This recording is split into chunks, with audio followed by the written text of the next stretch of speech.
Alrighty. Hey Santa, Mary, how's it going?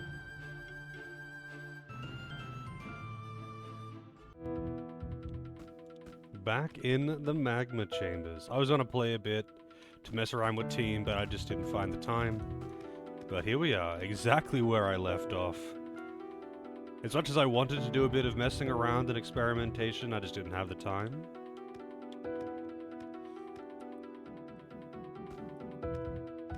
I still want one of these frickin' dragon things, man.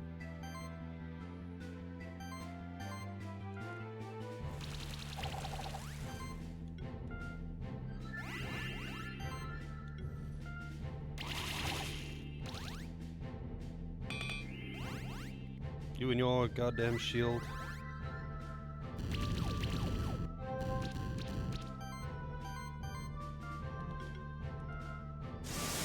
Oh, they removed all my armor down.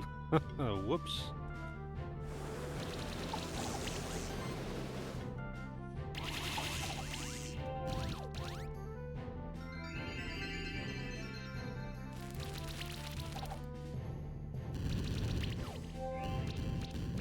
Hello, Julian. How's it going?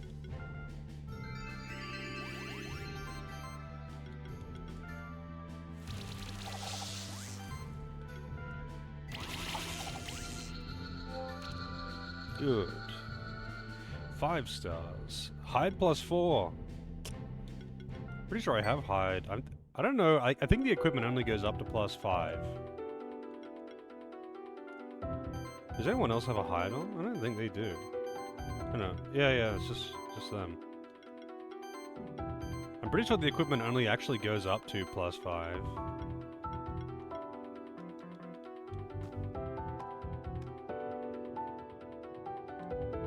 Don't have a key. Don't have a key.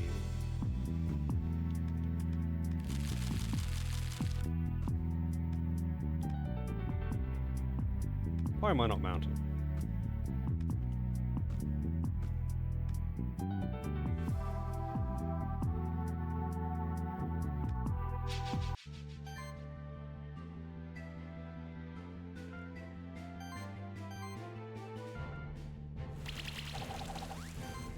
Man, really? Didn't give me any?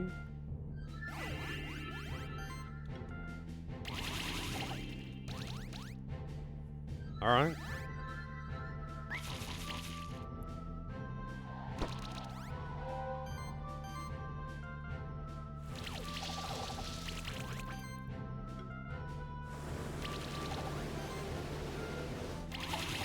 Two shreds, you say? Drakenov egg, finally got a Drakenov. I just want to see what they have, but I'll wait to open it. Magma chamber key. I'll wait to open it, because you know, I'm sure some people can come up with some good names.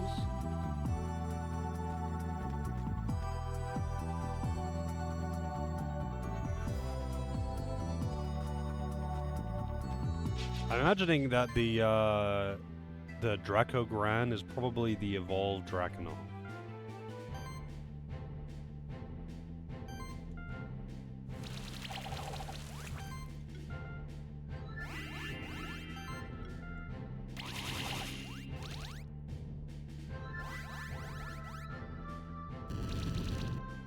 Whoa.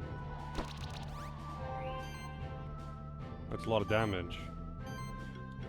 I better heal him.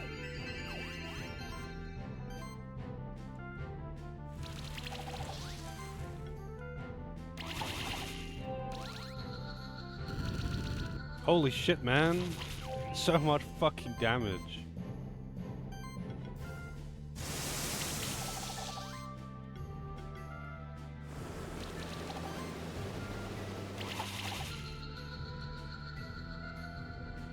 Another Drakenov egg. That one's a dark one, though.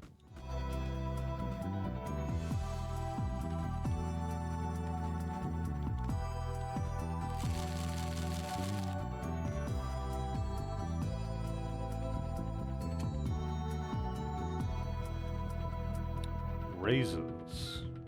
Oh, it's not must.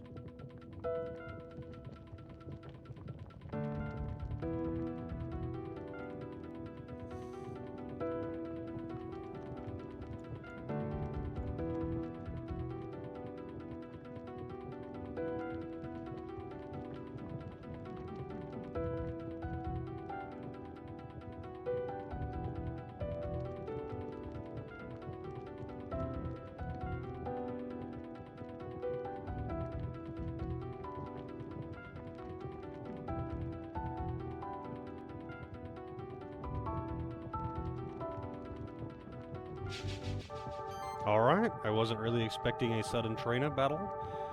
So what does he got? He has a they always have a Mad Eye. Every single fucking trainer has a Mad Eye now.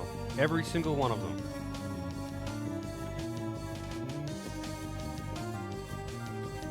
I mean, I'll try and use the old reliable and see if this works. This is not really a trainer battle kind of lineup though.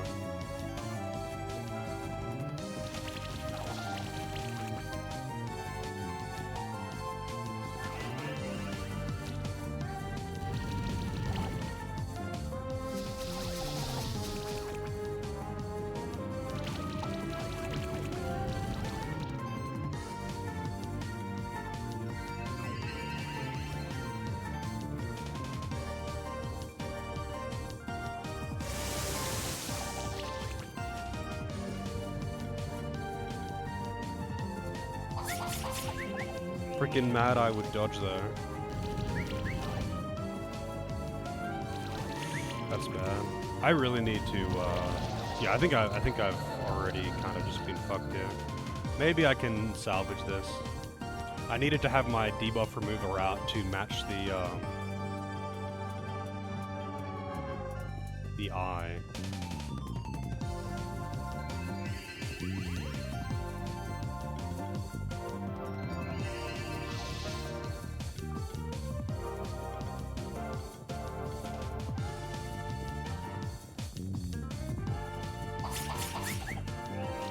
Dodges. It will get a lot easier once he's gone though. If I can live to that point. Oh, he can't. Oh, neither can he. Holy fuck. Alright, I've lost.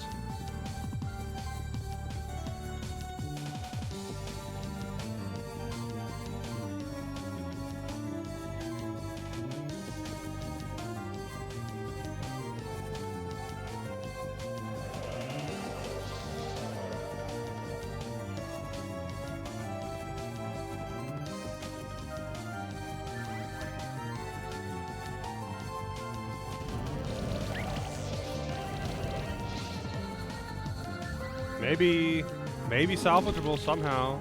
Maybe. Nah, not with that much damage.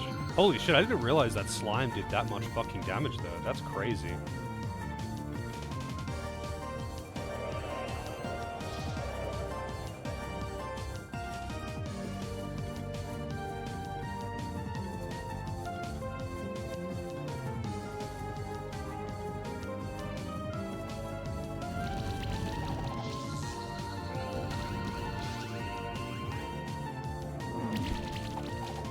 The buffs are very, very real right now, though.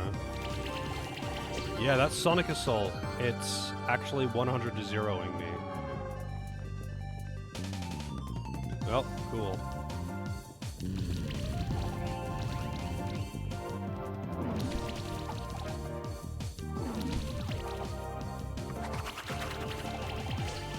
So I think I know how I'm gonna do this, though.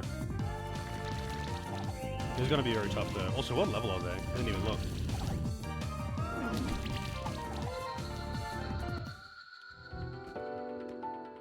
Didn't even look at their level. Apparently there can be some very specific bottlenecks based on like how much you explore.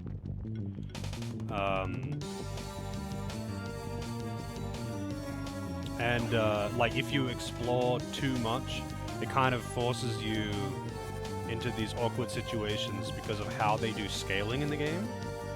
Or something like that. I haven't encountered any real issues so far.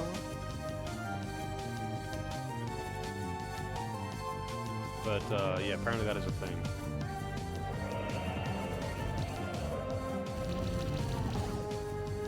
They do a lot of fire, though, and Doris is weak to fire. That Sonic Wave is really fucking strong, and he's got it on multiple enemies. Multiple monsters here have got... multiple monsters in this lineup have actually got Sonic Wave, which hits really hard.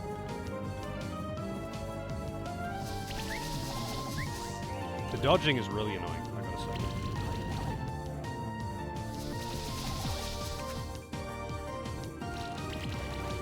just hits so fucking hard.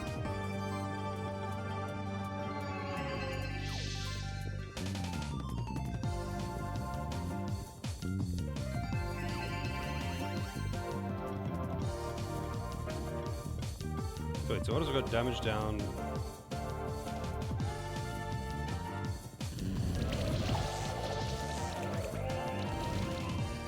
It is getting rid of the buffs they've got, but not always the ones that I want to get rid of. He's dead. Fuck. This is still okay.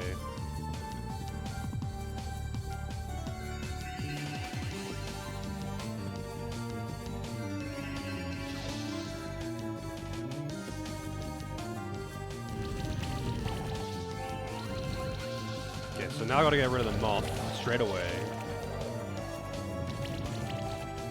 The slime also really kind of needs to go, but oh yeah, not if they focus target like that. I think I might actually have to specifically not use Doris. Because, like, he's weak to fire and he's got like 3 fire damage spammers that hit really, really hard.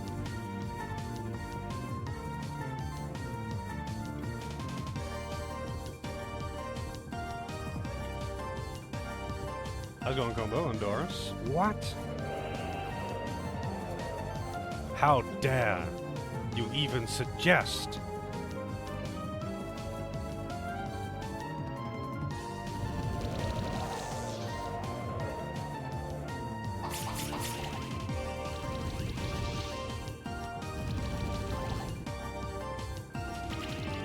Okay, that's fine. Yeah, don't attack my damage dealers here.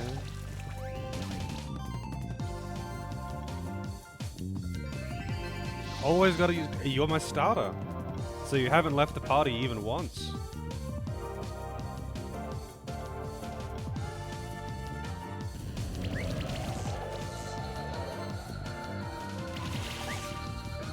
Alright. 2 left. He's got a fucking boss in his party.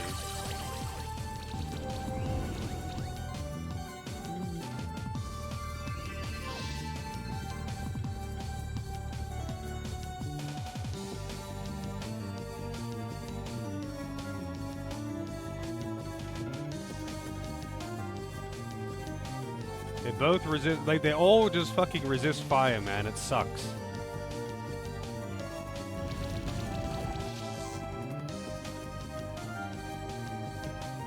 This one's actually weak to air sickle, but my air sickle is not that good. And it doesn't, I mean, actually it does apply bleed if it crits.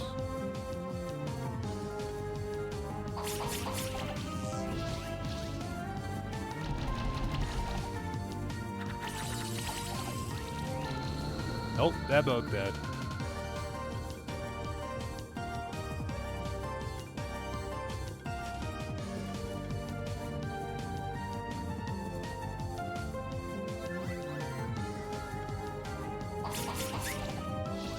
They have some serious damage reduction going, and I can't remove that buff anymore. Yeah. There ain't shit that I can do here.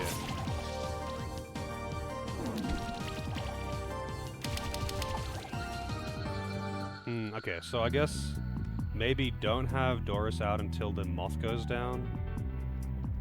Like, this is gonna take a bunch of tries, and like, unless I was to just get new monsters in my party, I'm gonna need to just try a bunch of times until I can actually take out the really important ones here. Like, I could have Glimbo out first, but Glimbo... Actually, I suppose, yeah, it should be alright.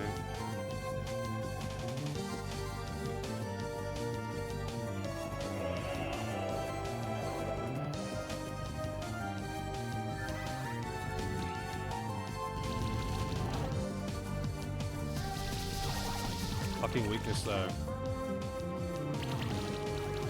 Yeah, I've already lost. Is there like a quick exit battle? I don't think there is. I think you just have to lose. Like, I could use... I guess I could actually use my items for once. But no, I can only use them in the frontline party members anyway. Old F4, how's it going, Ragnar? Yeah, I don't think it works like that. If I was Alt F4, I'd actually have to reload. That's because, like, when you die, it doesn't make you reload a quick save, it just boots you out of the fight. So if I was to Alt F4, I would actually just lose progress.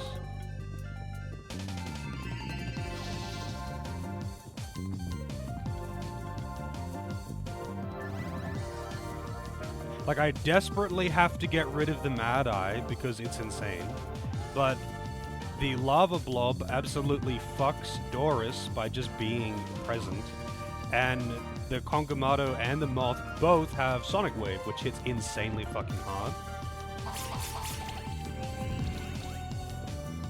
I mean, I guess it's not like the Mad Eye does a lot of damage. I could just, like, focus the Kongamato and then the Moth.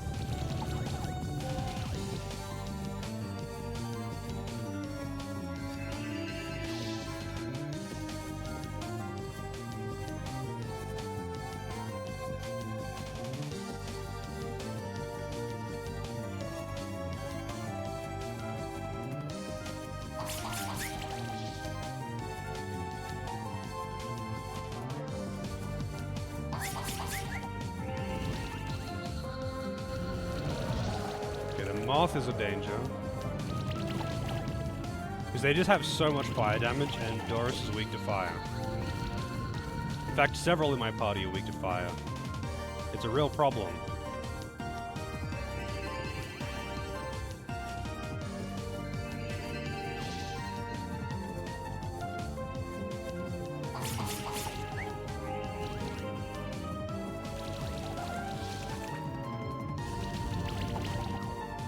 And they can stack fire damage burn really high.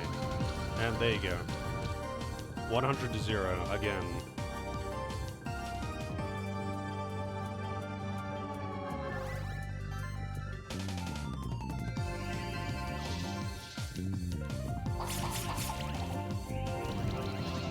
Alright, another one down. That's like their biggest damage dealer gone, but the blob is a very big problem as well. Like, they have a lot of fucking damage through damage over time effects by the Mad Eye being there this long.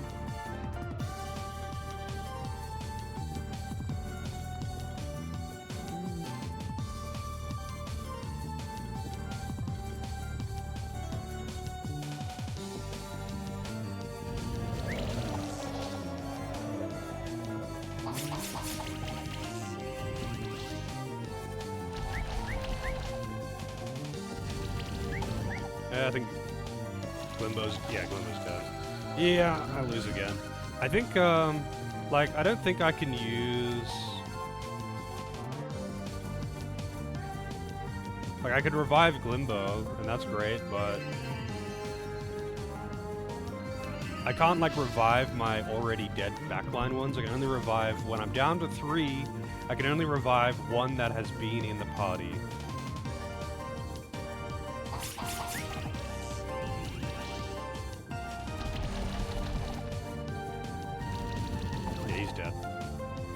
If they even attack him, he's dead. But they can 100 to 0 him anyway. Like, I'm not sure how I've got skill points to spend, I didn't even realize that. But that doesn't really help me. There's nothing that I was, like, particularly close to getting or something like that. That would be like, oh yes, this is a game changer.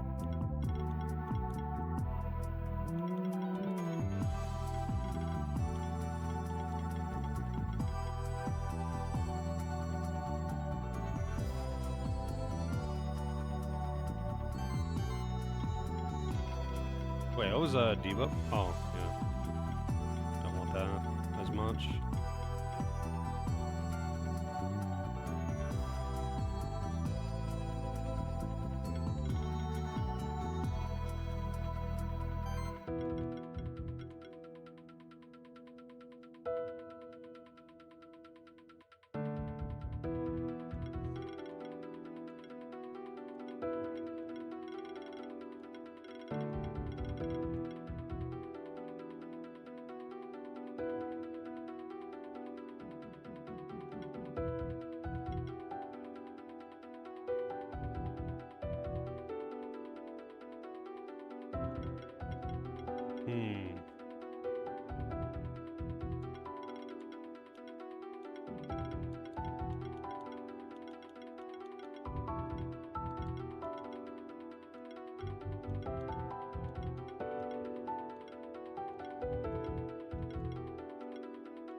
I don't think really that's a big game changer here for him either.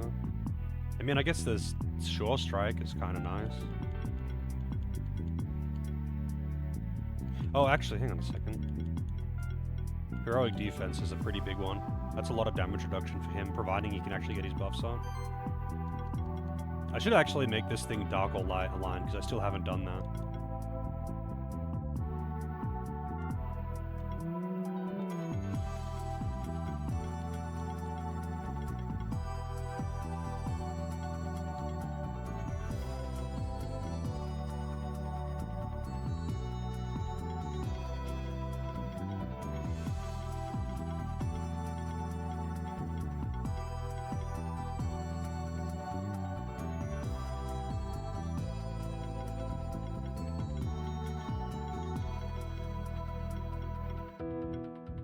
Hey CJ, how's it going?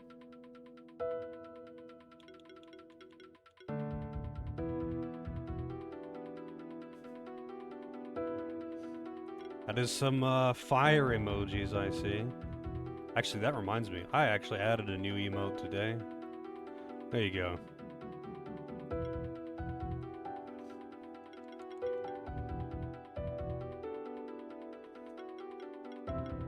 The healing and shielding thing might be kind of nice. Not sure what else would help me here right now.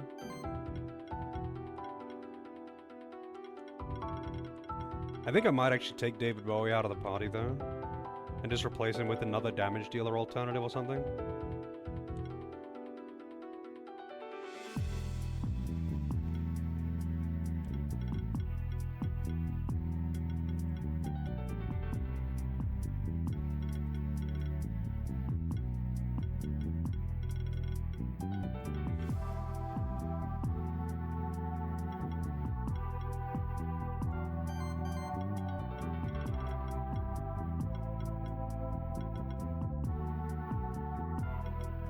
That's a nice one to have.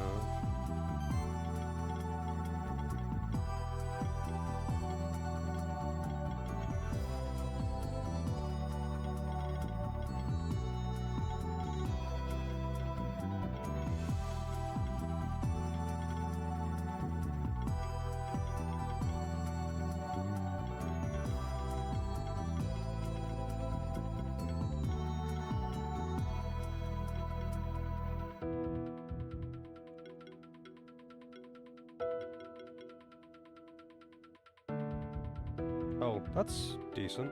That's actually a lot of defense.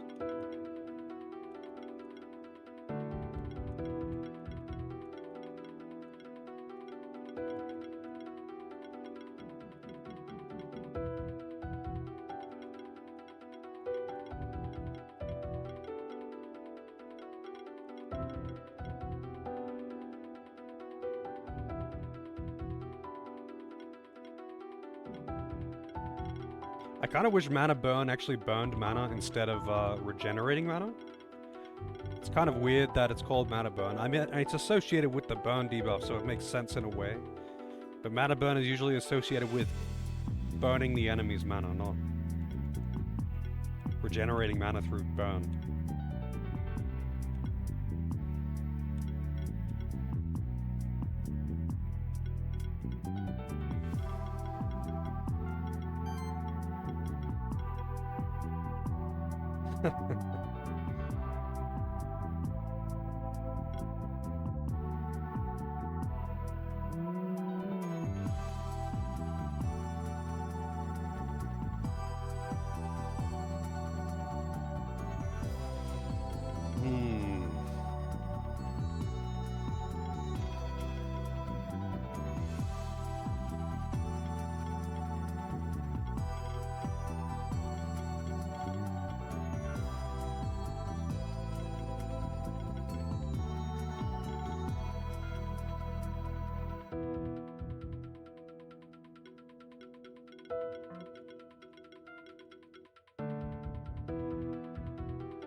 Alright, let's try this again. I actually want to try a different starting lineup here. So I'll try this. This is not exactly what I would want.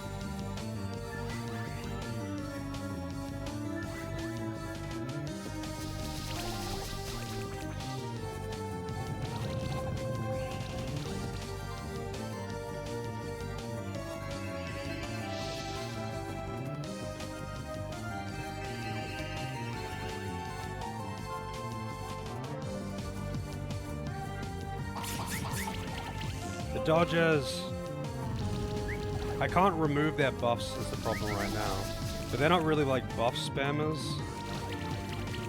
They're more debuff spammers.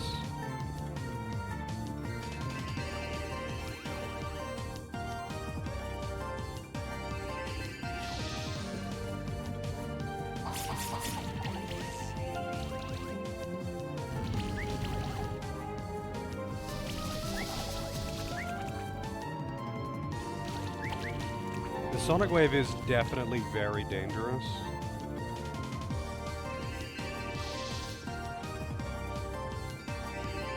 But so is the,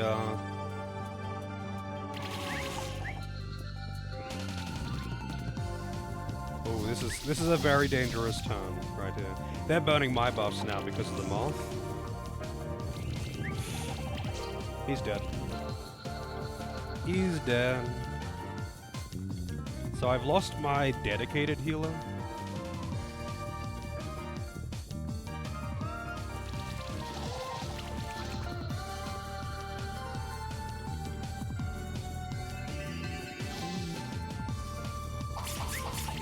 The dodge, but he died anyway.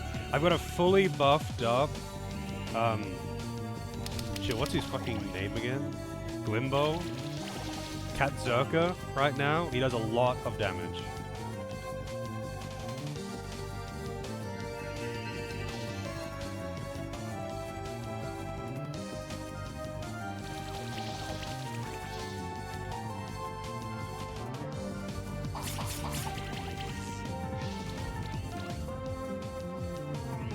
The shields. Yeah, they're removing my buffs, so I can't really do shit about that.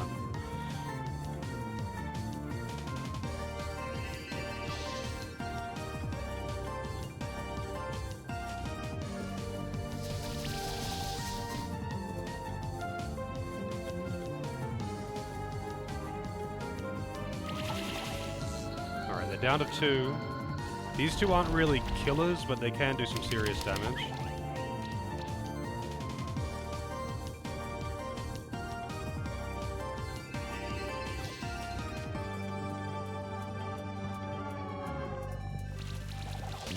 They are stacking damage up, though, rapidly.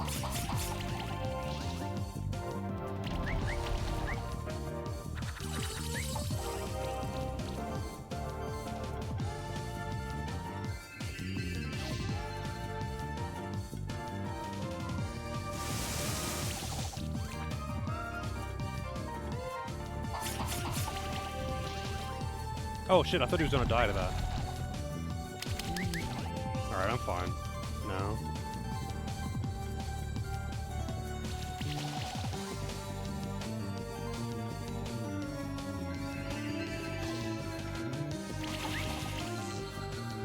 The real problem was actually keeping Glimbo alive through all of this. That was the real problem there. Once he gets fully buffed, he just deletes shit. But yeah, that was pretty tough. Part of that was, though, that, like, I have several core monsters in my party that are weak to fire, and they have got, like, dedicated, heavy damage, glass cannon, fire magic users. So it's like, they are just perfectly designed to specifically kill my supporters. Hey Zilla, how's it going? That's probably going to be the challenge from now on, keeping him alive. Yeah, it sort of is often, but usually the challenge isn't, like, the problem wasn't just keeping him alive, it was, like, keeping the supports alive in general, because they're all weak to fire.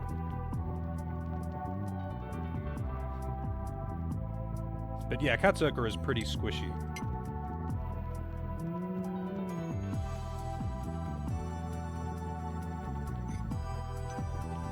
Oh, 1 second. I'm gonna put this in the sink.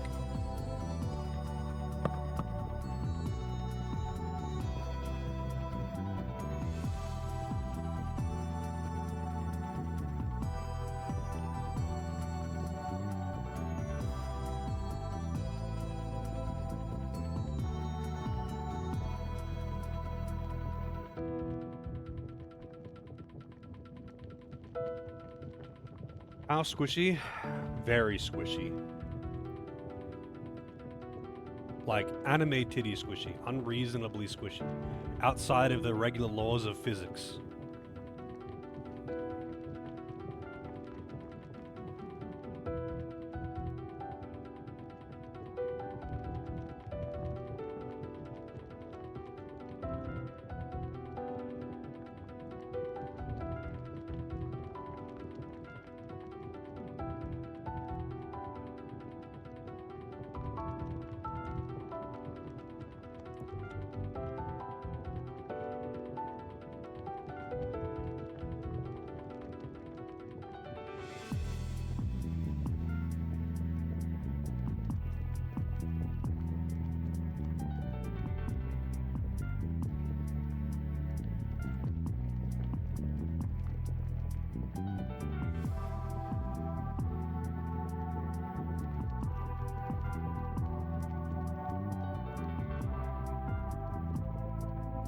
I wonder if the different starters have different dialogue, actually.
It's tied to Pokemon battles. They have to actually lose a fight to break the curse.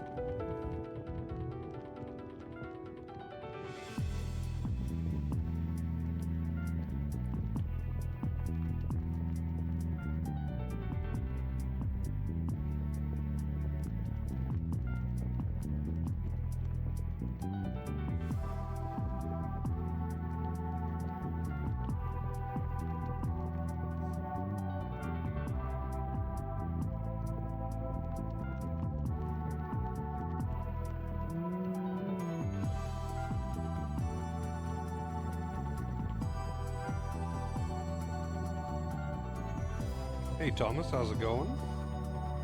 Hope you're enjoying your Symphony of the Night.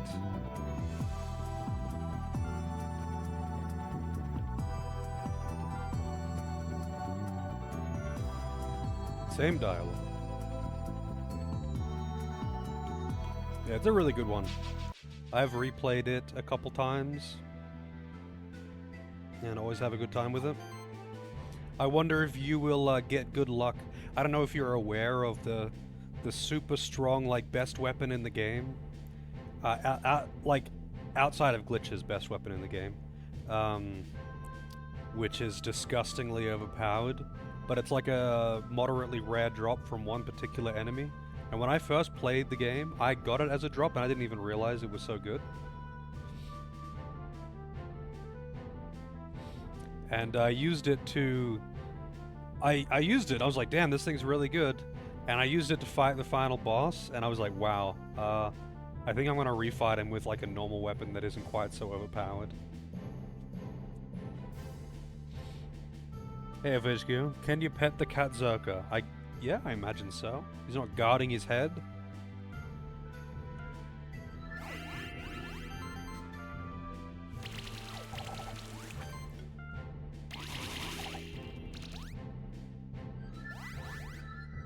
You should check this one out as well though, Thomas. This game's really good.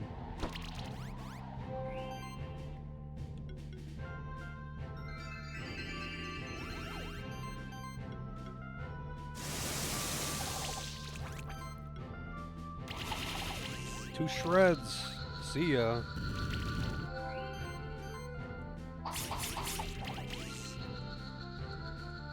Yeah, I think it's by the same people who made Blasphemous as well, which is kind of funny. Oh, that's actually a damage increase and a crit increase, even though he has no magic.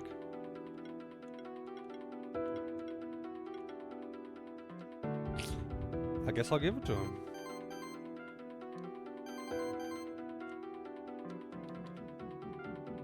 Oh, they leveled up.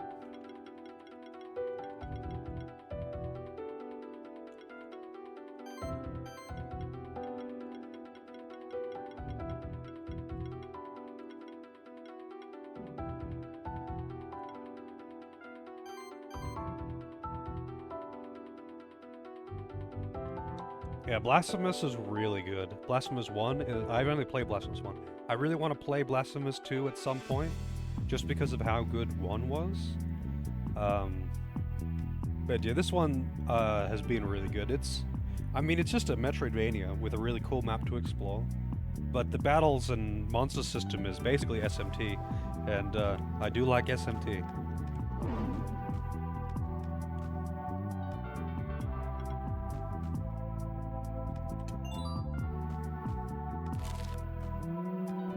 Oh, this was a one-way, I think. Yep.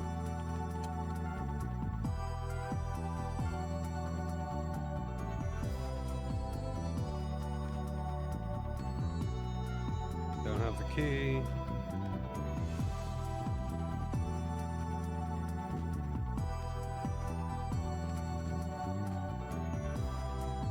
I got super hooked on Blasphemous though. The game was really fun. I still don't have one of these sour hammers, by the way. I think I don't even have a lava blob.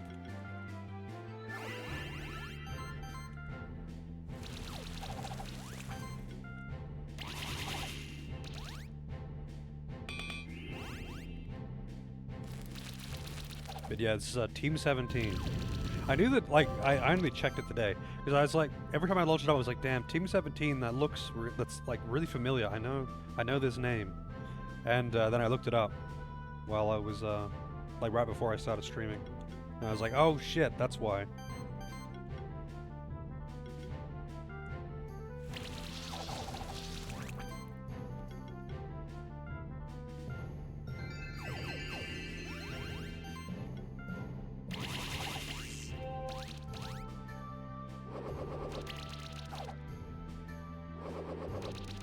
Worms? Oh, did the Team 17 do Worms? I played a bunch of Worms. I don't remember which one when I was a kid. And I played... Worms...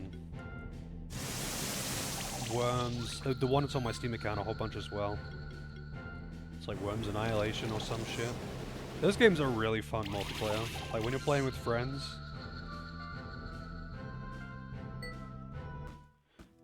They're a good time. Steel. Yeah, that's too high. Oh wait, no, I can get up over here.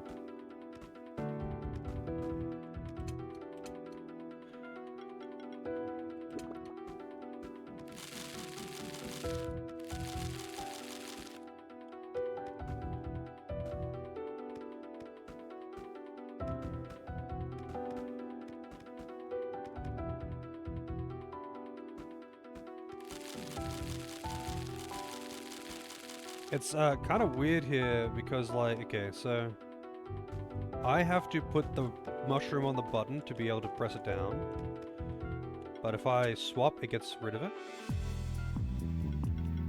But I need the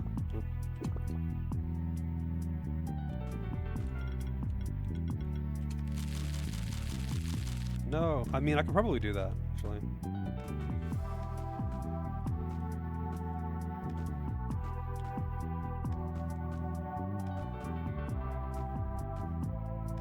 Too bad I can't break that one.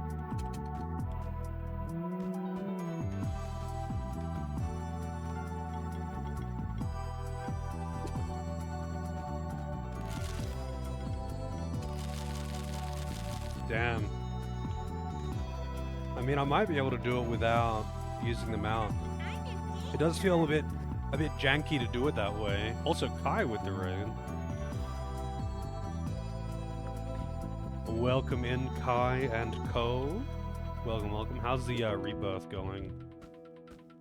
Seemingly every man and his dog is playing that game right now. Yeah, the solution was just to not Omni-Ring. Health, mana, crit chance, crit damage, mana regeneration. That's pretty good. Probably really good when upgraded. Seems every man and his dog is playing Rebirth right now. Or just 7 Remake in general. But I hope you've been having fun with that one. I haven't really looked into it at all, to be honest. One day I'll, you know, when it's been on PC long enough to get a discount, I'll probably end up playing it too. No.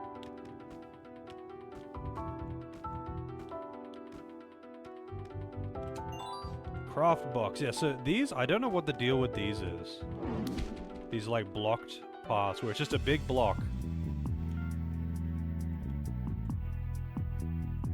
If I can type. Just a big block that's clearly meant to be lifted or something, and I don't have a monster that has the power to do that. Actually, that reminds me. I did get a Salahammer. So I've got a Lava Blob, a Salahammer, and a Drakenov to name.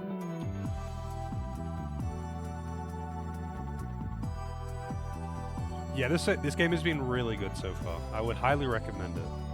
So it's a Metroidvania, but the combat is basically SMT. So like, you've got a whole bunch of you got like 100 and something unique monsters with their own skill sets, weaknesses, resistances, and talent trees. And it's turn-based combat that's like really heavily focused on buffing and debuffing. But the actual map exploration is a Metroidvania. It's an odd combination, but it's, yeah, it's really good. Very addicted to this one. Very addicted. What was I doing? Right. I need a name for this, lava blob.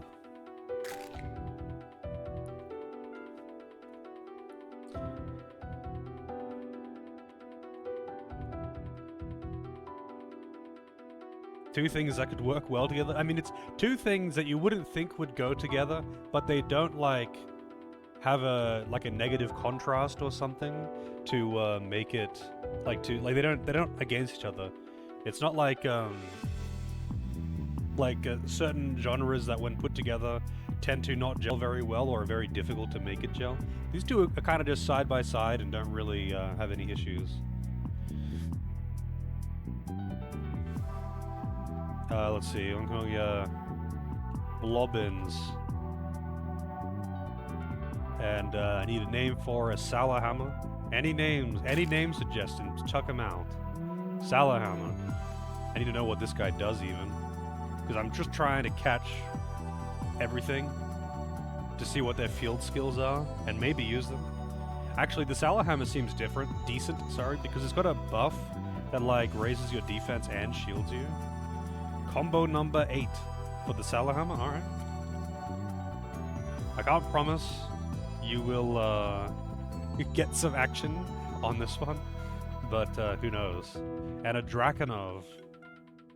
I've actually got 4 Drakenov eggs. Drakenov. Small Drake. You're welcome to chuck in name suggestions, if you like, by the way, Kai. Or anyone who came in with Kai. No restrictions. Any names will do. Gotta catch them all, yep. Can that fit, actually? No. Gotta catch them is the best you can get. With an extra space.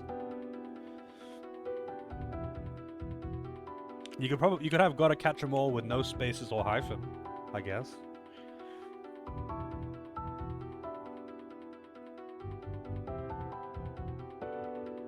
Cumulostratus. I know that's a cloud. I'm guessing that's a very high altitude cloud. Alright, let's take a look. What do we got? We've got Ignite, Just a regular ignite. Crush. Oh, that breaks the diamond walls too. And we got flying. Just regular flying too, not even like improved flying. Big white wispy clouds, I see.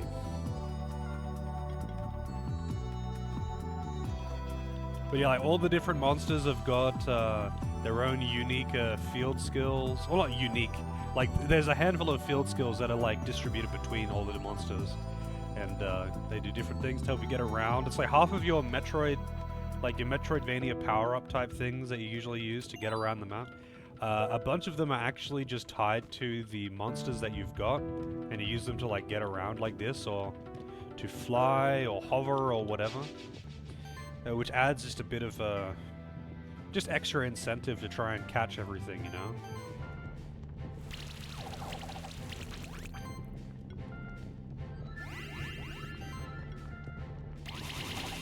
The combat kind of flies by there, because I've been using this particular trio for a while now. I'm very used to how I usually approach random encounters.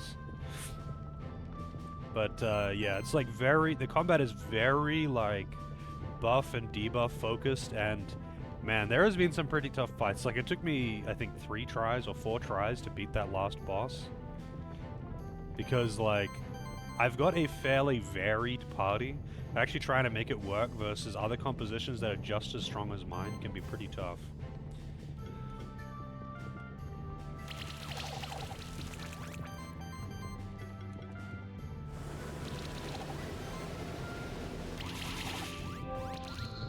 Ah, damn. Oh, that one has nothing on it. It has no bleed? How did it have no bleed?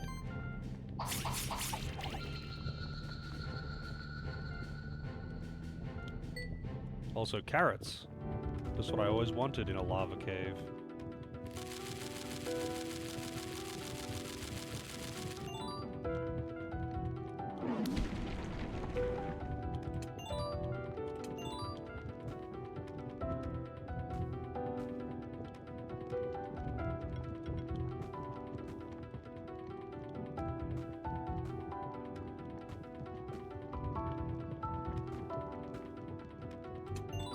Craft box?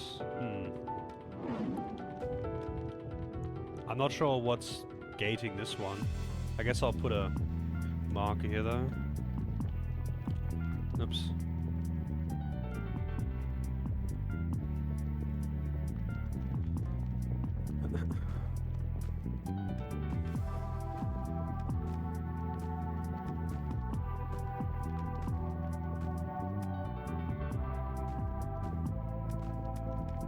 Curious where it wants me to go now.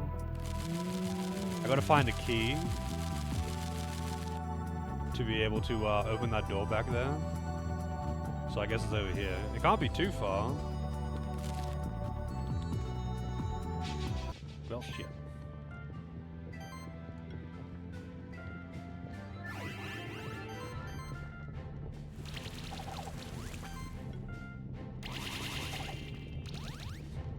I'm curious how the final few fights are gonna be as well, though.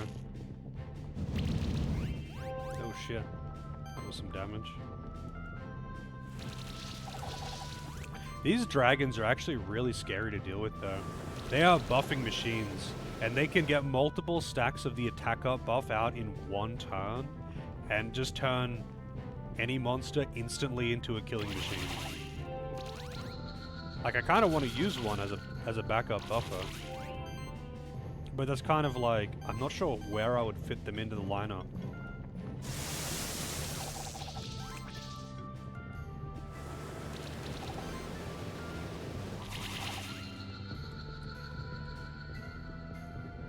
Another Shuriken 4.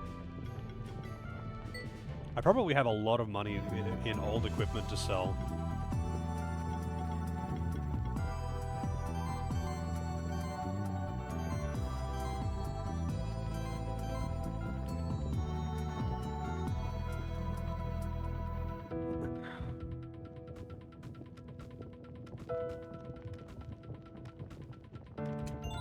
Oh, goddamn! I didn't mean to do that. I have no idea what that was. Wow, I didn't mark that one for whatever reason. Wonder why I didn't mark that one. There's another one of those grapple... I don't know what these things are. I guess they are like a switch. You hit it and I don't know what to call them. I don't know what it is. It just looks like some kind of like hookshot thing. But it's an upgrade that I don't have yet, I guess. I'm curious where I'm going to get it though. I haven't got like an actual mobility upgrade in quite a while actually. I've only got like monster skills. And here's a music door.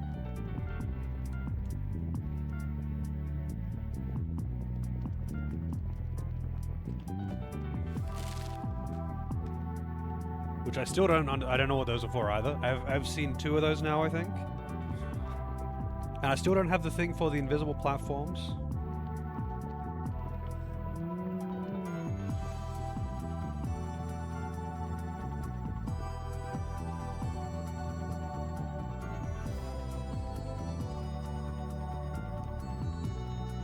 Alright, boss time.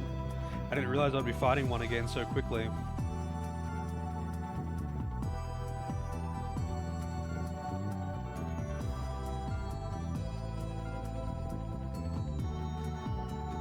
It is a 6-armed demon thing. Asura. Well, there you go. That's probably why it's got so many arms. Riding a 4-legged dolphin. Please. It's an orca. Jeez, man. But yes, I am. Thanks for noticing.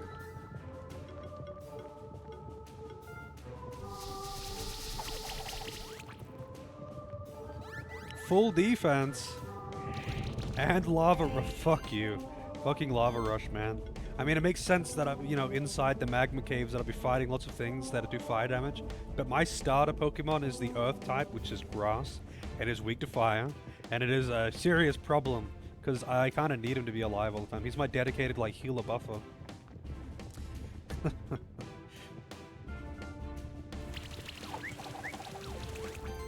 Wow, I didn't dispel any buffs just then.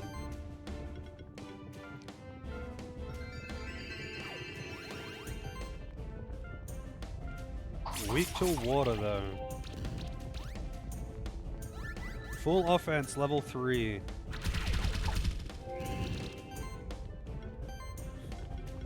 Alright, so what has he got? Weak damage, yeah, okay. Just voltage. Might actually swap out eyes emoji.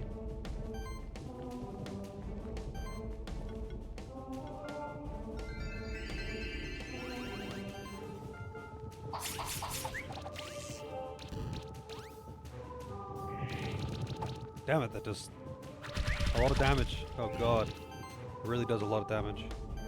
Alright, so I'll swap you for Chungus.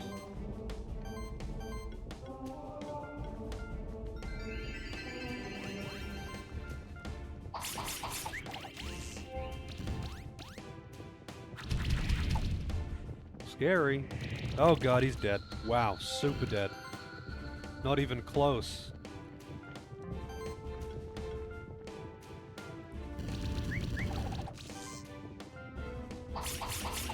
I don't seem to be able to dispel... Okay, there we go, there's one.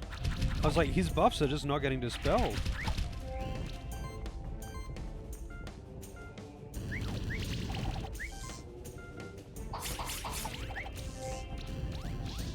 There we go. He doesn't do that much damage if he's not fully buffed. But he's dead anyway.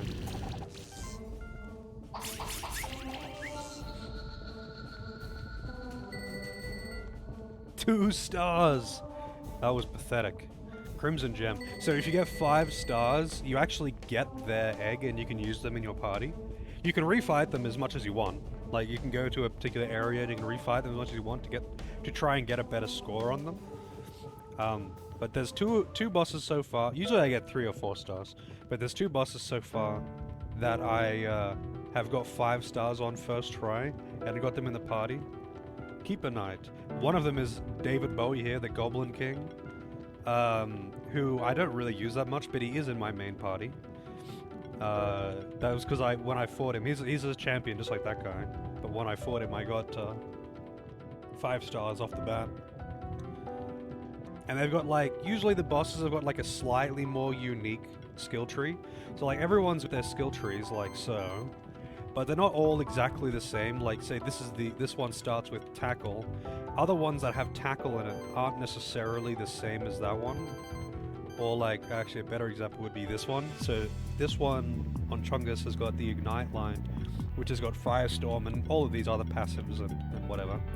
But other ones that have got Ignite, like this one has Ignite, Brispet has Ignite as well, but this is an entirely different tree with different options. Rather than Firestorm, it's got Mash Restore, and it's got healing focused passives, extra hits and double hits. So like, they've all got their own unique talent trees.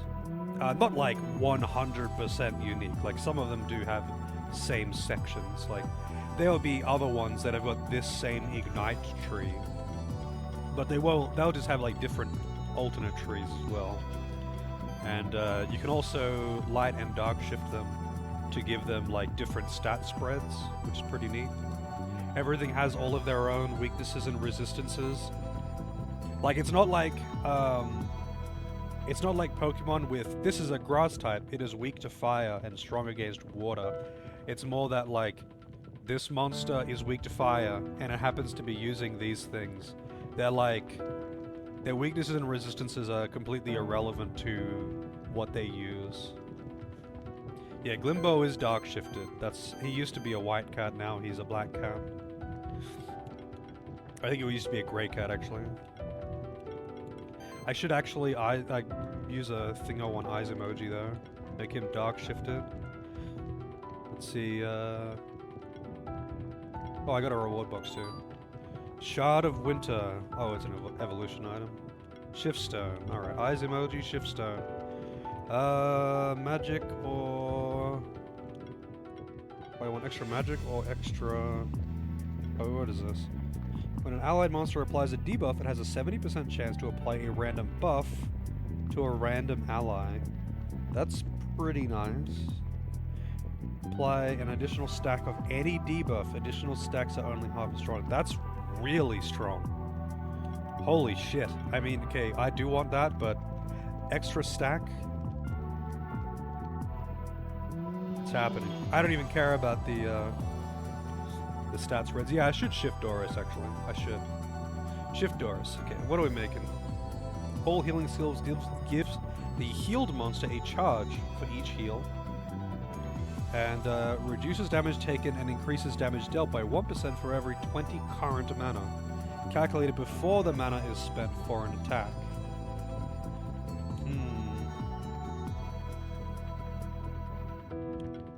Which one has the more desirable stat spread? I think Dark has the more desirable stat spread, but the charge would be nice.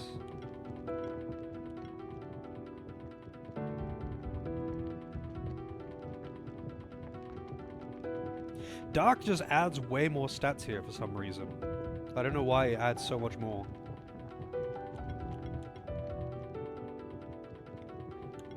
The heal charging is the better passive, but Dark Shift gets a lot better stats.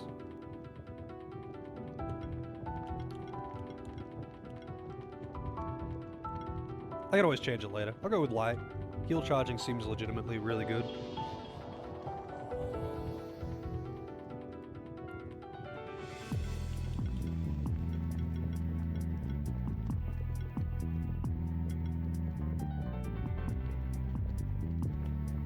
This would be the key. Oh, it's a sanctuary token. Never mind.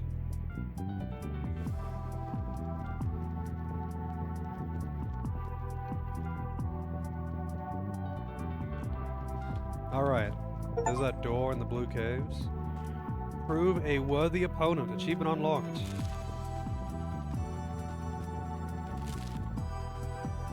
Alright, so... still missing nearly 11% here. That's an invisible platform, which I don't have the upgrade for. There's the blob statues. I don't know what they're for. They're probably post-game. There's that grapple thing, blocked path, and a one-way. So I can't do anything more here right now. I don't know what that is, actually. Why didn't I mark that? Well, I guess I'll check that out, and then I'll warp out.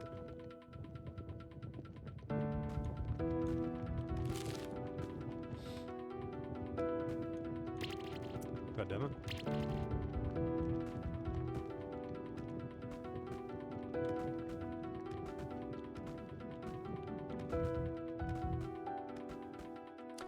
Motherfucker.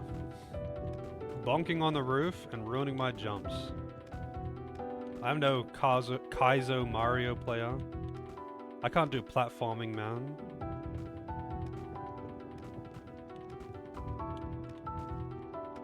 Alright, so what was this? Oh, that was, right, that was the door. Magma chamber key.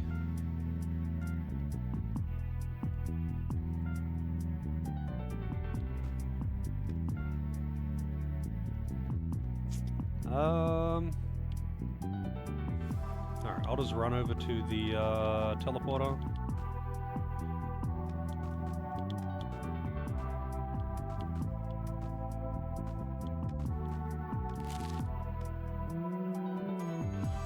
Oh yeah, another thing to add about this game, the soundtrack has been really good. I keep saying that, but since I was just talking about it before to two people who had not played or seen it, the soundtrack has been pretty top tier. Alright, to the blue caves. Actually, I should go back to the main base.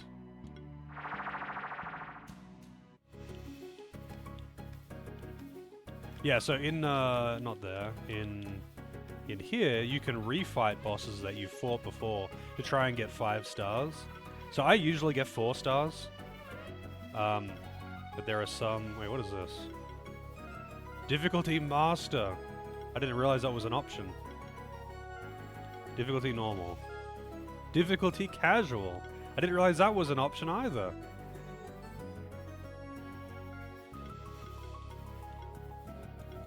But yeah, 2 stars. That's my lowest yet. That's pretty bad.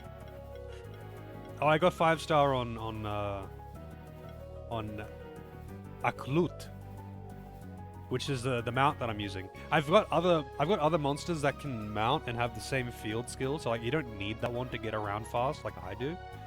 But I got that one, so I'm using that one. It does look pretty good. My classic land shark.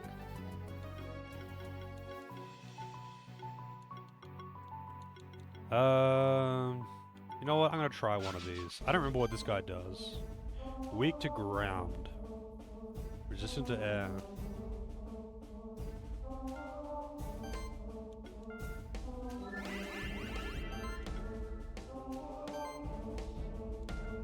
Oh, wrong move. Well, I still got the debuff. Let's see if I can get 5 stars.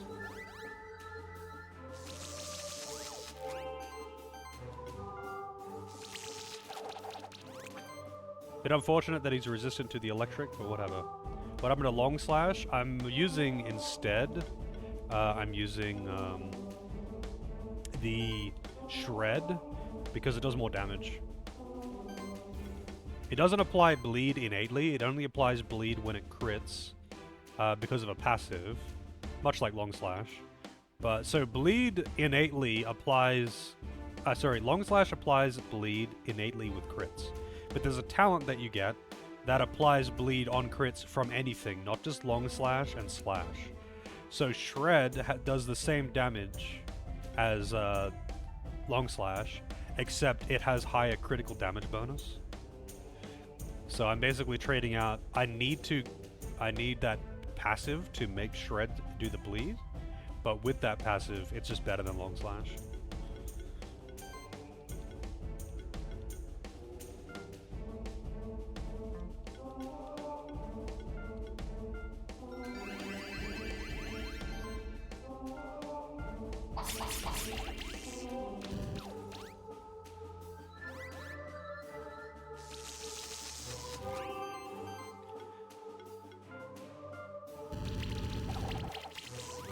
Didn't remove any buffs just then. None.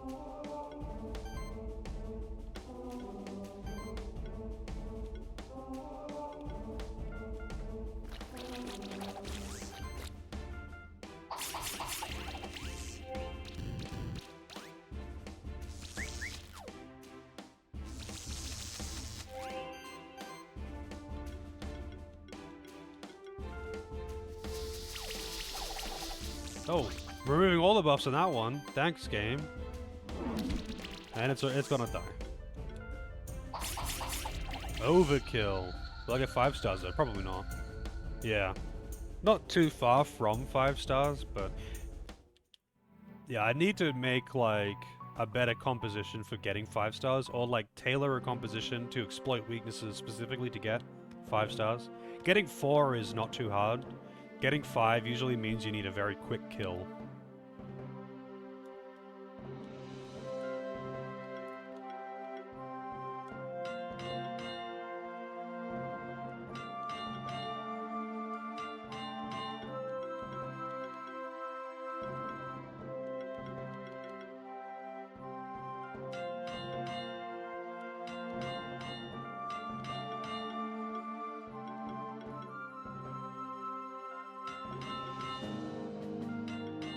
I wonder if I can actually buy steel yet. Nah.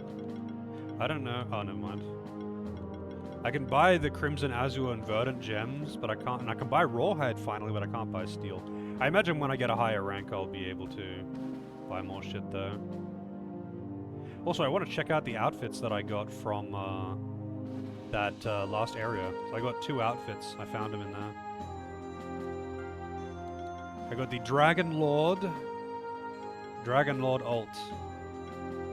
I gotta say, it's kind of a shame that the male Dragon Lord gets a way better helmet than the female Dragon Lord.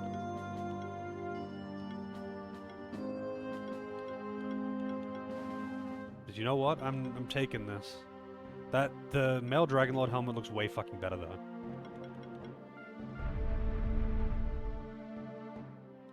I could get... Actually, can I choose a color or something? No, you can't. Oh, no, you can. Never mind.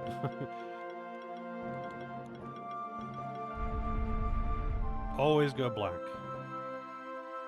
Best color.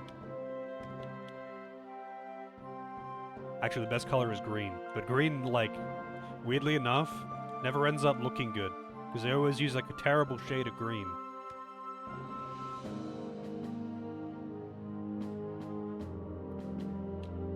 I should check the regular shops as well while I'm here.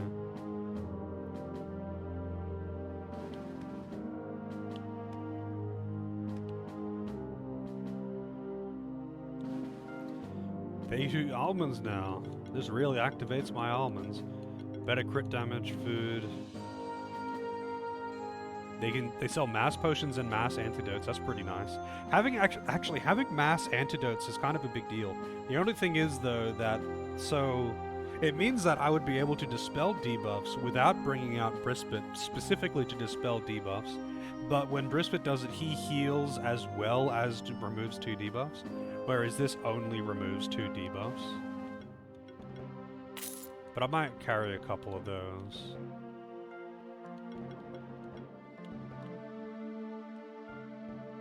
Orbs, Katars. Oh, I can buy the Cape 4. I think I already bought him a Cape 4 though.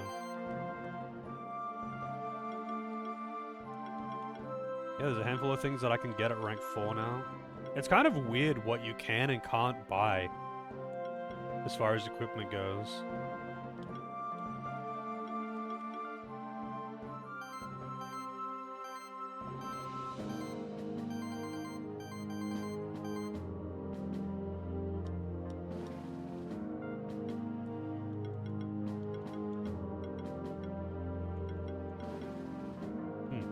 Well, there you go. Alright, so... What was this one again? Mini. I still don't know what that is. But I guess I'll head down into the caves. I've actually... So the caves have got a handful of things that I haven't explored, but I rather like walls that I haven't been... Doors I haven't been able to pass, that kind of thing. Because I didn't mark them. I didn't realize that I could mark them when I was here. Oh, it's a light shifted mushroom. I don't think I ever got one of these mushrooms. Maybe I did.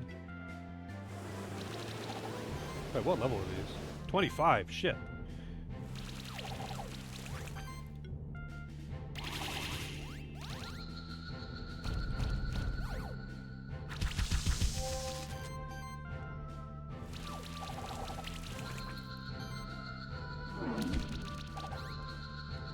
I would like to see the kill count.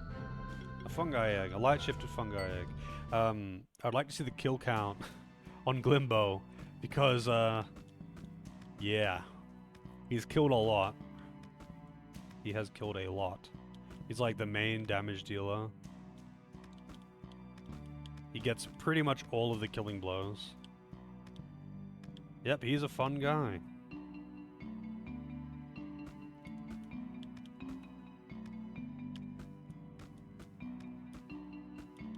We got a dark shifted EBF there. Glimbo's a mass murderer, he is, and Doris is enabling him.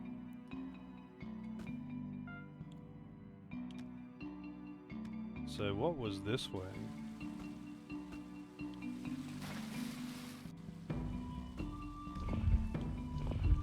So this is a big button.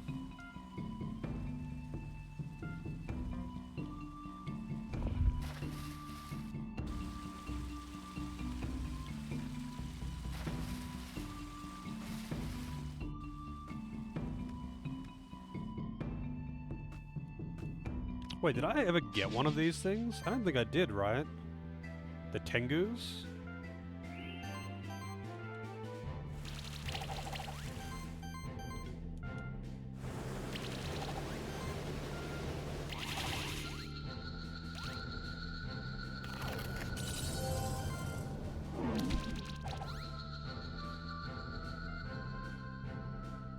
I'm surprised I didn't just get,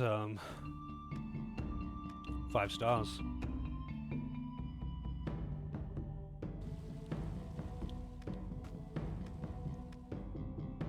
There's a big button.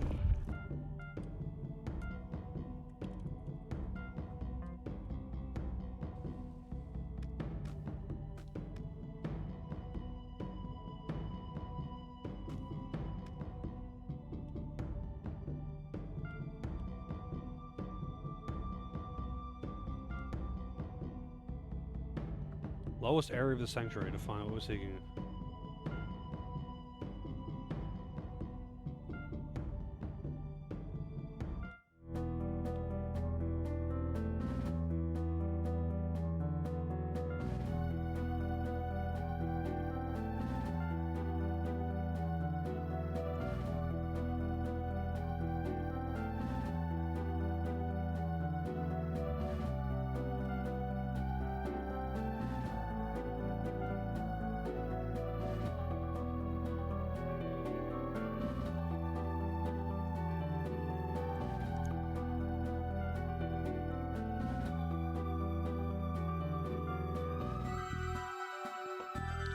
Alright. I wasn't expecting this. So he's got a Kame, Ninkinanka, Drakenov, Imori, Glodra, and Dracogran. He's got a lot of dragons. He doesn't have a Mad Eye. So I haven't fought a trainer that doesn't have a Mad Eye in a long time. So Mad Eyes are debuff machines. They just put debuffs on fucking everything. It's so annoying to deal with. That's why I have one. But ever since I saw them first appear on the map, every single trainer battle that I've done has had one of them. Every single one of them. And yes, that includes the one that I was fighting just before. Every single one since I first encountered Mad Eyes, trainers have had one. All the other ones are super varied, just not the Mad Eye. I guess there isn't many other debuff machines like the Mad Eye is. And I'm pretty sure Mad Eye is used in the meta comp to be able to 5-star all the bosses easily. I mean, let's try it though.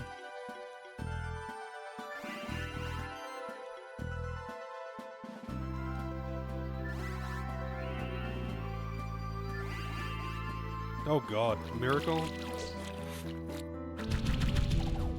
Jesus, man.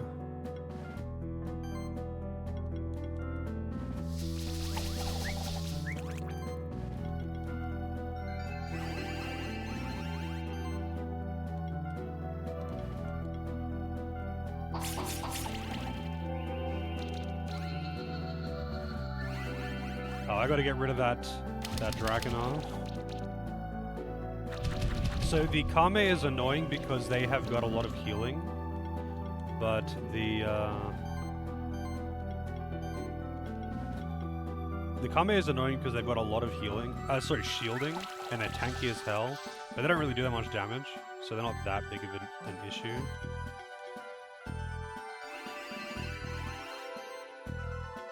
But I do have to get rid of this fucking dragon.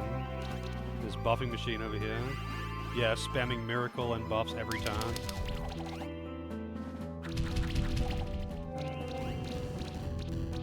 Shit, man, he is super in danger right now.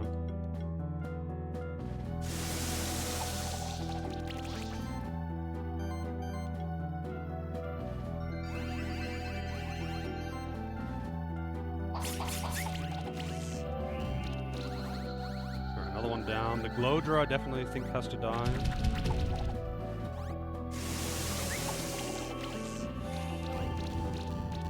Oh my god.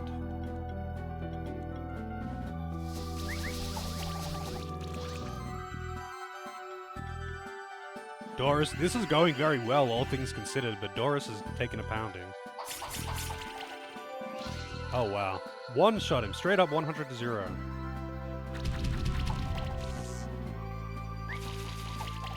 Yeah, see you later, Doris.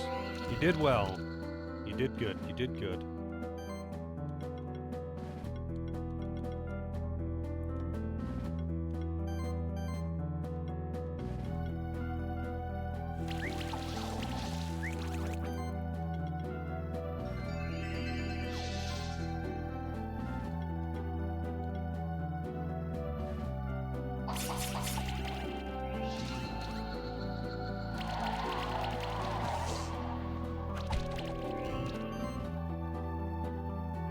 Mori fits the description quite well. Oh, is he a debuff machine as well? I thought he was a buff machine.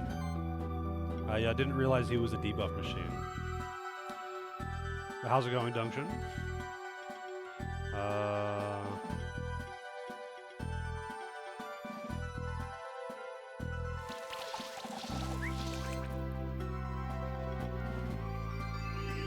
I definitely need some more MP regen on Rispit, actually. Alright. Yeah, actually, all things considered, that fight actually went really, really well. Really well.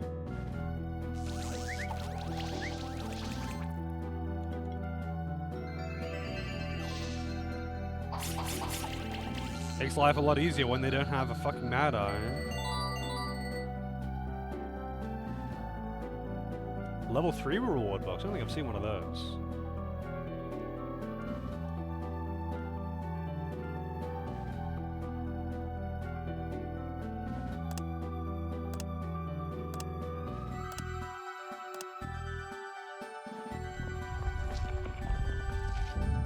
The Forbidden Zone. This area sucks? Why does it suck?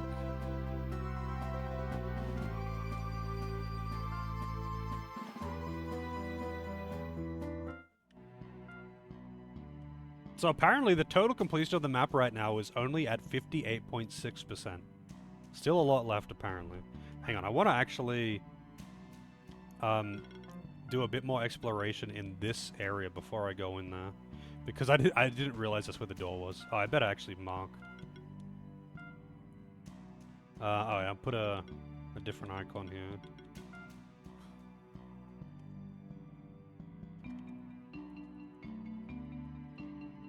Oh. There you go. Forbidden Zone, all caps.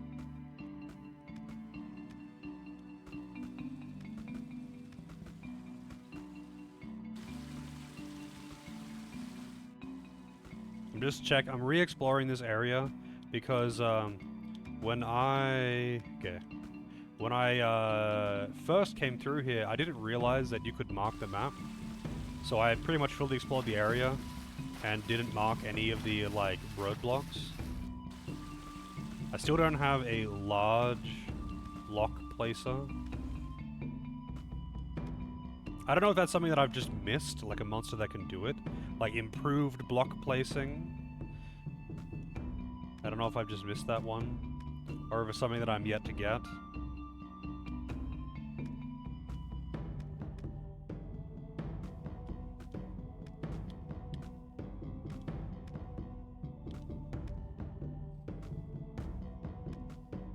Oh shit. Oh good. I thought I was gonna get into a fight there. I don't want to bother with these guys. I mean, I could turn on the invisibility thing and just walk past everything, but... That's work. Oh.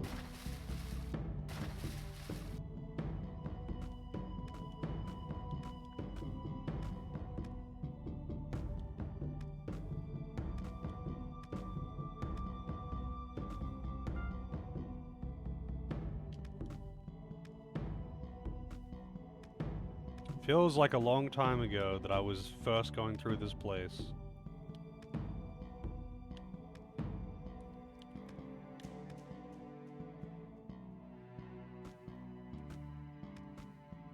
Alright, so I can go down here. Mrs. Puff, enable me. Crystal Shard. Shift Stone. I mean, a Shift Stone is nice, but come on, man, that actually kind of sucks. That's pretty lame.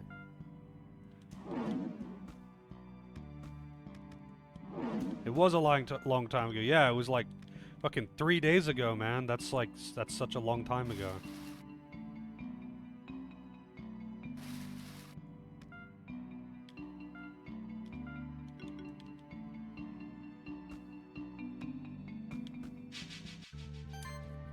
Oh, what are they? 25.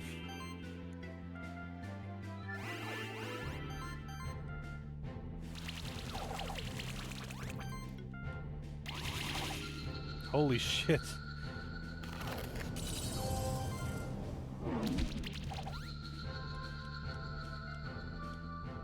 Frosty egg. I already have one of those.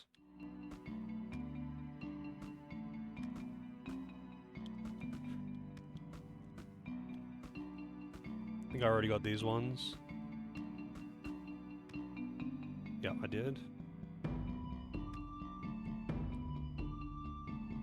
Did not pick the Toad and instantly regret it. Is the Toad really that good? Like, he is really good. He's a very tanky defensive support. He can buff really well, and he can heal pretty well. Like, he's definitely good to have around.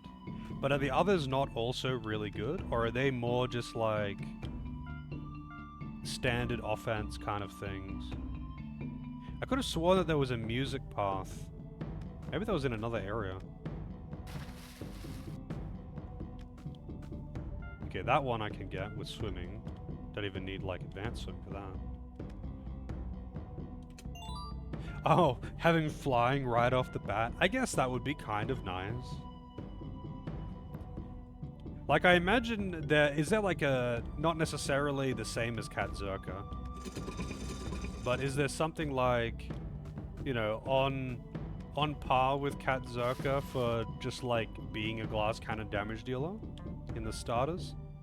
None of them seem to be completely offensive focused, to be honest. Hey, Celine. You want it to be the unicorn? Wait, what is it actually called? What did I call it? Bing Killin'. You wanted this one named Celine? I can name it that if you want. I'm not using it though. So what I've been doing with the names is so I've got a couple that are like actual naming redemptions, like Brispet and Glimbo and Doris, and the other ones are just like whatever. So like I have replaced some of them, like that if I was to replace Brispet, I would just change the Brispit's replacement to also be called Brispit. But with the other ones, it's just whatever. If someone wanted to have like one of these extra names, they're welcome to take them.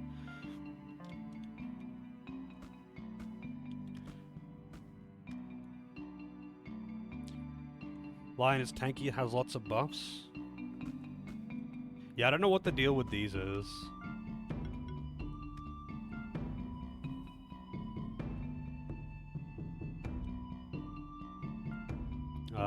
Anyway. So many eggs. Oh, yeah. Kanko egg. I don't know what a Kanko is. Hang on a second. I'll go back to the, keep. I'm gonna donate some eggs as well, but let's see, what is a Kanko? It's like Inugami or something. I'm gonna call it Inugami unless someone's got a better name. Oops. Does anyone have a better name?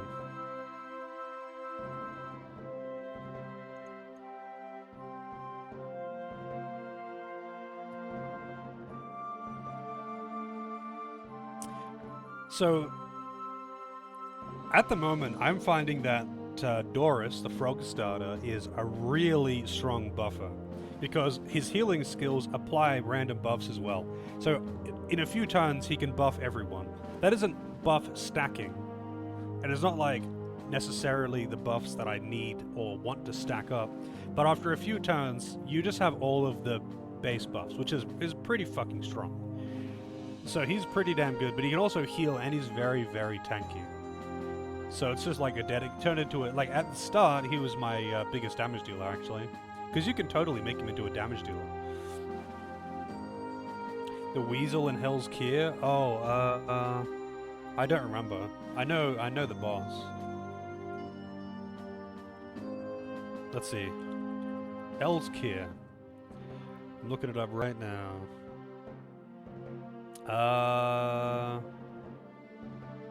Wait, Hell's Kier is the Suzaku fight. What is the name of the actual dungeon?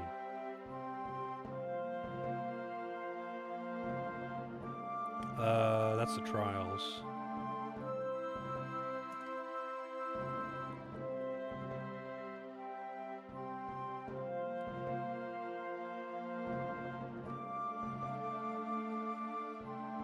Shit, what is the name of that dungeon? Not the one that you actually need to do in that dungeon. To get to Hell's Kier, I mean. Because it's in that chain, like it's in that quest line.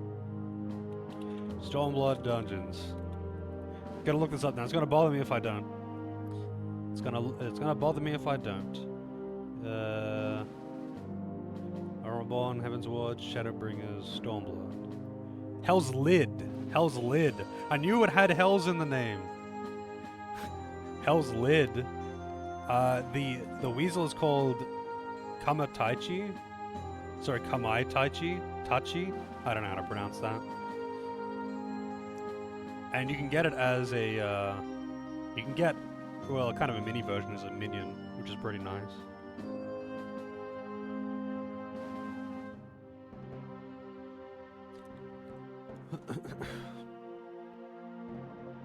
Yeah, that's the one, Sawyer. That's the one. I'm guessing that's like a mythological creature. Yeah, it is. From oral tradition.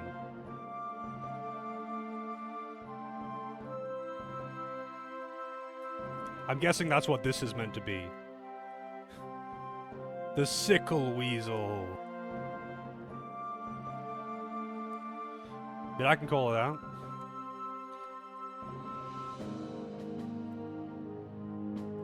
That's a fitting name.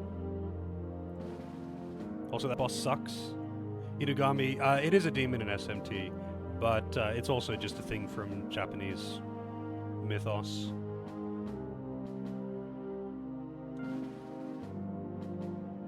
Inugami is something kind of similar to that, except it's a dog instead of a weasel. And they're like the spirits, I think they're like the spirits of dogs that were mistreated in life or something like that.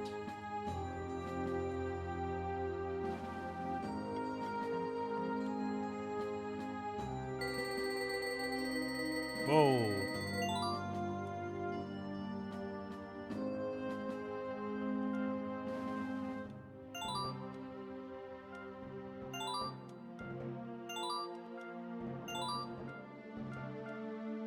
Alright, gonna donate a whole bunch of eggs.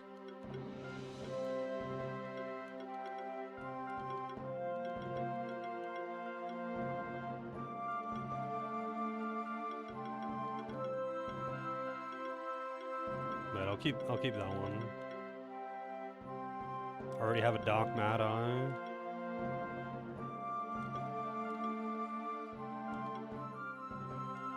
Oh wait, no, I need... No, I don't... I can't remove that. Oh no, I can. Thank you. It didn't have a thing to remove it. It didn't have a button, I mean. Yeah, I mean, all of the demons in SMT are just taken from real-world mythology. There's a couple that aren't. There's a couple that are just, like, random shit. But 90% of them are, I'm in danger. Also, Rot with the Raid. 99% of them are from real-world mythology. Rot with the Raid. You're playing FF7, weren't you? No, you're playing Path of Exile. Shit. Apparently, I was completely wrong. Everyone's playing FF7, so I'm just forgetting who's playing it now. But welcome in. Thank you for the raid. How's the PoE? We have a couple of PoE enthusiasts around here.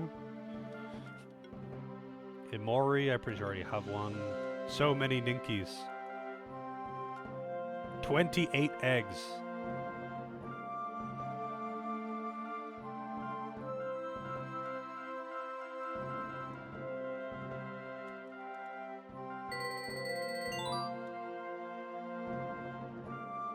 Army Strike 21,000. Next reward 2,300.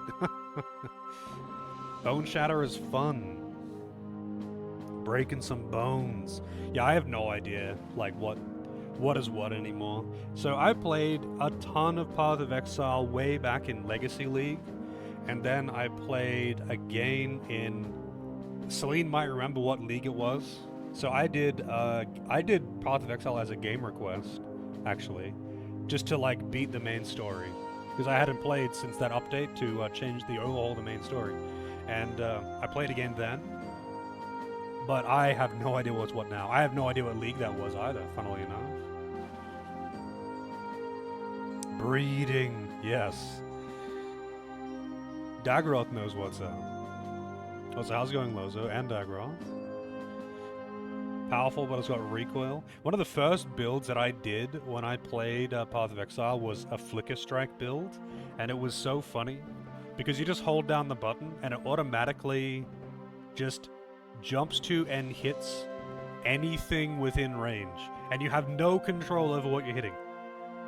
So you just hold down the button, and it just goes ham, and things die, and then it's like, oh, I guess everything's dead, or you suddenly die, and you go, oh, I guess something on this map had damage reflection.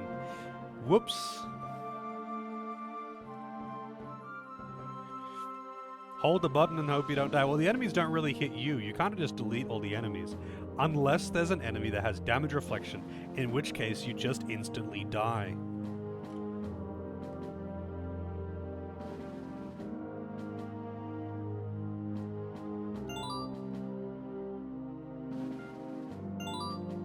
$4,000 gems, skill potions, switch stones, shift stones, big potion, hide +4, skill potions, reward box level 2. Nice.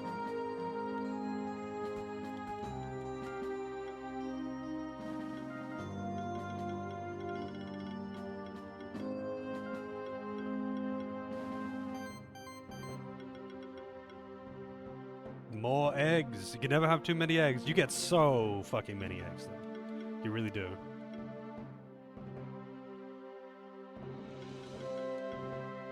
Oh, I could get attack plus.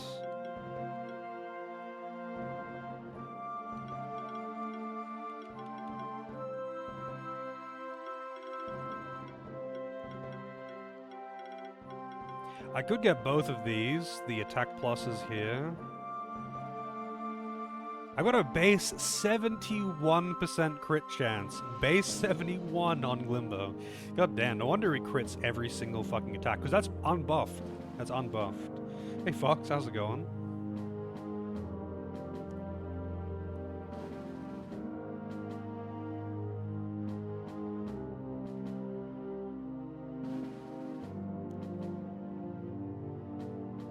Poet's Pen Frost Blink. I have no idea what that is. I have no idea what it is. But how's it going, Pharaoh? My knowledge of the game is extremely low. I invested a pretty good amount of time back in Legacy League, which was years ago, long before I was streaming. And I got pretty into it, and I enjoyed myself.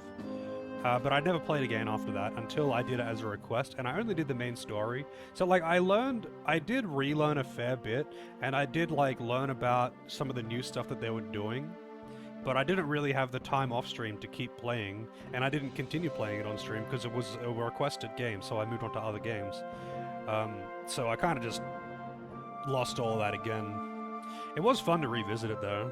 I would be way more into Paths of Exile if it had like a proper trading system. Like if it had an auction house kind of thing, you know?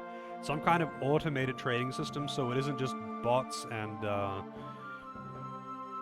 using a fucking third-party website for trading and actually having to message people and hope they're there, and then, you know, a few weeks into the league, it's suddenly like way less people and items are a pain in the ass to get. Like, I don't want to play solo self-found. I just want to be able to trade and not have to deal with the bullshit of trading when I'm, you know, not playing at peak NA hours where most people are playing.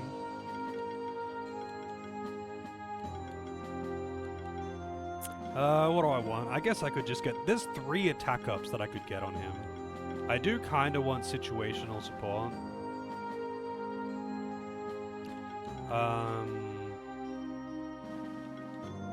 That could be useful.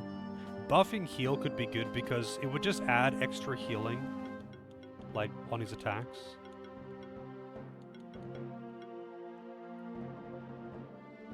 And auto heal would also be pretty good, but his magic stat's actually quite low. Actually, it's not really that low anymore. But that would be a bit more of an investment.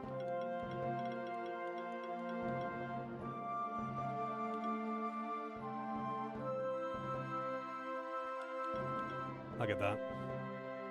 Yeah, I'm not into solo self-found, just because, like, the game is really not designed around having solo self-found. Loot is totally fucking random. You really are. You're hoping to get something useful that you can trade for something useful. Because, like, 9 times out of 10, if you find something, like 99 times out of 100, if you find an item, it's going to be totally useless to you. You gotta hope that you get something that is useful to someone that you can trade for something that is useful to you. And that's a fine system, but it kind of sucks to deal with when you are trying to actually trade people, you know?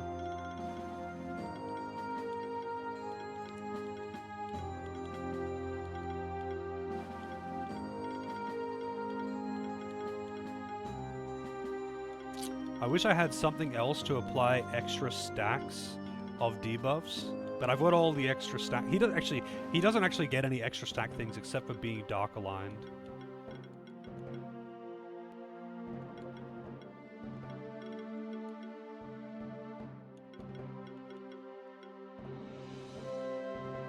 Oh shit.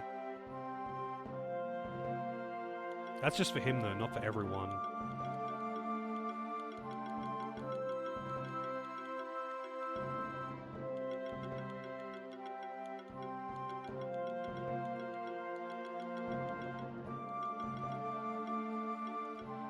Guess I could get that.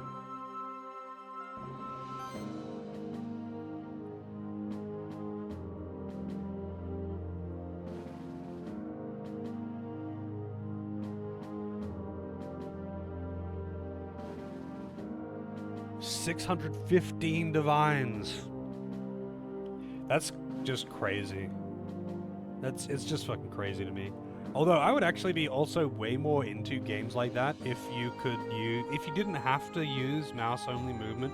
Every single time there is a game like this, any kind of Diablo like, every single time there is one that comes out, people are asking, "Hey, can we have like custom movement? Like can we use WASD for movement?"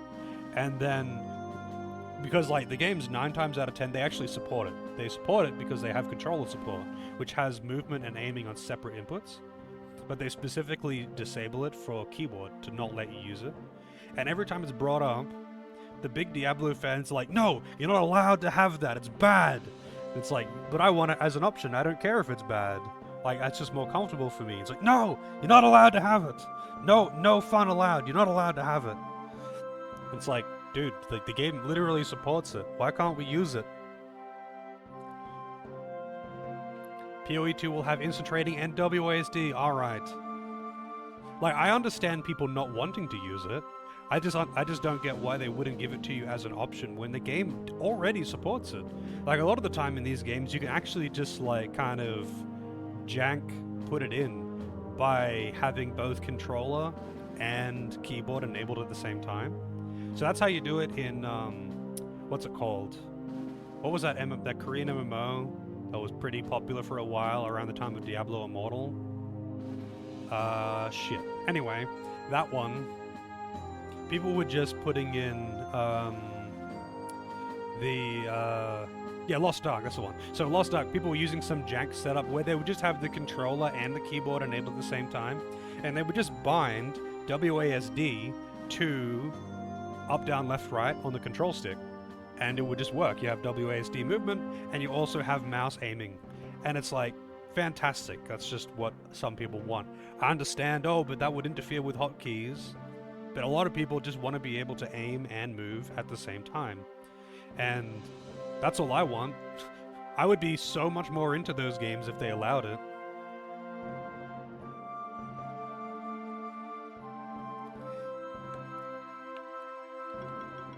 I would be so much more into it.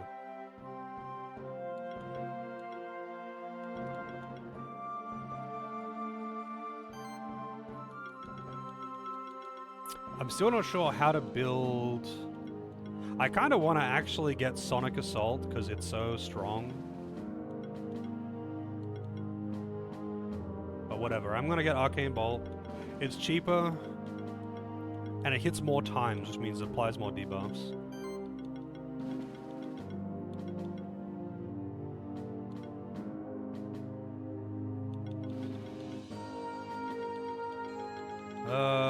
Healing Mastery, what else do I want to get?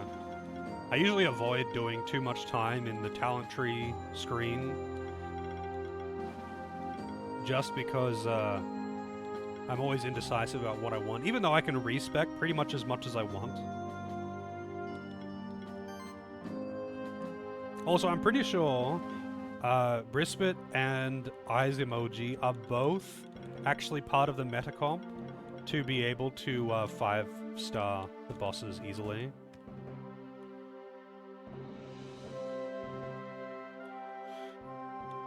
But yeah, anyway, it's a big gripe of mine with those isometric ARPG, you know, Diablo clone type things, where, like, I don't care if it's technically less efficient to use WASD movement. That's what I want to use because it's comfortable. I don't like playing with mouse only. It's part of the reason why I never really got into bossing in RuneScape. Obviously in RuneScape it would fundamentally change the game if you removed the mouse only aspect of it. But like, I don't like playing with mouse only. If I am going to play with only the mouse, it's going to have to be something super chill and not action-packed because it just gets annoying. Hurts my wrist. Isn't Headhunter just like... I mean, I don't know if it's still overpowered, but back in Legacy League, it was like, if you had a Headhunter, you could make literally anything work because it's so overpowered. And the big question with basically any build was, hey, does this require a Headhunter to work?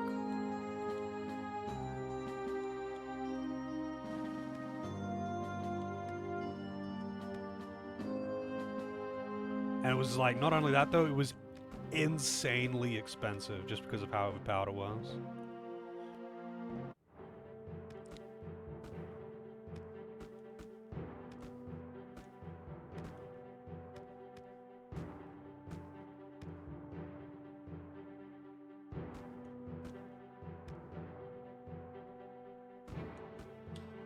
Alright, I've got the high flying now, so I can go into this clock tower, or the whatever it's called.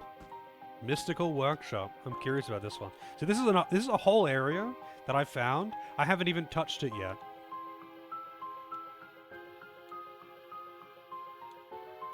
So I'm checking it out.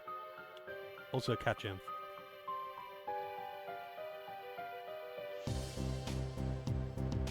Diablo 4 added it? Wow. The 5 people. I don't know, it seems to pop up with every single fucking game. But the funny thing to me isn't that they... Like, the funny thing to me isn't that, like, oh, only a few people want it or something. Obviously, a lot of people want it. But it's just that how irrationally angry the Diablo fanboys get when it's even suggested. Like, it's not that they're saying, like, oh, it's like, oh, whatever, I don't want to use it. It's like, no, you're not allowed to have it because it's bad. You can't have it. It's ruining the integrity of the game by adding it. It's like, dude, the game already supports it. Just let me use it. Also, new demons. It's like, dude, the game literally already supports it. Just let me use it. Stolby. We got super long leg owls. And apparently the steam golems are basic enemies. Diablo 4 has no integrity anyway. Yeah, you're probably right. You're probably right. I don't know, I haven't played it. I played Diablo 2, I played a bit of Diablo 1, and I played a lot of Diablo 3. Never actually finished Diablo 2 because when I was playing it with friends, and they would just want to start new characters over and over and over and over again. So we just never got anywhere. We just do like the first 2 chapters on repeat.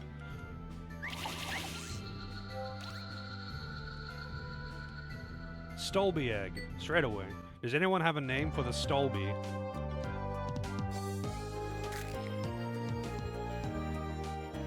The green owl with super long legs.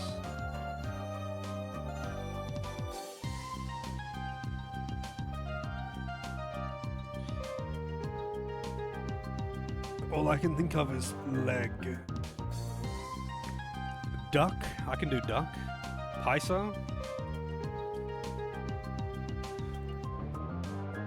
I wonder what the light-aligned one looks like. It probably actually is Paisa colored.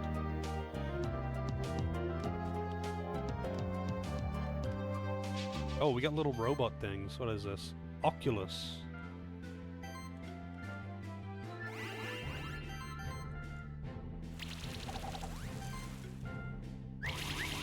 Wow. No armor down. Oh shit, it's webbing everyone. Whoa! That damage from the poison bomb. Poison bomb hits really fucking hard. Decreases chance to dodge and damage dealt. Right.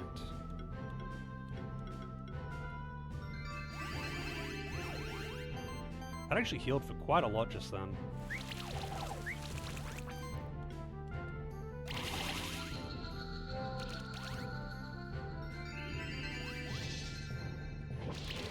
Whoa! Alright, solar flare.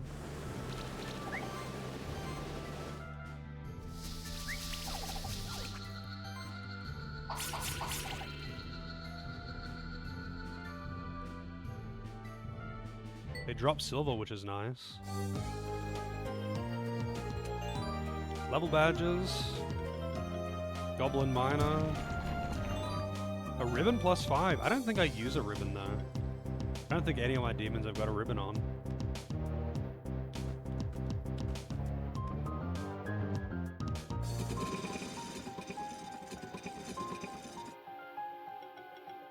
Balls.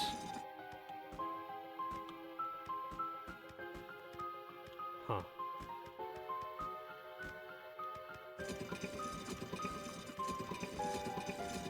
But I can't put... I mean, actually, hang on. If I take this off... Okay, it's still... The top one doesn't open. Also, I should check this. Yeah, it doesn't.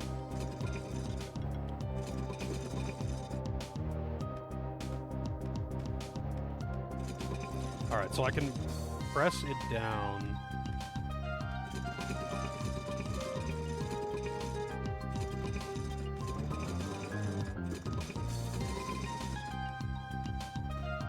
That's to get out, I guess.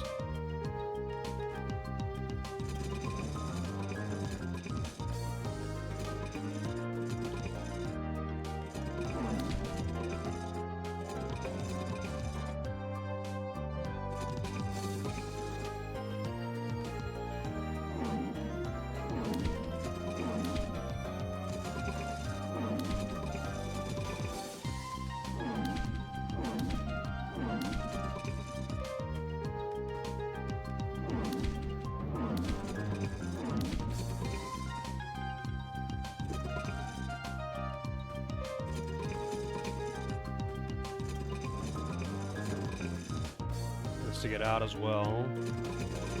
Okay, so there's some chests over there. What does this one open? That opens the first one.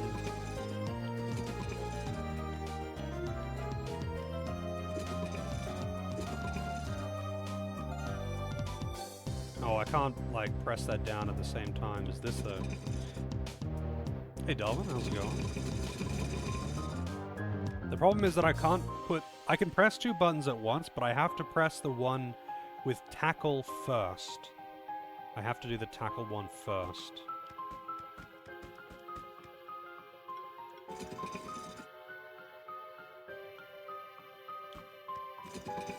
Oh, this one does that too, okay.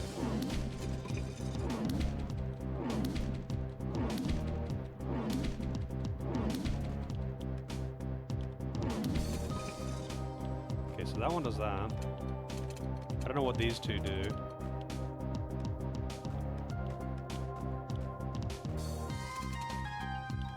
This one can only press this button, so I guess I'll put it on it. This might do something when I press both of them. Yeah, okay, so when both of them are pressed, I can do that.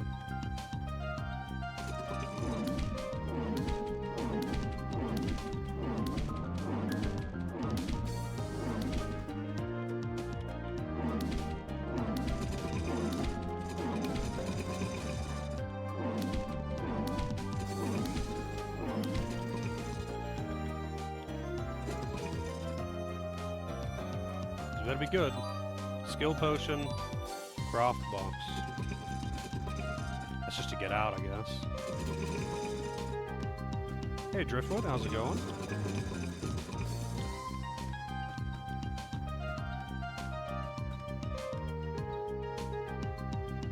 Ninja instead of Indiana Jones? I changed my outfit to be the Dragoon Knight or whatever it was called. I just don't have the helmet on.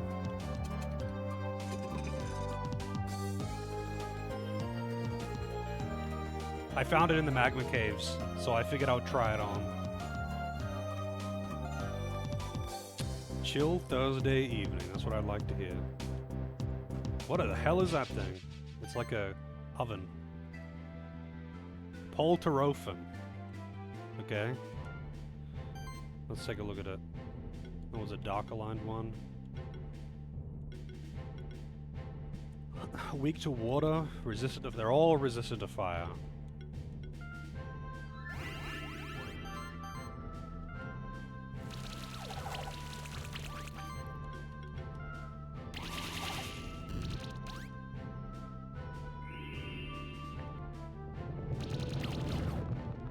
I don't like Lava Wave.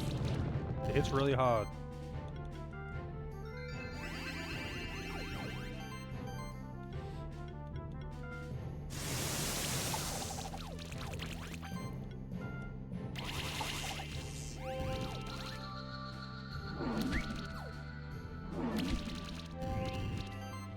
Ofen? Is that how you, I don't know, spell... Is that how you say oven in German or something? Polterofen egg. Also, I need a name for the Polterofen. Dark aligned.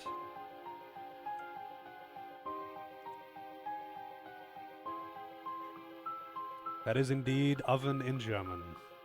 When I was learning German for that brief period, I did not learn the word for oven. I learned the word for a lot of random things, but not oven.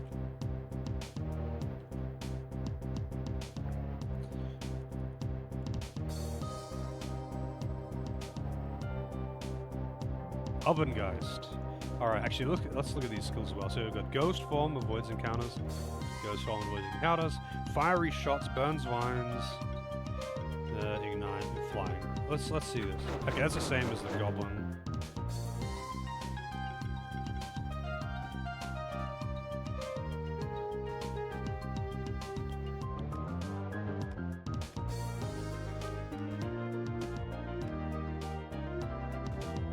Okay. I've had fiery shots for a long time, though. Whoa.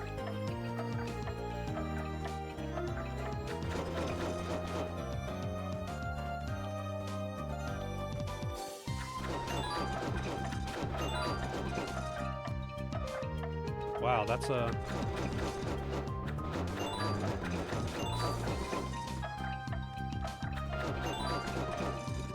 That's gonna be tight timing. That's gonna be really tight timing.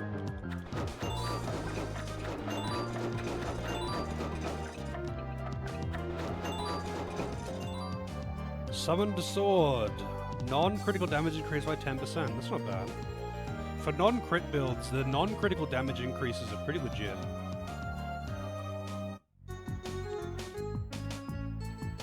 Trade Golem.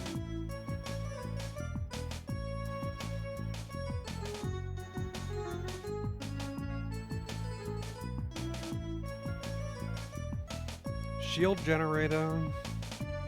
Shields up 50% of max mana at the start of every turn. That's not bad. That's not a lot though. That sounds a lot better than it is. Max mana is not really that high, even if you're stacking it.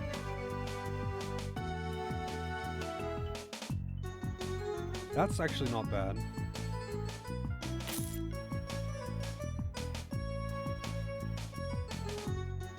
I mean, I'll just buy them all because they're unique. But you can buy a craft box here. Interesting. But sustain ring, mana ring. Might actually buy a couple of those. Because I can't buy them otherwise. Level badges I can already buy elsewhere. The vital ring and mana ring I can buy elsewhere. Sustain rings you can't buy in the regular shop. But if I ever wanted to just like have better, like sufficient mana regen on something, I can just use one of those now. Which is nice. It is kind of annoying when you don't have enough mana regen. Hey, it's this guy again. On one of your monsters.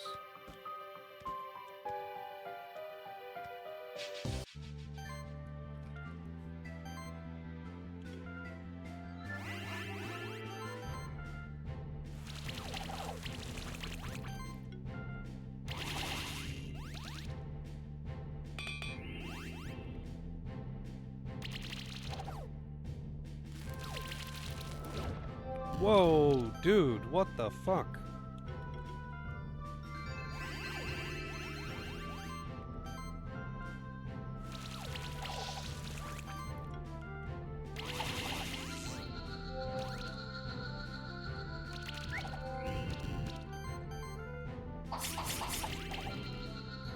The alternative battle music. No, I haven't. You know what?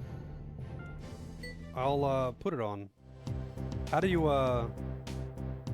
actually turn it on? Does it apply to bosses as well? Also, blocked path.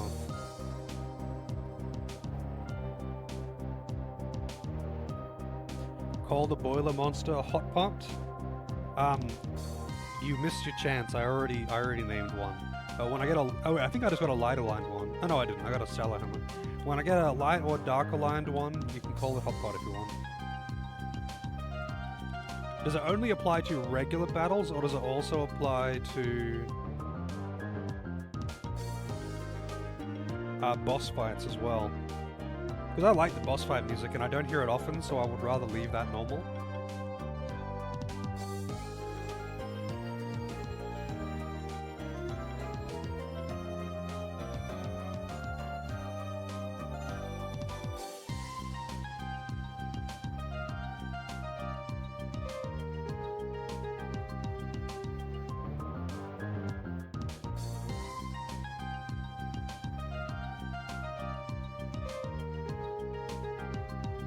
Shiftstone.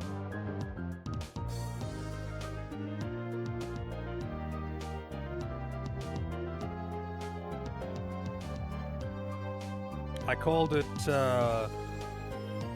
Ovengeist because that's what its name is. Polterofen, which is a mix of poltergeist and offen, or ofen, however you pronounce it, which is oven in German, apparently.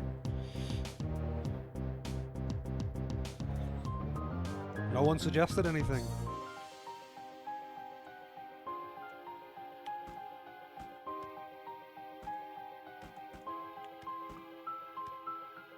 Huh, I thought they were gonna rotate. Like the squares were gonna rotate with the cogs. Raspberry.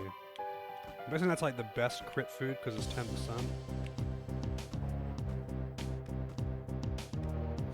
Still trying to think of a good pun. It doesn't have to be a great name. You can chuck out whatever you want when there's naming. Sometimes I'll like get an egg and I'll just sit on it for a while.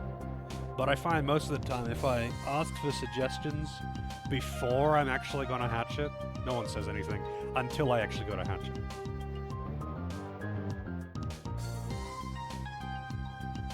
Let's get him.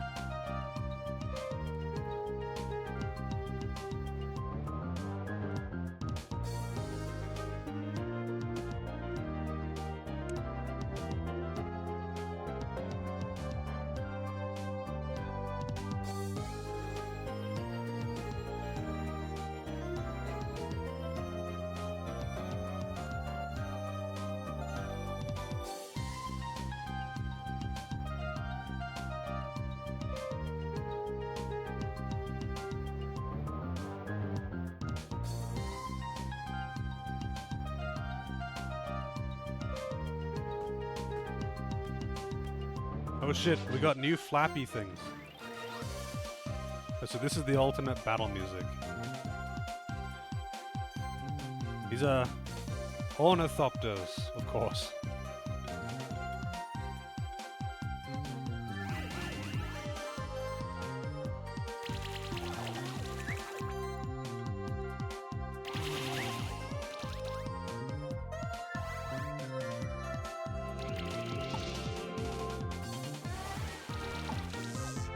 Sticky web, though.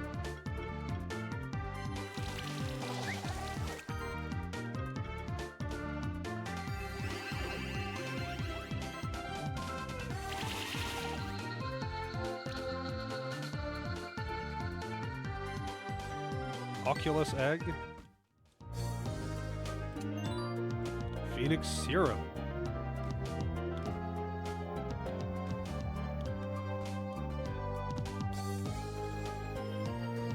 Ice and electric. Who does ice? I got... He's electric. Oops. Ah, you do ice.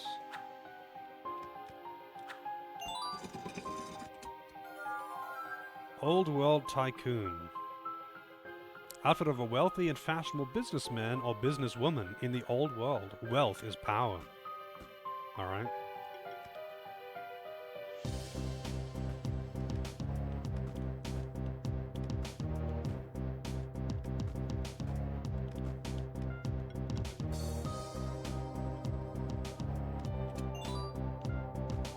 Wow.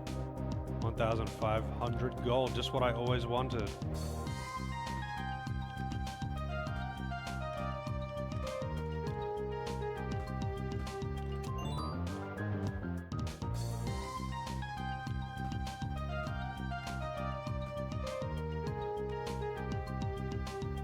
Mimic? Yep. I was like, that's a weirdly colored chest. This is the first time I've seen a Mimic, by the way. I knew they would exist somewhere.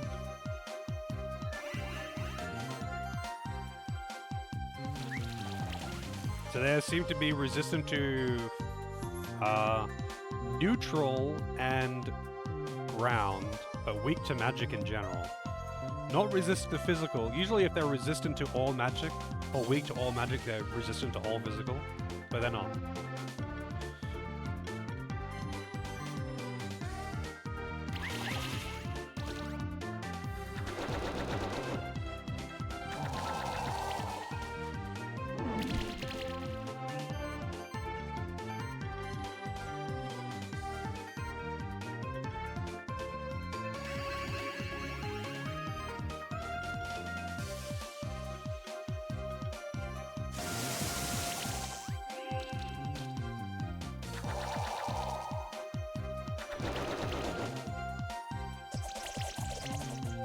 Money is useful, yeah. It's not that it's not useful. It's just that, like, I don't really use it very often. I very rarely use it, even.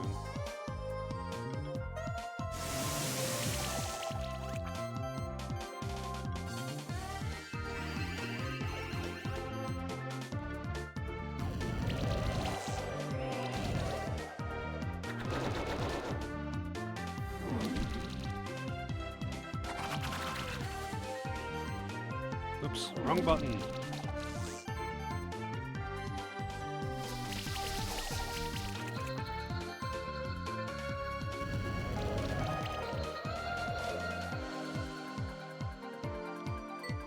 Lemon. Steel. Oh, grapple. Still don't know what that is. I still don't know what that thing is. No egg. Yep, no mimics.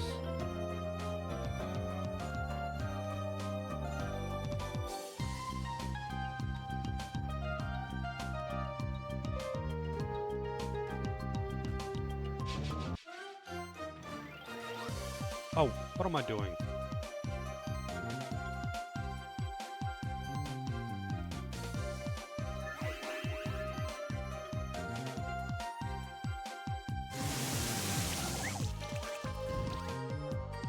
The laser eye egg has grapple. Oh, okay, the Oculus? Yeah. I will check that out. Wow! Just killed him. Just fucking killed him. You know, I'm gonna try that again. This time I'm not gonna fuck up my opener.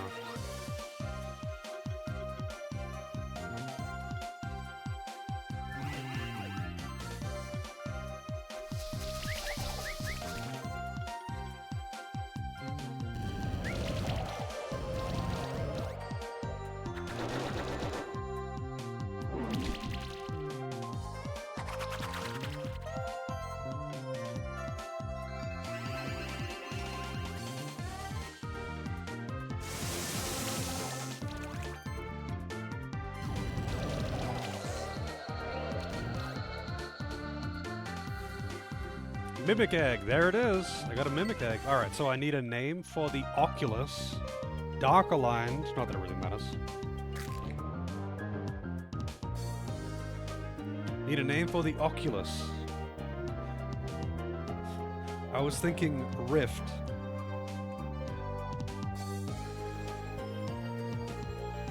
I Spy. That's a good one.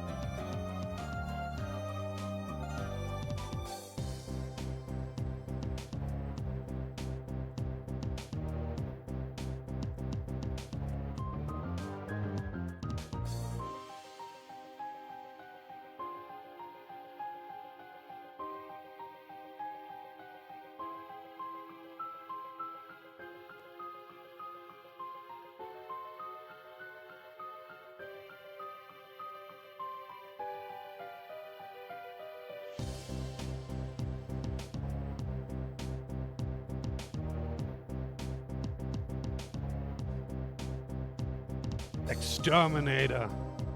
Let's see. I'll go with I Spy. And Mimic. Need a name for the Mimic. This loot box is a suggestion already.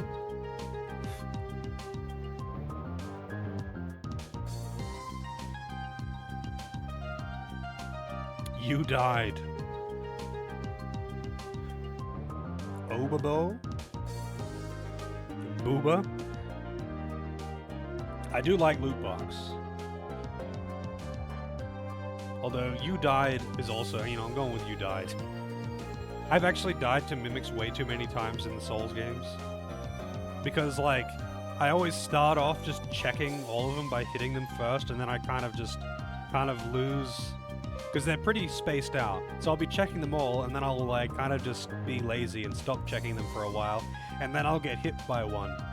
And then it's like, fuck, now I have to check them all again. And then, you know, I'll repeat the cycle. I'll be checking all of them for a while until I stop, and then, bam, another mimic. Alright, so let's see. Grapple, there it is. Fiery shots. Why does the mimic have fiery shots?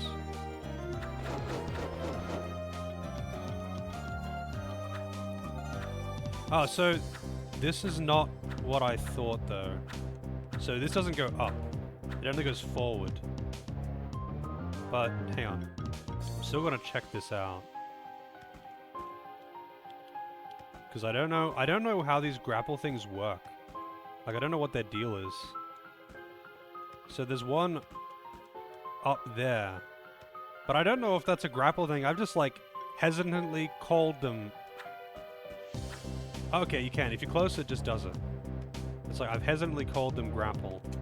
Because it looks like a grapple thing. And it is. So as long as you jump up close to it... If it's, like, within range, it'll grab it. Okay. No, you can't aim it, but it does auto-aim.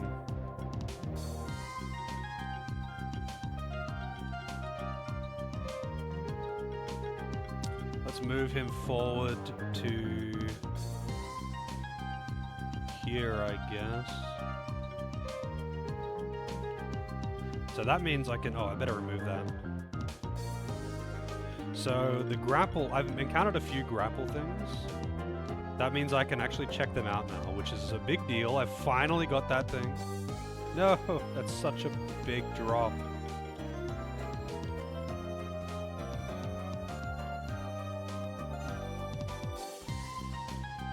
I think I can't make that. I'm gonna have to go the intended way.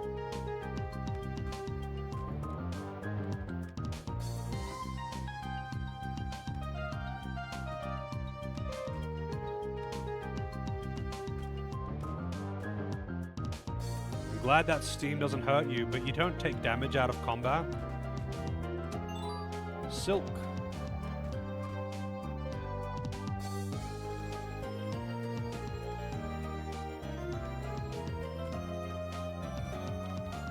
Ornithopters, wow, it actually, I was trying to get into a fight with them, so I still don't have one of these.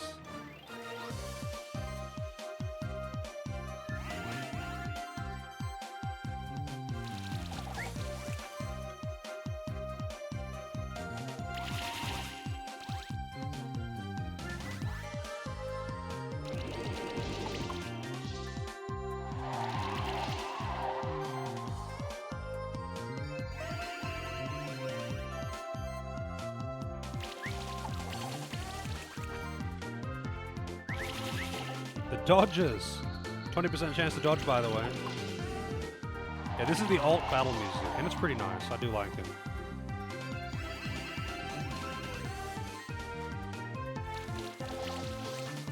I'm not sure which one I like more, but I do like this one. Ornithopter egg. I don't know why the ornithopters have eggs, though. They're robots.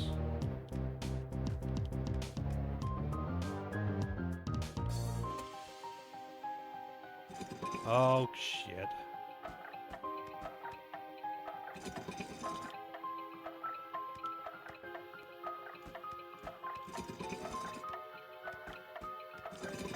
Oh. What the fuck?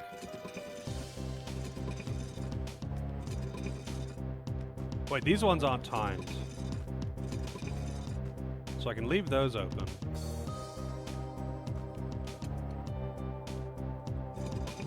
Wait, but that alternates those.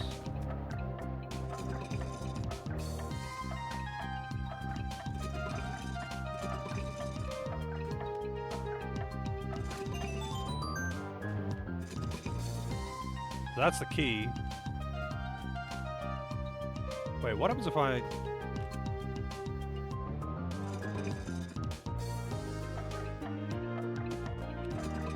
Oh, it's just... You don't need to actually get both. Whoa, you gotta be far. Oh wait, what am I doing? I could be using a mount for this.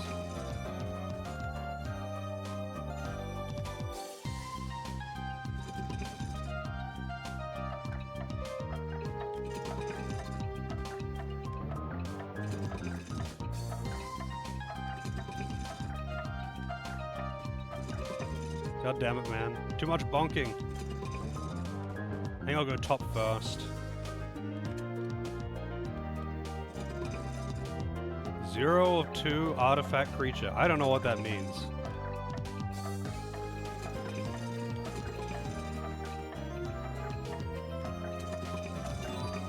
Feather plus 5. Nice. That's a very nice find.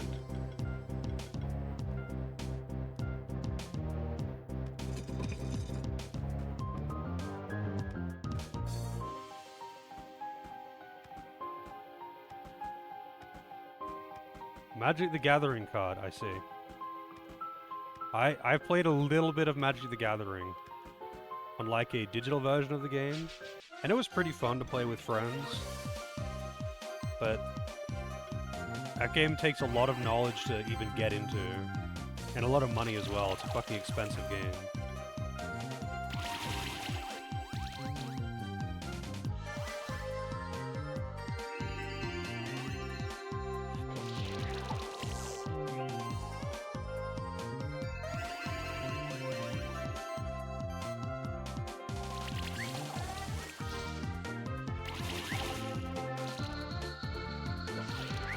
Solar Burst! Stop it with the dodging, man! Jesus. Win 200 wild encounters. Really, I've only done 200 battles in this game so far.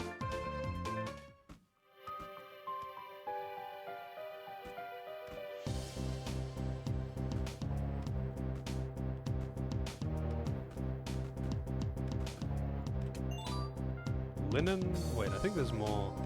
Also, I think these things are light aligned. Not sure.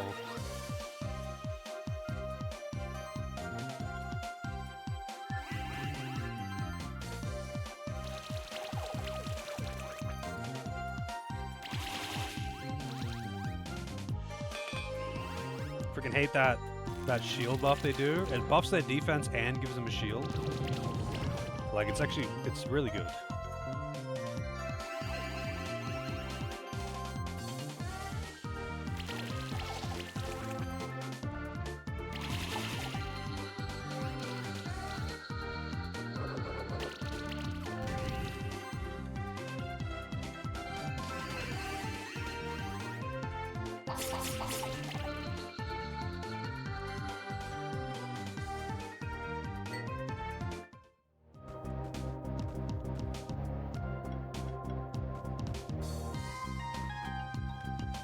Yeah, I've known a few people who have been really into Magic Gathering, and I think it's a pretty cool game and all that, but it's way too expensive to get into, like, the actual game. Digitally, it's pretty neat to play, I guess, but it's a big investment to actually, like, learn all that is required to play that game.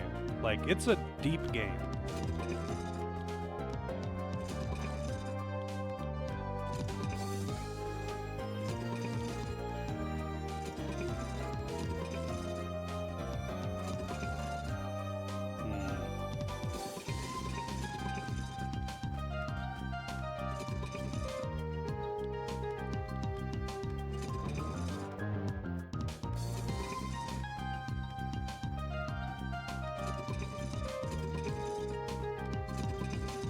Which one did...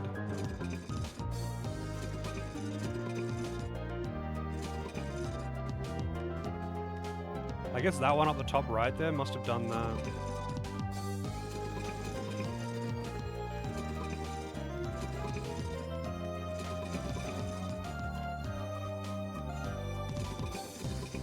Oh shit. And this one must have done that. No, that one does that.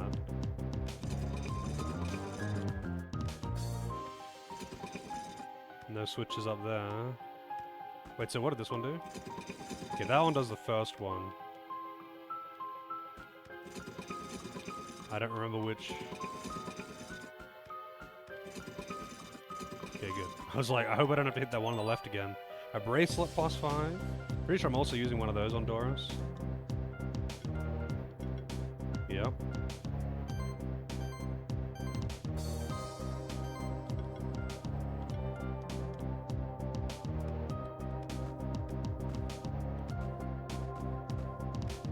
What am I doing? Shit.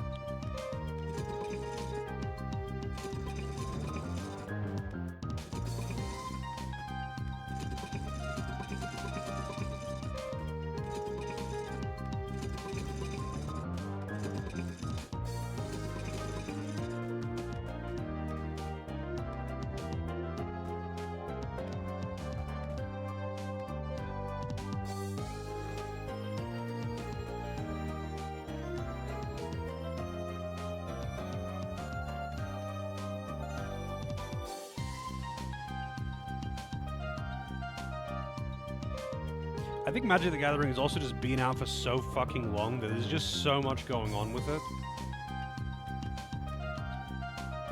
That it's like prohibitive to get into it almost.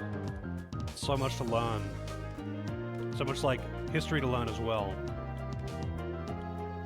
Oh, we got a slime statue again.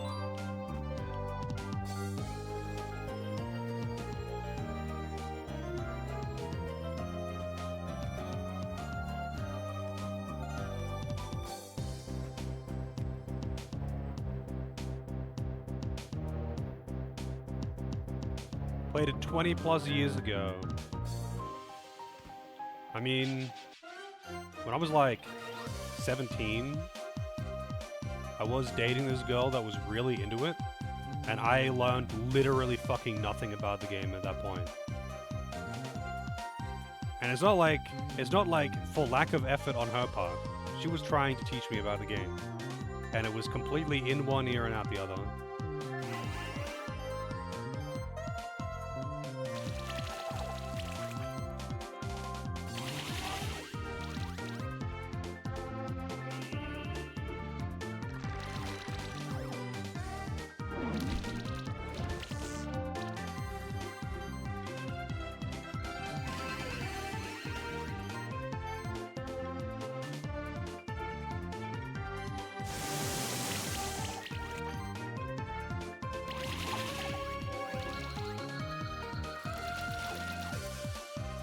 Predates basically everything. I don't know about that, but it has been around for a long time now.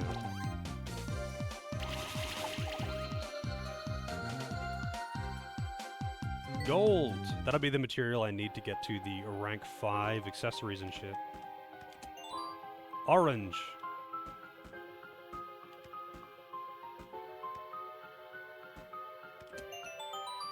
There's the workshop key.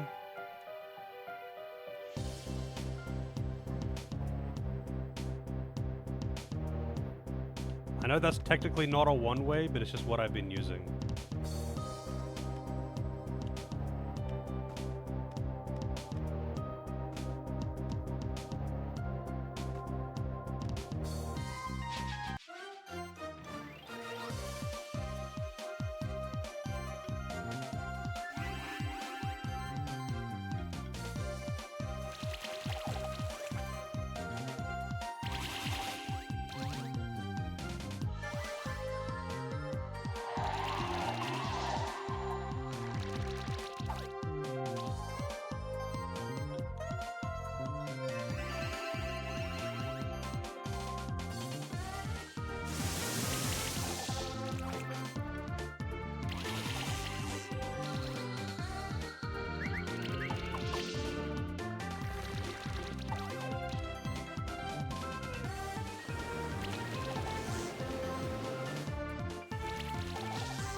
I've come to really appreciate that sound it makes when an enemy loses a buff. When you burn off one of the enemy's buffs, I really like that sound.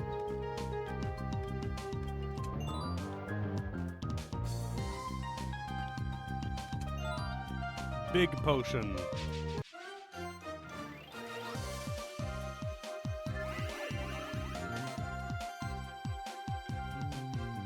I feel like trading card games in general seem to do pretty well. People really like that shit.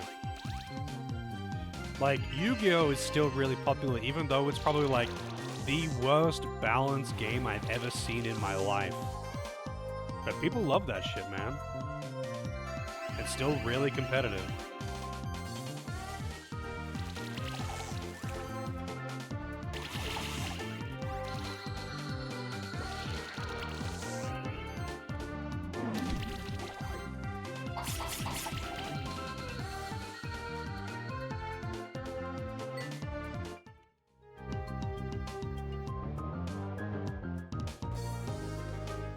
I mean, I liked the Yu-Gi-Oh! Cartoon when I was a kid, but that's about it. I tried to get into the game, like the card game, when I was a teenager. This needs 3 keys. I tried to get into the card game, but I just couldn't. It was too much. The amount of games that are just won by like, ah, yes, I got good opening hand, I win before you even get a turn, that kind of bullshit, no, fuck off. None of that, no thanks.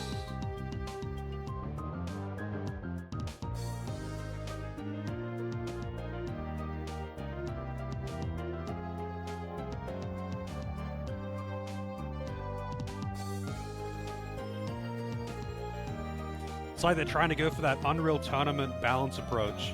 Nothing is overpowered if everything is overpowered.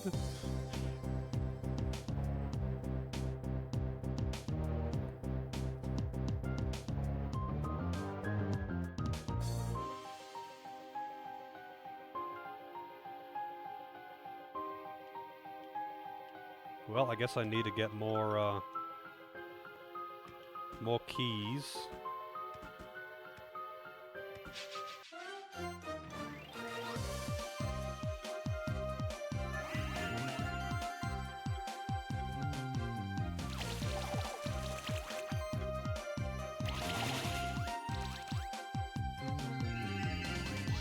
Don't you restore, you dick.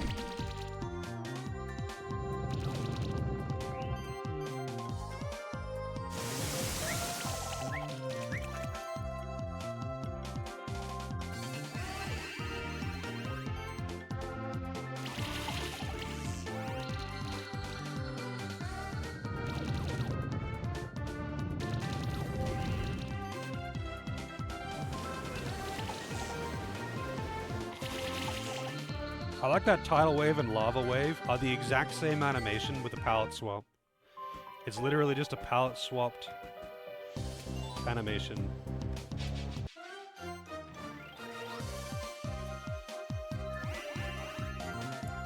Will have me play Rechef. I don't know what that is. Is that a Yu-Gi-Oh thing? I played one Yu-Gi-Oh game on stream. And that was the Dungeon Dice Monsters. It was alright. Well, see you later. 100 to 0. It was alright.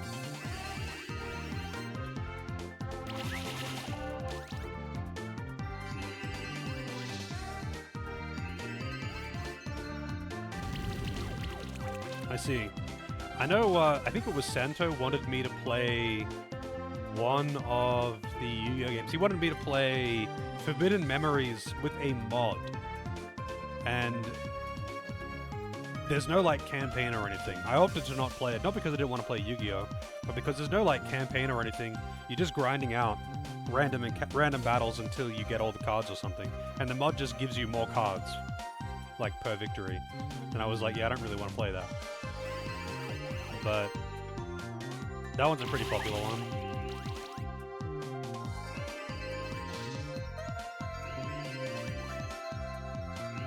Man, can you stop fucking healing? Holy shit. I guess I'll kill these one at a time. Wow, or they'll dodge all of my attacks with that 20% chance to evade. 20% evasion, by the way.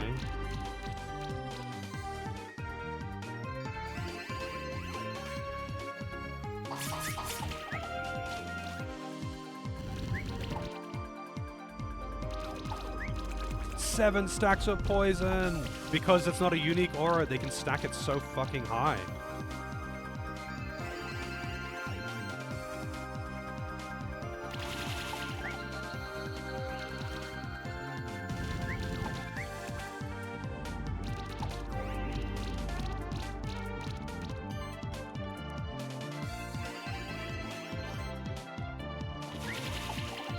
Alright, that was really fucking weird. That was actually really fucking weird. Alright, so that's just those. How many keys do I have? 2. Alright, I see that other door down below. I just hadn't gone that way yet.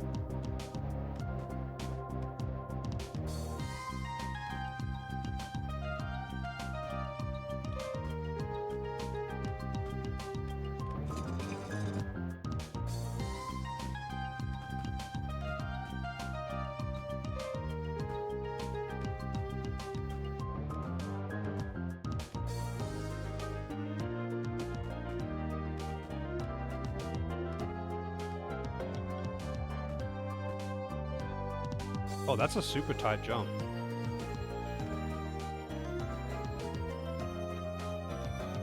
Yeah, those birds are fucked up, partially just because they got really good dodging RNG though. Like, they had the 20% chance to dodge buff on, and maybe they've got like the passive 10% chance to dodge or something. So dodge isn't a stat that you can stack, but there are some that, some monsters have got the, or is it? This passive, which is an 8% chance to dodge. You can probably get more of it. Like, basically dodge isn't a stat that you can stack. But there is a buff that gives 20% evasion, and there's a buff that gives 20% magic evasion. But they were dodging like 2-3 attacks in a row every time, even though they only had 20% chance to dodge. Like, it was almost like playing D&D. 20% chance to hit. Ah, whoops. I'm not sure if this is just a really tight jump or if I'm meant to be like doing something else as well. I need to start my flight a little bit higher in that jump, but I need to also have like maximum distance. There we go.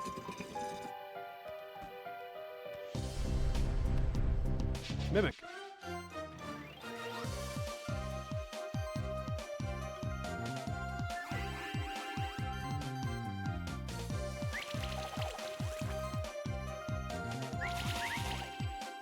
I knew they were a Mimic. I mean, I did know they were a Mimic, but like I just like mashed the button. I didn't think. I should have actually brought out Chungus instead of Cat Zerka, what's his name? Frickin' Glimbo. Hey, Kelvin. All that effort for a Mimic, it's probably going to still drop the key that I need though. It is still probably going to drop the key.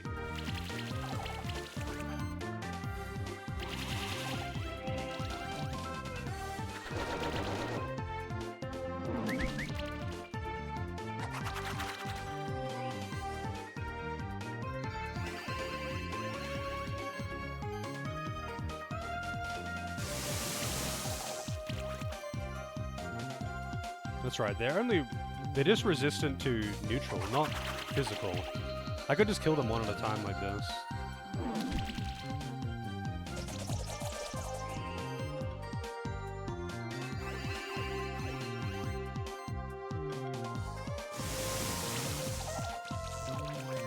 Well, they're dead anyway. I should have been doing the wind strike from off the bat though. Now there's the real chest art. So they did still give me the chest that I wanted.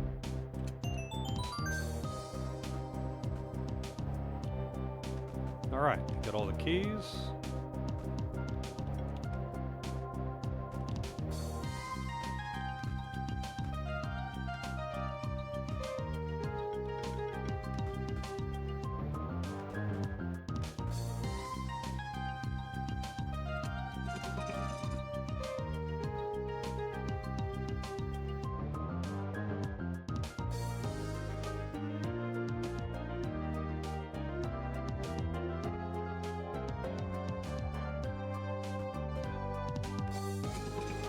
Oh. Right. That was a slime statue, right? What was this? That's a blocked path.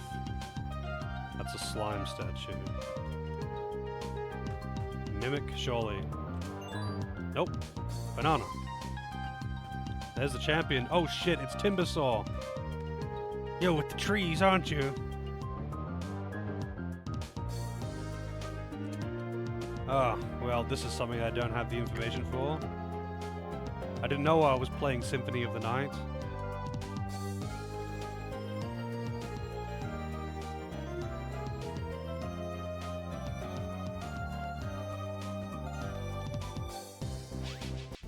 Alright, let's see, look. Weak to wind and water, resistant to grass and fire, attacks with fire and wind. Well, I can deal with that.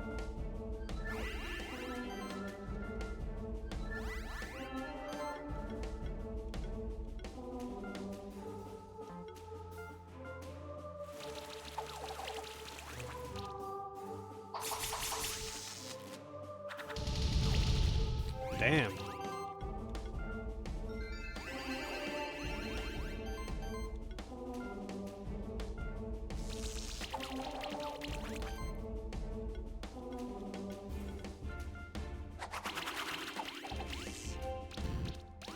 Being weak to anything that Glimbo does is not a good time.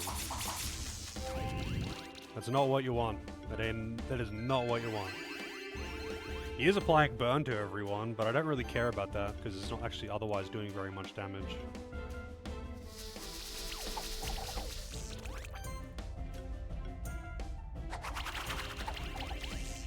So much bleed. So much fucking bleed. Yeah, I guess this guy would count as a goblin, right? I want to make that full goblin team. I wonder how good it could be. I'm actually pretty curious about that. He's got so many stacks of charge. I should actually make him attack on his next turn.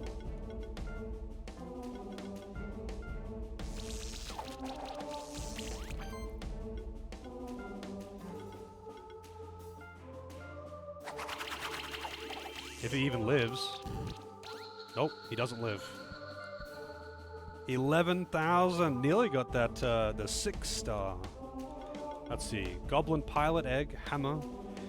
Defense, crit chance, mana regeneration. That's not bad. It's got very low base stats, though. Goblin Pilot Egg, though. Alright. Need a name for the Goblin Pilot. His name is going to be Timbersaw, if no one has a better name.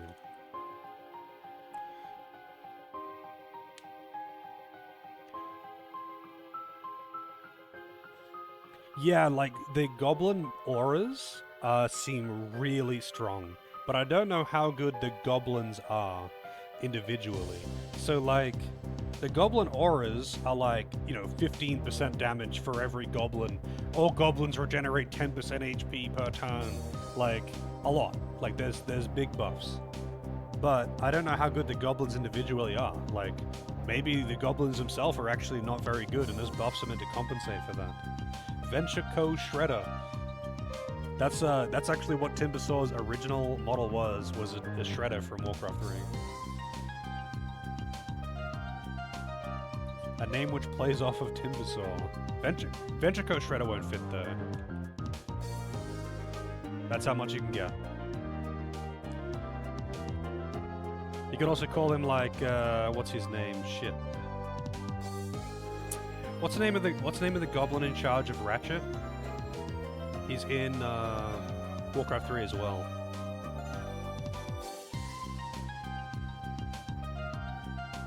He's like the only goblin that's cool, and fuck the rest of them. Can't remember his name now though. I guess I'll go with Timbersaw. I can always rename him. Tim Slim. I can always rename him later when I actually use him. I'll check out his skills though, actually. He has Crush. I like how he kind of like cackles when he does it. Also, these Mad Eye statues.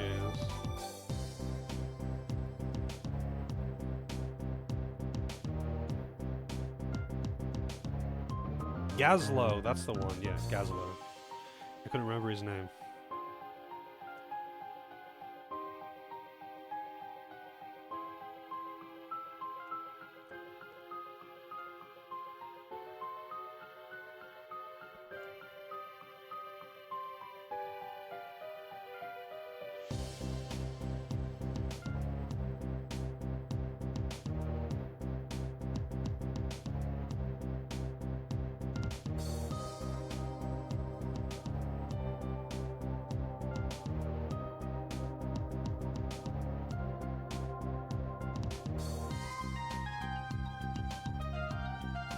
I don't know, I feel like this guy doesn't know much about true academics then.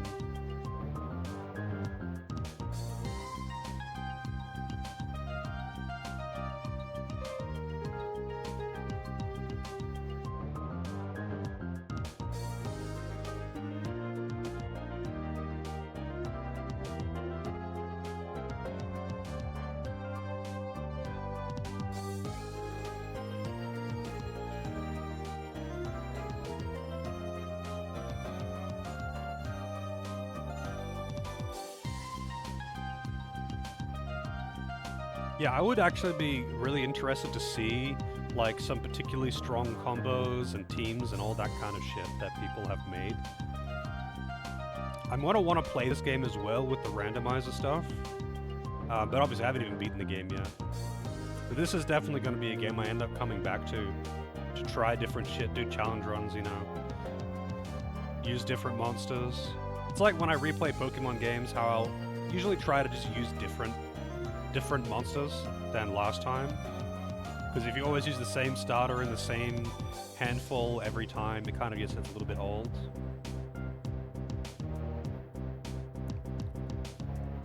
Zosimus and Chimes.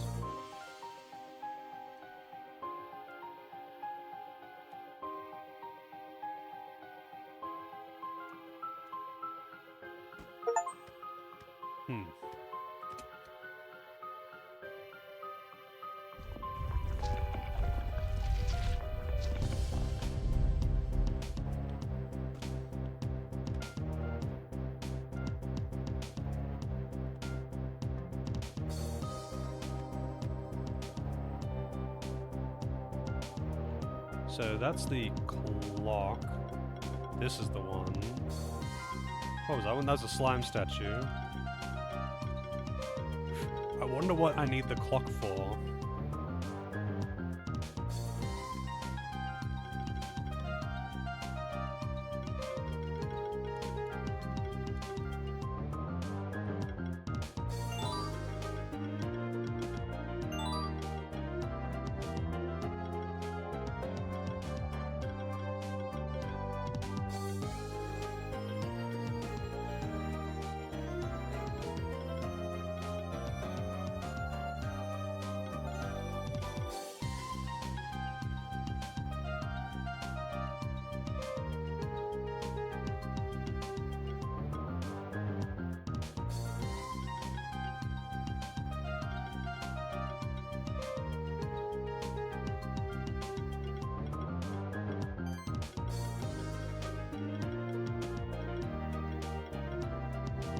Not sure what to do with his points at this point. I mean, Severe Hit could be kind of nice, I guess. Magikarp Challenge Run. I mean, the thing is though, Magikarp, until it learns something other than Splash, literally cannot play the game. And then as soon as you hit level 20, you've got a really legitimately very good Pokemon. Like Gyarados is good, it's really good. It's got like a 520 stat total. Like, water flying, yeah, okay, it's got that, like, quad weakness to electric, but you really don't encounter much electric. And otherwise, it's just a really fucking strong Pokemon. As soon as you hit level 20, that's all you have to do, get level 20. And then suddenly, you're kinda gonna just shit on most of the game.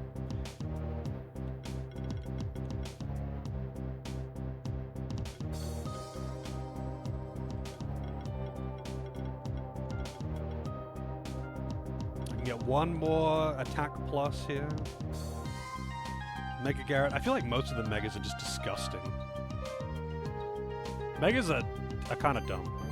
I really don't like how all they do is make it, whatever it is, way better, instead of like being used on lower end Pokemon to make them in line. That it's like, a shit Pokemon with Mega Form is just going to be as good as a normally, just otherwise good Pokemon. But a good Pokemon with Mega is a god, better than Legendaries. And it's like, okay, why don't you just make it so the low-end Megas just get a much bigger boost to make them more viable? But I guess balance has never been their intention. Ever. It just never has been their intention.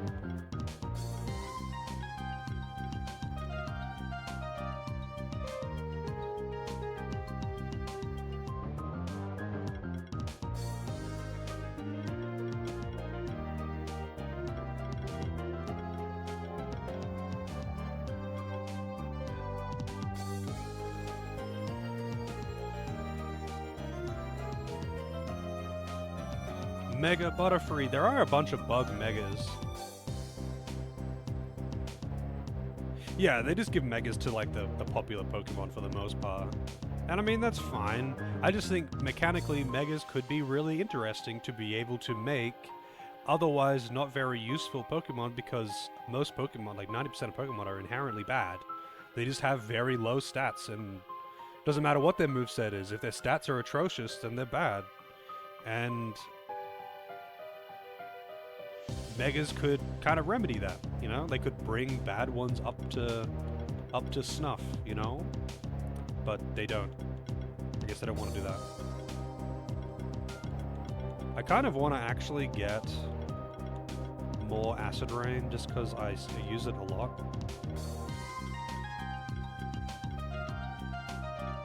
I guess I should get Double Impact. It seems kind of useful.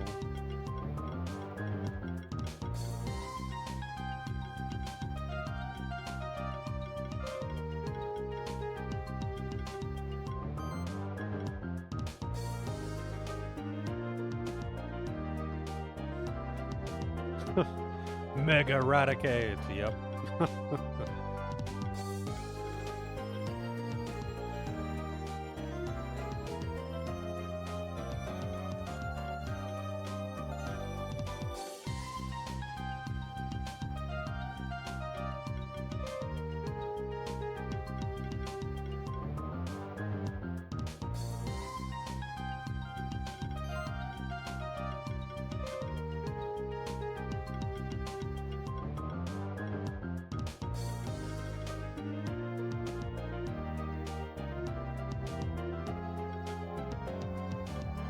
Lifesteal could be useful for him, I guess.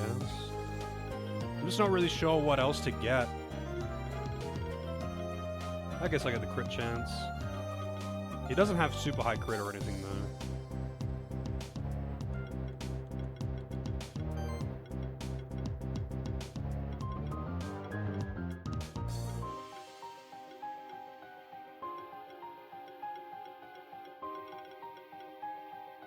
Funnily enough, Brisbane would actually do some legitimately high damage.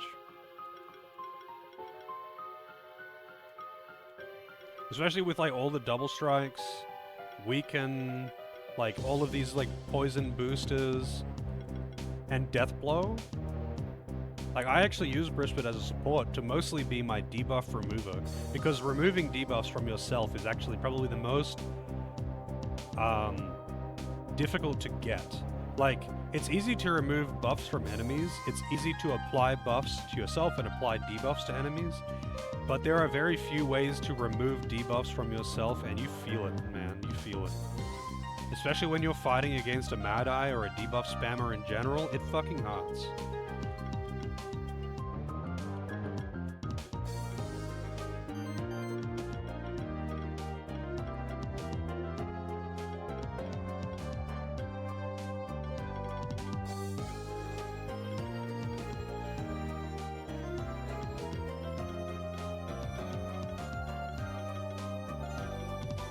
Might as well get the defensive things.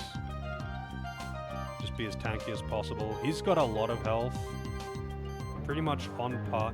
Actually, not really on par with Doris. Doris is insanely tanky, though.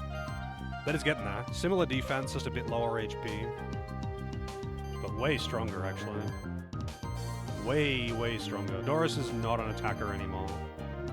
Doris is damn near unkillable unless you're using fire, though. Oh yeah, also, I went in there for a specific reason. So I could do this. Also, before I head out, I should check with the parents. Because they might have a, some loot for me. Healing is based on magic, shielding is based on armor. It actually tells you in the tooltip what the damage calculation is. So, like, healing is, with heal level 5, it's 8 times 130 plus 25% of your magic.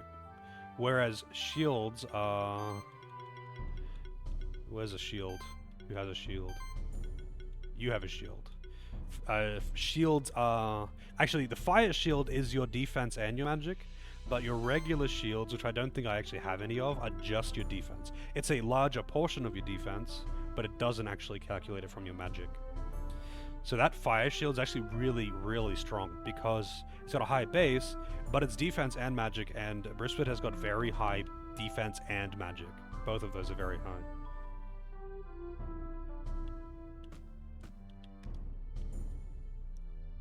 Actually, you know what? I'm going to check out the tower Because there's a bunch of doors that I should be able to go into now. I can't go into the top one, that requires master. But I can go in here now. Fishing rod. Oh, I can buy, like, a bunch of these things. These are the unique weapons. Well, some of these are accessories, actually. Actually, most of these are accessories. Infinity Arena. Matched up against random monsters. If you beat them, you'll be matched up against higher level monsters.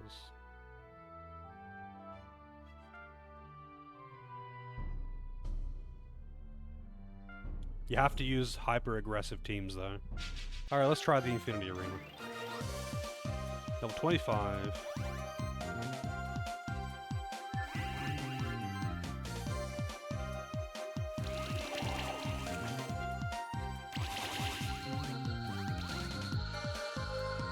Ah, but it doesn't, like, I can't just,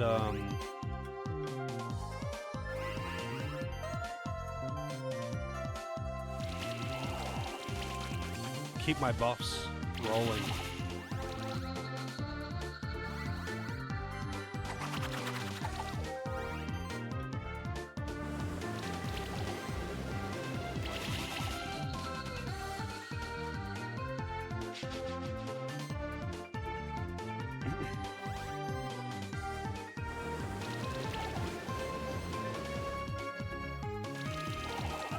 Oh, what level are these? 39, shit, they very quickly out-leveled the fuck out of me.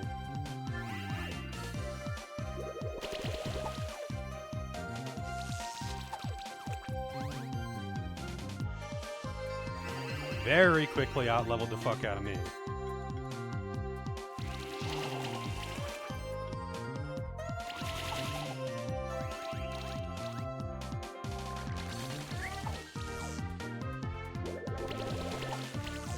See ya. Even if he didn't get ignited just then, he was dead.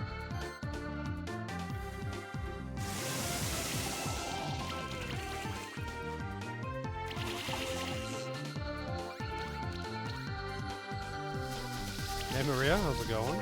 Wow, that damage.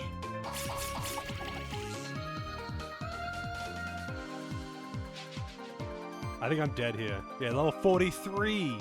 I think the level cap's 42, by the way.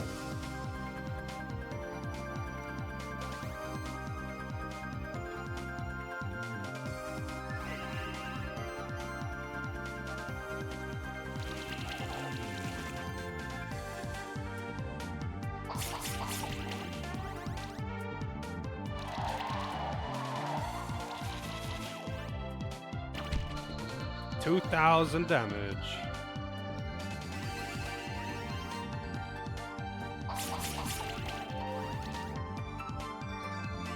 Don't healing wave, you asshole. He's in danger.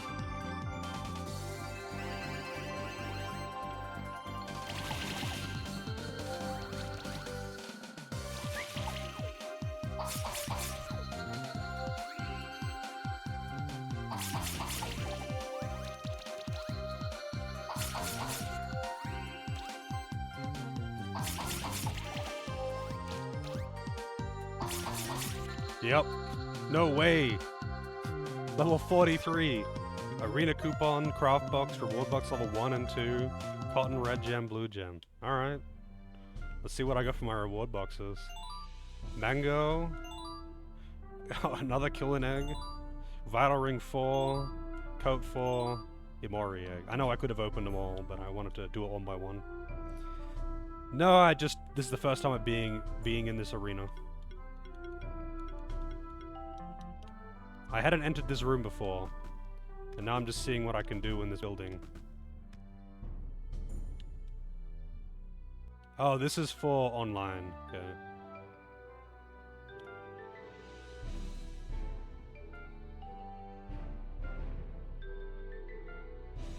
Leaderboard.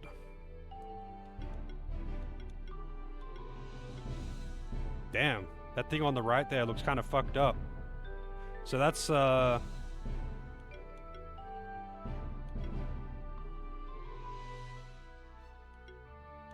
notice that, 2 of the top 3 have got... I thought it would be 3, but 2 of the top 3 have got a Mad Eye in their party. 2 of the top 3 have got whatever the fuck that thing on the right is and the left here. They've got the EBF evolution. I like that that thing in the middle here. I like that. There's a lot of I'm noticing some similarities here. Yeah, Mad Eye seems kind of just broken, to be honest. It's just like the debuff king. Yeah, the Goblin Miner, I have no idea how or why it's good. I don't know what this room's for. I did the story thing here.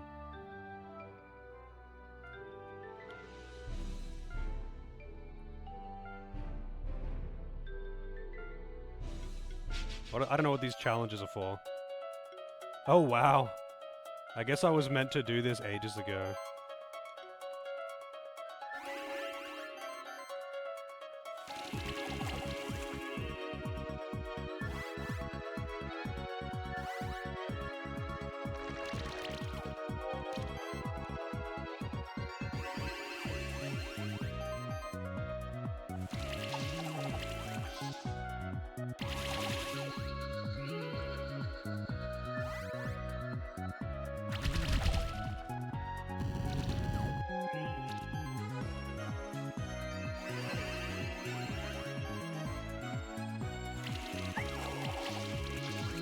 Wow, even the acid rain killed him.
Yeah, it's just habit to buff myself, to be honest. That's actually a defensive buff, though. The one that I cast is actually a defensive buff. The rest of it is just random buffs from healing. Bronze. Why does it... Why can't it just put me next to him again? Level 14. Alright, this time I'll just go all-out offensive.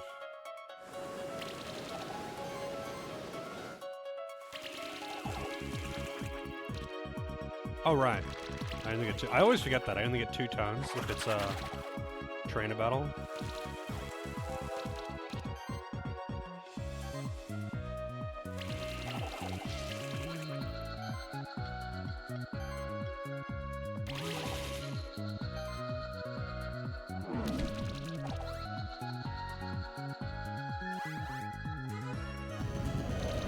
I'm kind of curious about the Minotaur and the Megator or whatever, because they seem to actually be pretty strong.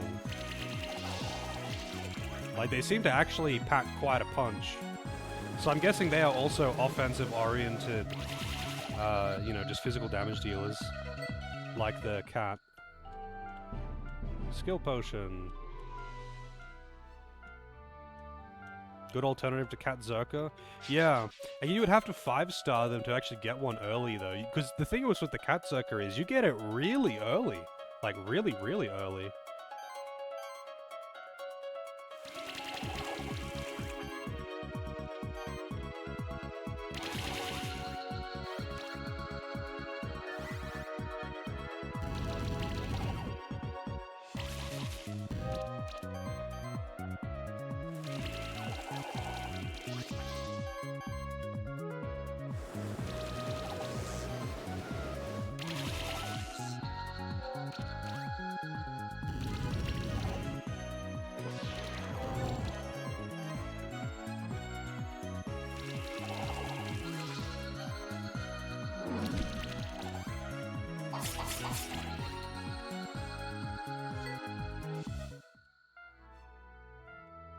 Another skill potion.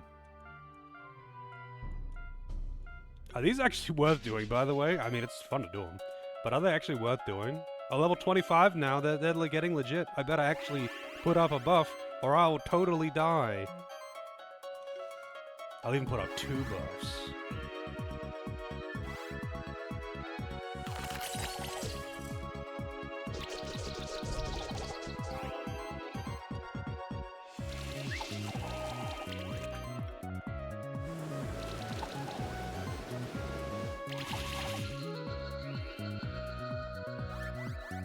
Full utility.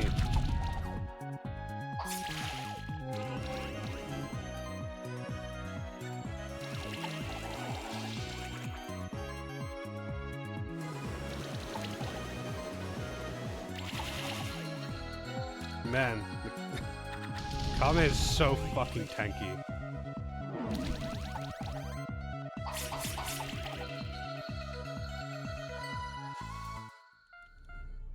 Shift stone. Oh shit, no! I didn't want to do— oh, thank god. I thought I accidentally did the novice challenge again. Night challenge, what is 30?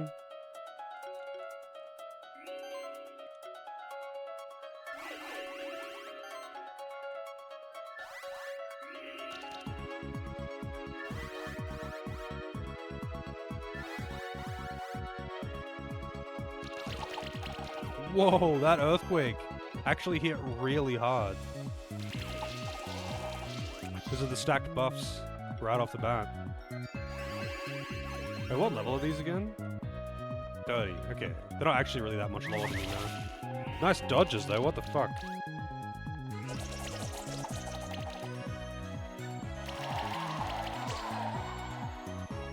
Are there— is there a dog alternative to the cat? A highly offensive dog monster.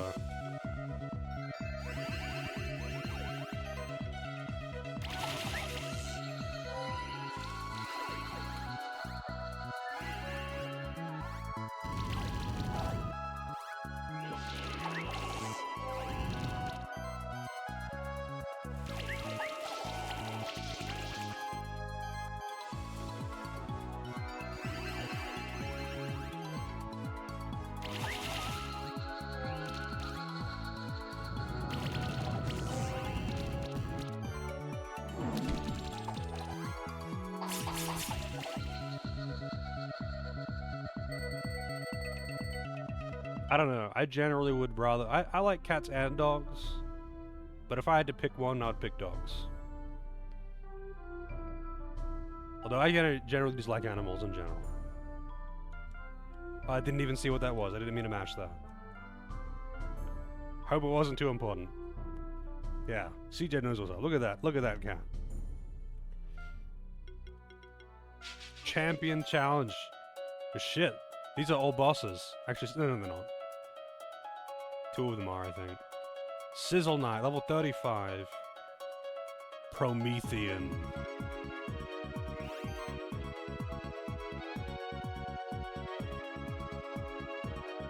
When did I get that emote? Today. I put that up today, like an hour before I started streaming.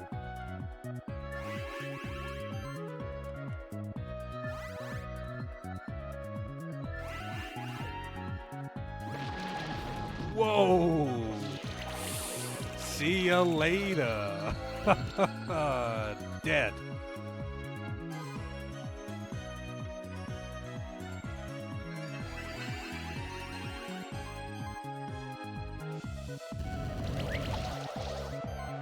These enemies are like the same level as me now, I think. I'm 36, actually. I just dinged before, that's right. Oh, it's got the Phoenix thing.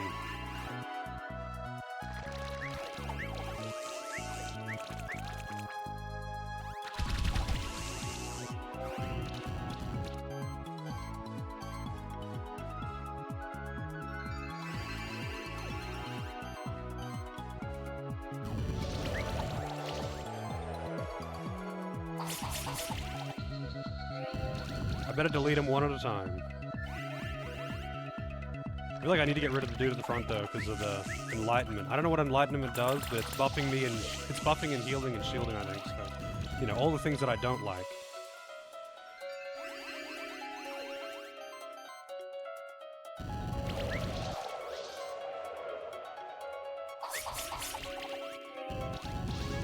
The dodges though.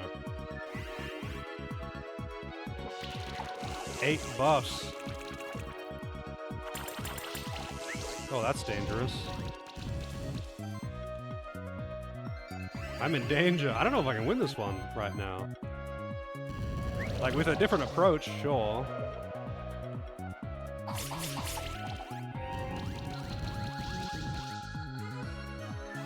I think killing the dude at front is a bit unreasonable right now. Don't you kill him.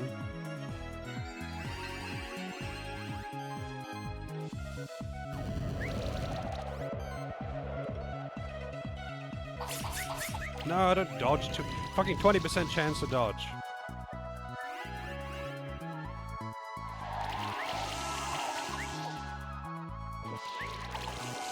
Oh, I think Doris might die. Oh, barely didn't die. But Brisbit's finally out, so... Healing and debuff removal. Stop dodging! I don't have buff removal now, though. And their buffs are very bad.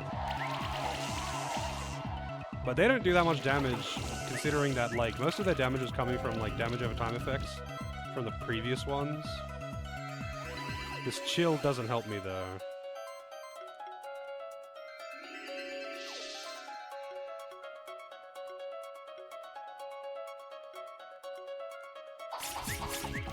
The dodges are really fucking bad.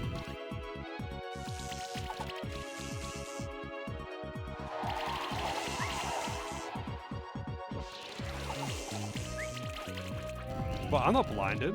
I don't actually have blind on. They have the dodge buff. They have that, where is it? Agility. 20% chance to dodge. I don't have blind on. I don't think any of them can apply blind, can they?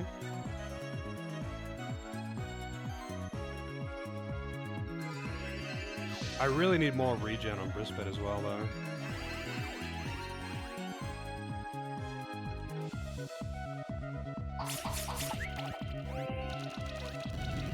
Man, that bleed is hitting hard. The bleed's hitting real hard.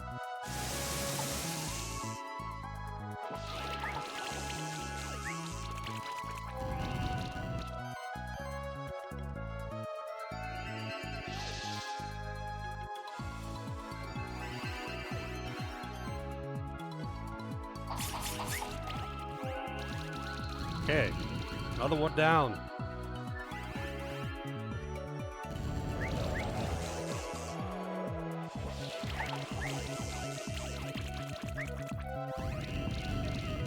Oh, Jesus. The quad burn stack.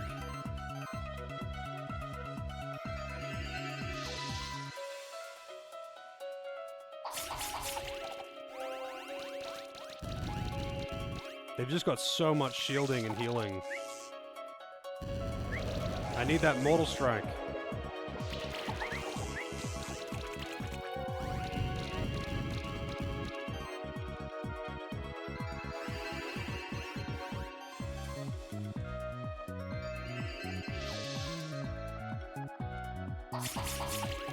Is he dead?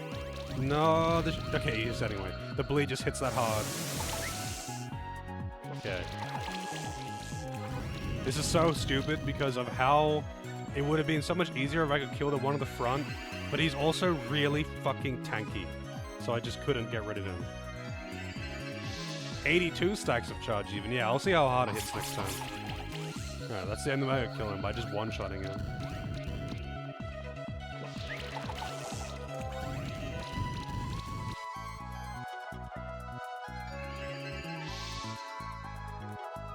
Alright, let's see the tackle. Let's see how hard this hits. Dodges. Did hit pretty hard though. So Dora's doesn't actually have particularly high attack. Reward box level 2.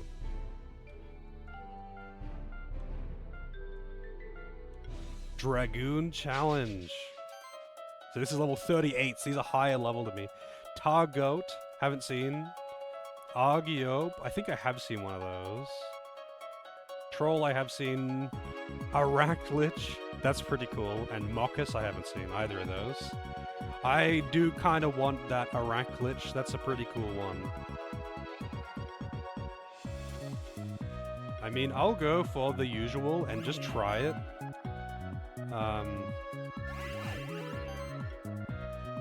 See how it goes, I guess.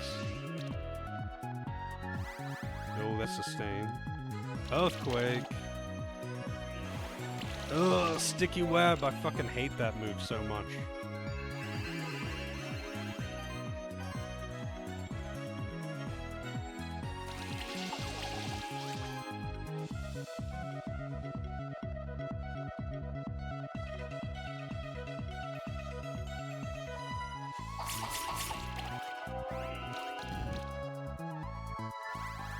So I kind of need to get rid of that goat, I think. It's the supporter. But the spider's really annoying because it spams that web.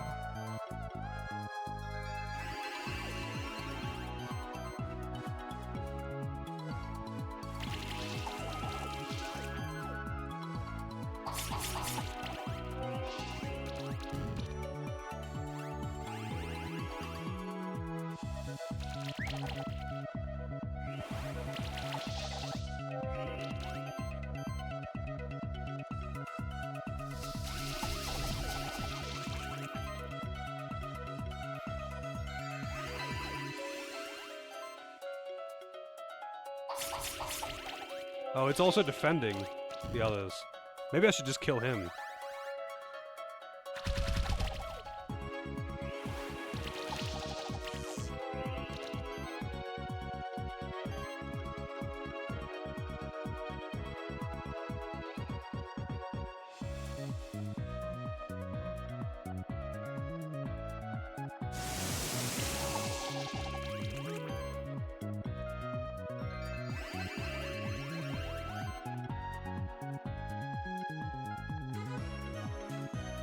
He's so tanky though. Like, look at this shit.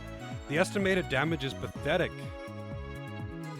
Like, its armor, I guess, is... Well, its armor is actually not really that high. Its health is really high though. But weirdly enough, I guess the troll doesn't have shield.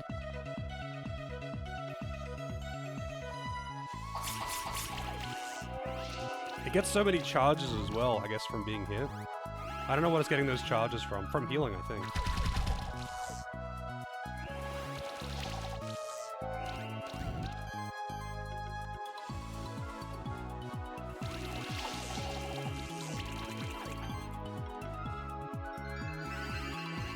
I need that debuff removal though. Like, it's...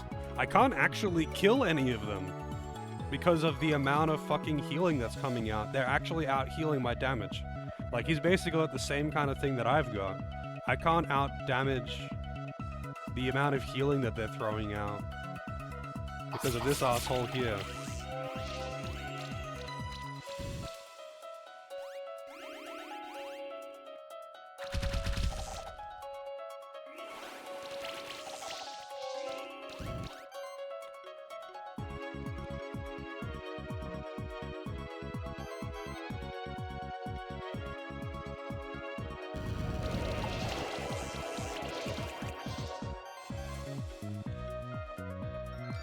I might be in danger here, though. He is slowly going down, though. Oh, he finally went down. Thank fucking God.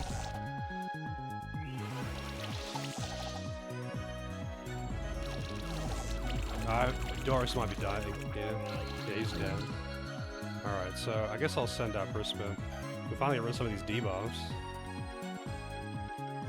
What does this do again? It reduces dodge and damage dealt, yeah.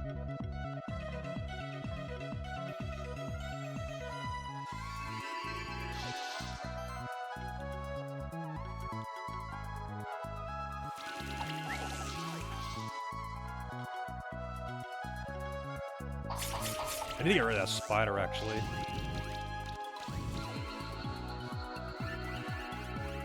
Full utility, really?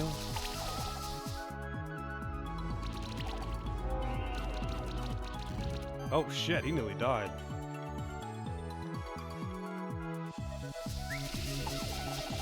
And the fucking dodge as well. I think I might just be fucked here. I wasted so much time on the, like, first wave. Oh, the boar also protects. I think I might be dead here.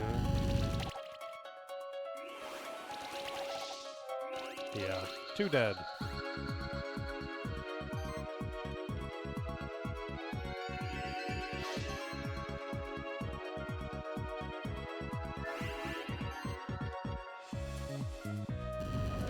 I no longer have, like, good buff application or anything.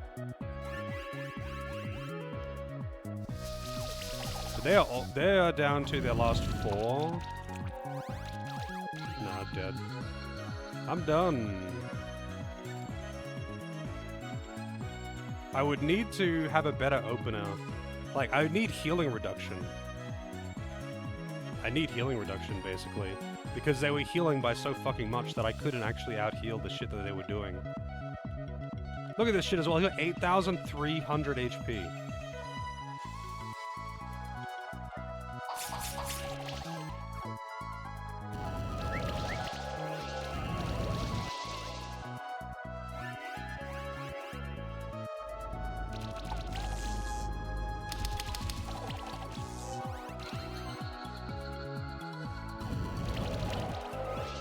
Equipment boosting skills? There is equipment boosting skills, yeah. That'll be like boosts the amount of HP that you get from gear or something. I could try that again, but they're higher level than me, and I would have to like rethink how I was going to approach it. Maybe even respec, because like even with a completely damage-focused, pure damage dealer without any damage downs, he still couldn't even come close to out DPSing their healing. I would need to have a healing reduction and kill their supporter like straight away, and then kill that spider off straight away. Yeah, I mean it's pretty common. Most of them have got something. Not all of them do, but most seem to have like a. Well, I know you haven't. Like this mana focus, mana and mana regeneration values from equipment increased by 30%.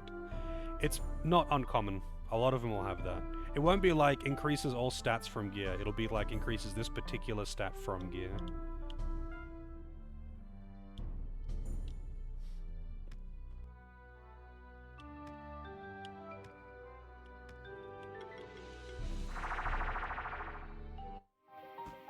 Oh shit, I didn't realize what time it was as well. It's coffee time. It's actually past coffee time. I'll be back in a few minutes. Enjoy the music.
Alright.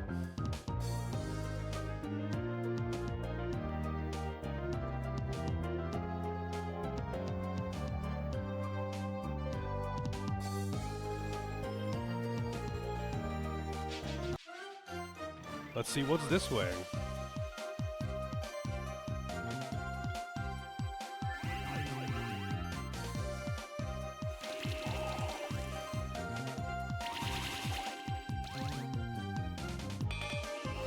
I imagine using Shred instead of the X-Slash might also be better.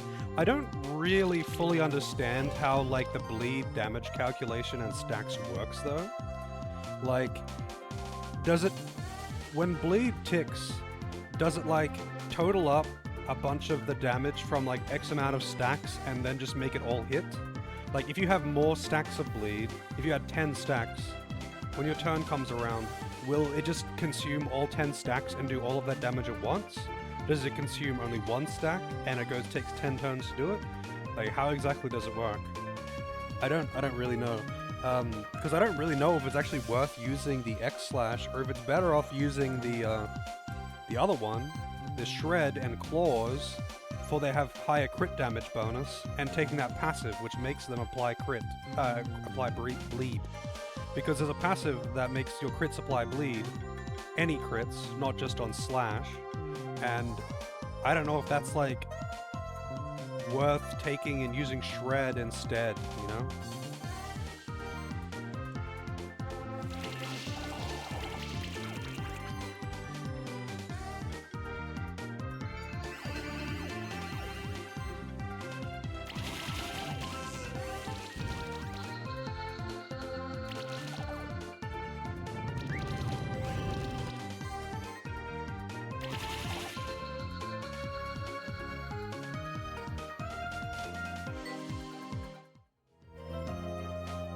I probably should have checked what I can upgrade now, too.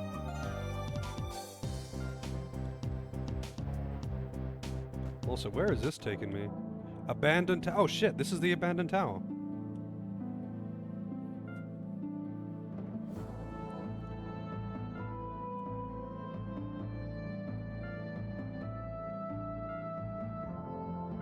Okay.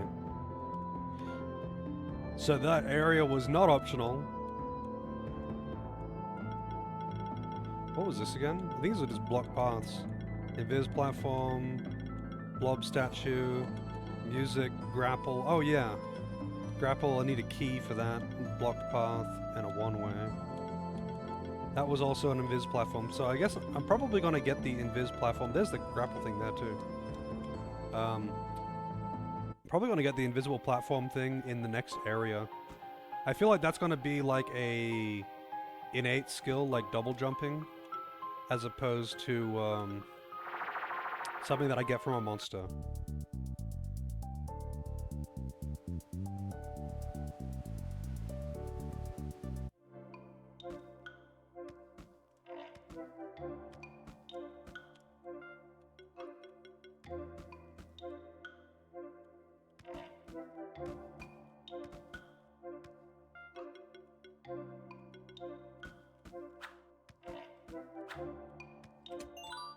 Lightning Sphere. Magic, every hit has a 2.5% chance to apply shock or armor break. That's not bad, I guess.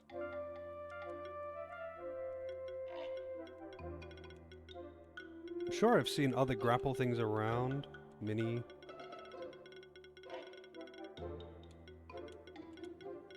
There was some stuff over here, but I don't remember what it was. There was invis platform, blocked path. I think that blocked path was actually a diamond block there.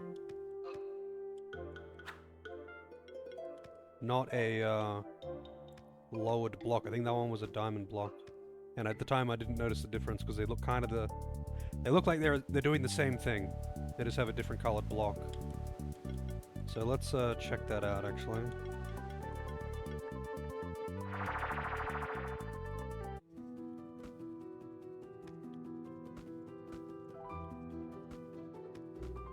Yeah.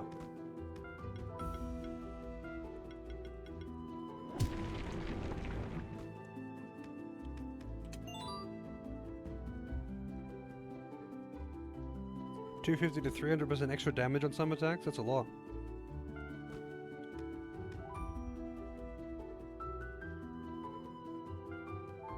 I'm kind of curious what the strongest, like, pure damage dealer is.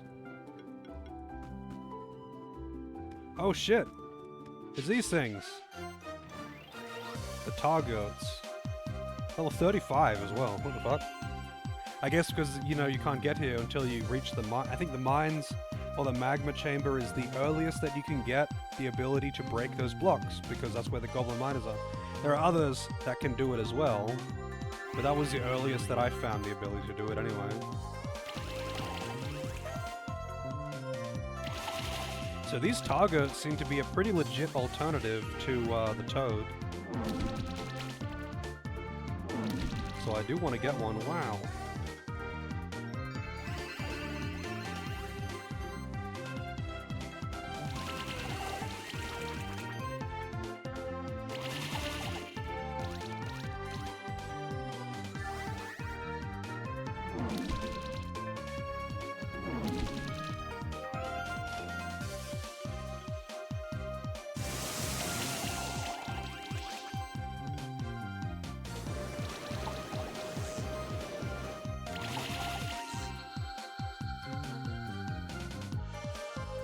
No Targoat egg.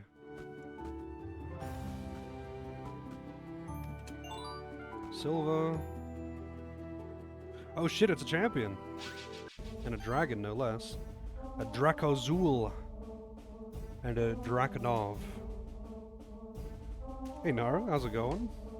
Alright, I'll try this out. So apparently this one is one of the more difficult ones to 5-star because you can't use the normal metacomp to 5-star them.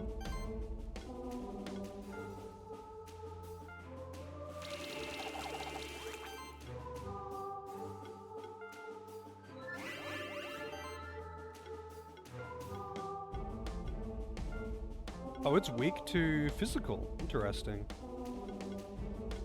Oh, they're all weak to physical.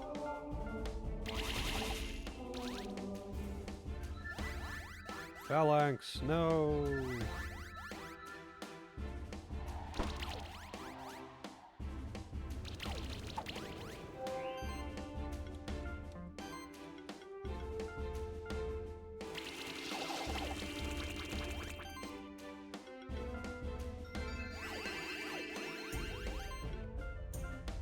To shreds, you say?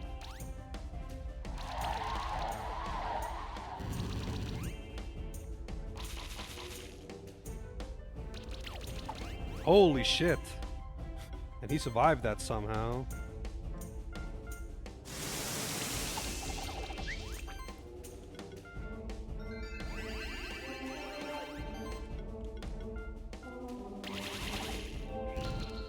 Alright, both of the odds are down.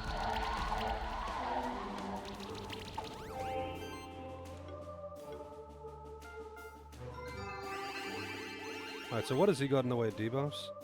It's got the damage down and the armor down. I'll actually do... It doesn't have the... I guess I'll remove his buffs. I don't... Oh, it's a lot of buffs. I kind of do need to bring out the moth, I think. Actually, I don't think it really matters that much. He's gonna die next turn, probably.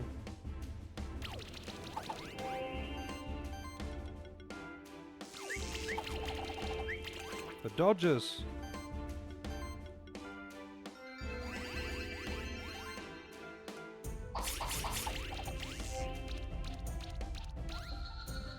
Alright. Oh, I got the 5-star, there you go.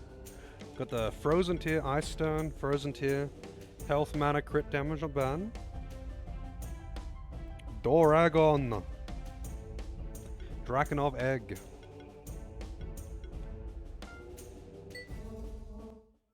I already had Draconov eggs though.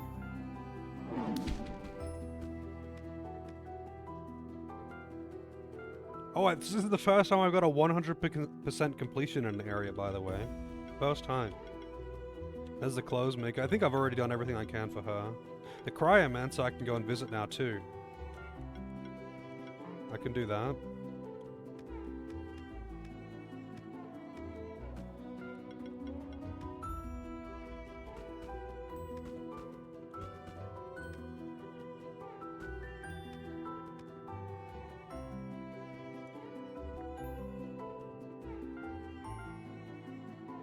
A shock hopper.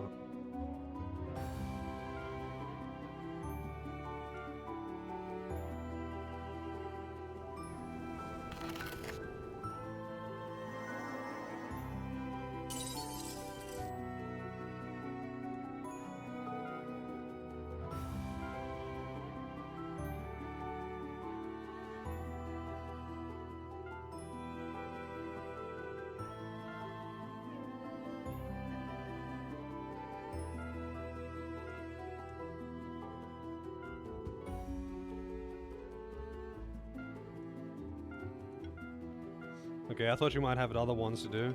Alright, shock hopper egg. Need a name for the shock hopper. It's a penguin. I don't see the relation from the penguin to the dodo, but apparently that is what it is.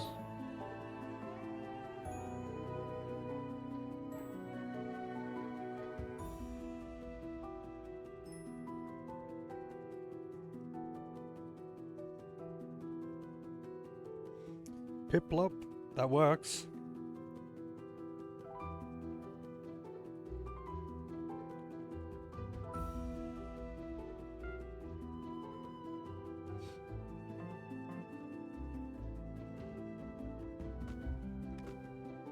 Alright, that is the first time that I've actually got 100% completion on a map, by the way. That's kind of funny.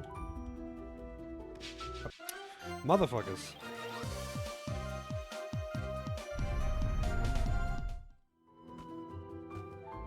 Kind of funny that it doesn't actually get rid of them. I'm gonna go talk to the ghost. The lonely ghost who keeps a carrot in the back of her cave.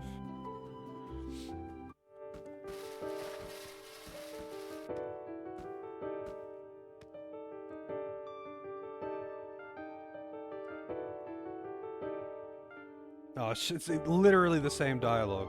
The exact same dialogue. That's kind of lame. I thought she might have something to say about, like, if you got all the things, now you should go to the other thing, you know? But no. She doesn't. You suck. Wait, what is this icon? Miniature sun and, mysterious pipe. Invisible platforms, mini.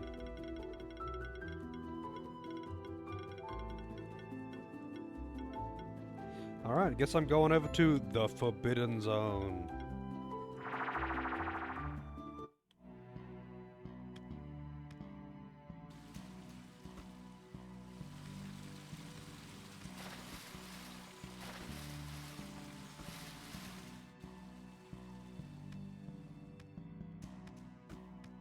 Which apparently sucks.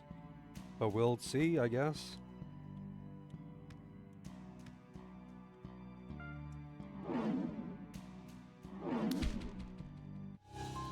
Underworld.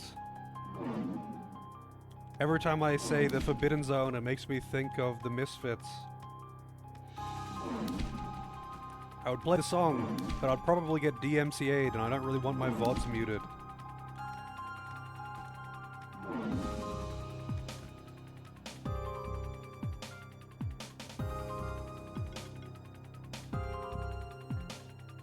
Oh, we got new enemies, by the way. Goblin Smith's passive for goblins is nuts? What is it? Oh, there's the Argyobes and Mega Rock. Oh, that'll be what the original Glimbo would evolve into. It'll be Mega Rock.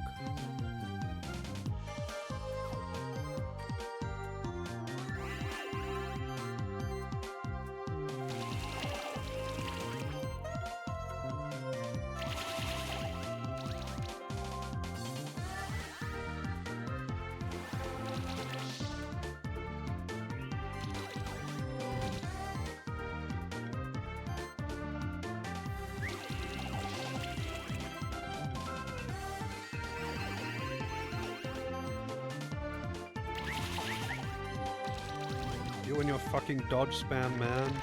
Everything applies the dodge buff now. It's so annoying. Fucking dodge buff.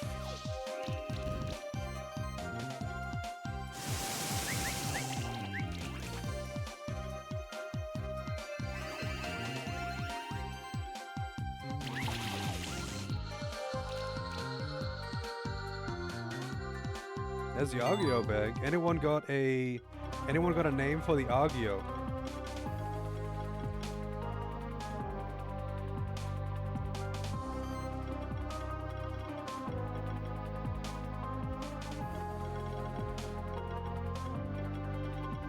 How much does this actually add for his attack? 24. It really doesn't add that much, but whatever.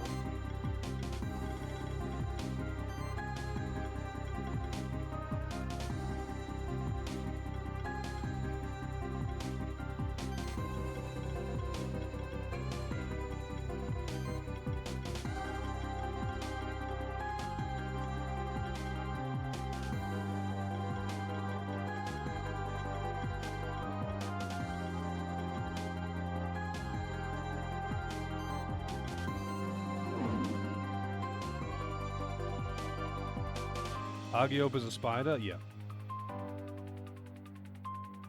Sticky situation. Alright, let's see.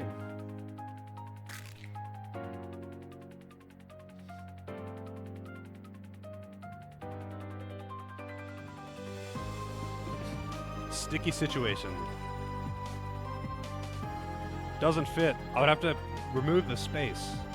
Is it worth it if you have to remove the space though?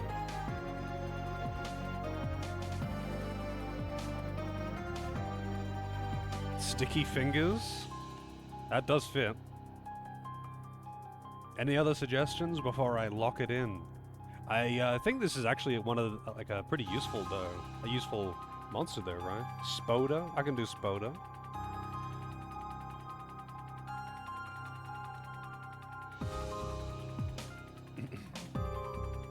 I think it's one of the more useful ones though. I keep seeing it. Sticky fingers are useful. Yeah, if you like to steal shit.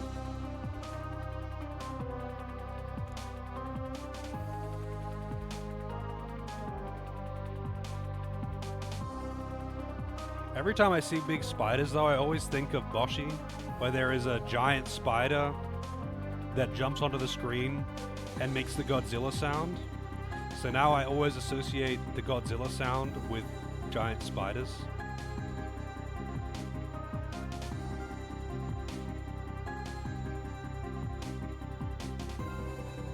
My only advice is be careful.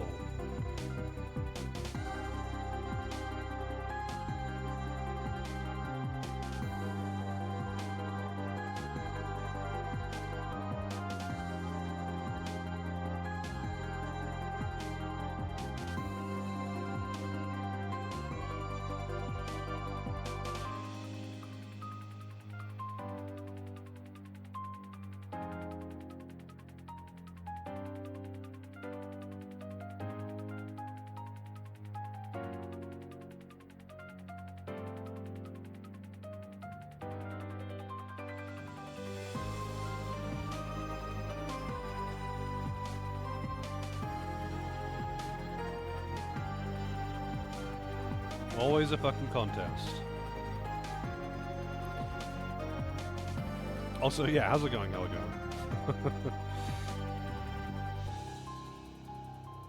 I'm not sure what the largest spider I've seen is in real life, though. I've seen a pretty big huntsman that was about the size of, like, they can get, like, a leg span of, like, the size of a dinner plate. I haven't seen one that big, though. You get real... There are, like, that type, like... tarantulas and stuff like that. They can get really, really big. But we don't really get large spiders as much. Like, we do get tarantulas here. It's mostly huntsmans, though, that are the big spiders here. And they're harmless. Like, they're not only are they not venomous, but they're not interested in humans. Like, the big spiders tend to be not very venomous. It'll hurt if they bite you, because they have large fangs. Or mandibles or whatever. But they typically aren't actually very venomous. It's the small spiders that you gotta be wary of, like whitetail spiders or something. They'll fuck you up. But yeah, like you get in like North America, you get really bad spiders. I mean, I know you're not in North America, but North America, you get some pretty bad ones. South America, you get really fucked up ones. South America is where all the fucked up animals are. Especially insects.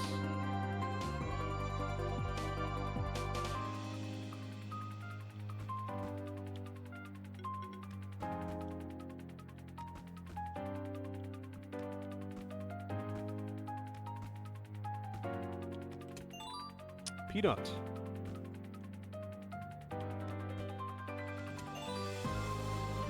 This game looks cool. This game is cool. It's really good. Hey, there's the pigs as well. The Mockus. They're like super fucking tanky.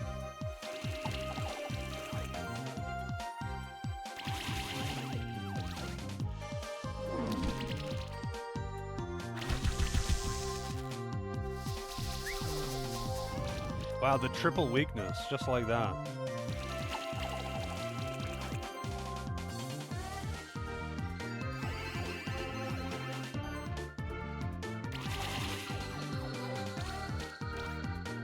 A bit less scary in random encounters, though.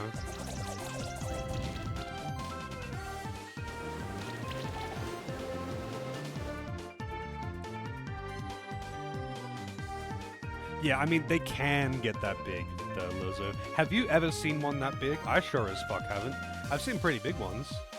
But, like, that's like in, you know, if you're in an old farmhouse that's got a big old shed that no one's touched for ages, yeah, you might find one that big in there or something. But you are not going to find one that big anywhere that people actually, like, actively fuck around. Anywhere in the suburbs, you're not going to find a huntsman that big. They just don't live that long. Like, even when I've lived in pretty remote areas on actual farmland, I've never seen one that big.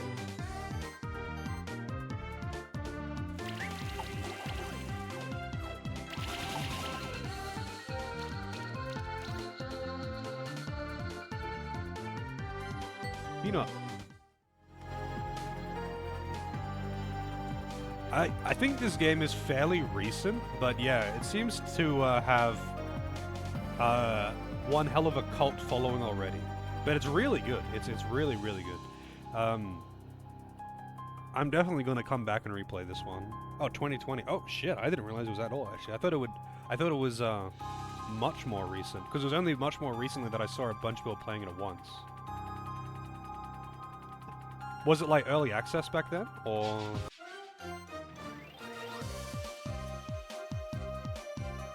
The bird-eating spiders, yeah. Bird-eating spiders, I think, are in Asia as well, though. Bird-eating spiders are like a variety of tarantula. I don't think those are exclusive to Australia. Never seen one either, but I mean, I don't live in WA.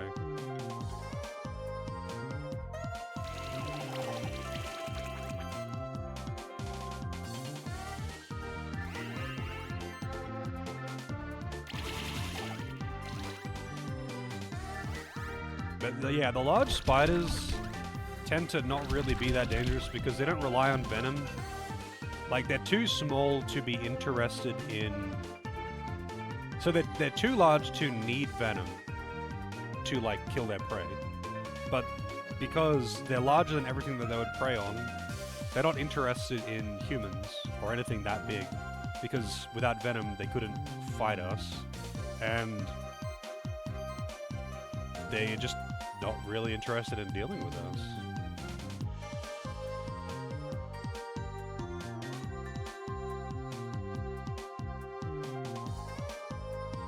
Really? I thought bird-eating spiders were a tarantula variety.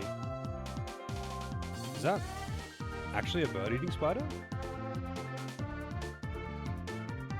Yeah, that's a golden orb-weaving spider. I mean, I guess it's big enough to eat a bird, I guess.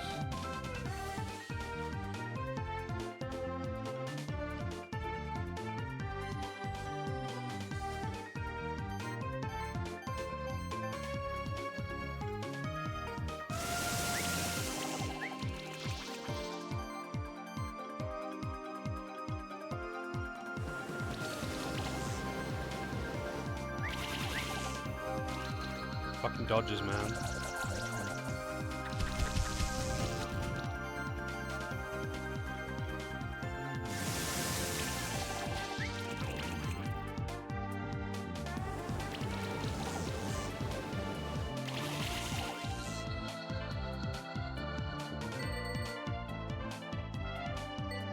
$17?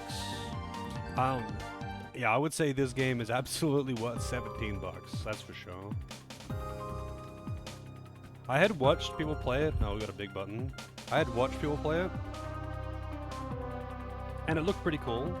But I'm playing it now, obviously, because it was a request, and I'm really glad that it got requested. I don't think Pup has been able to catch very much of the playthrough.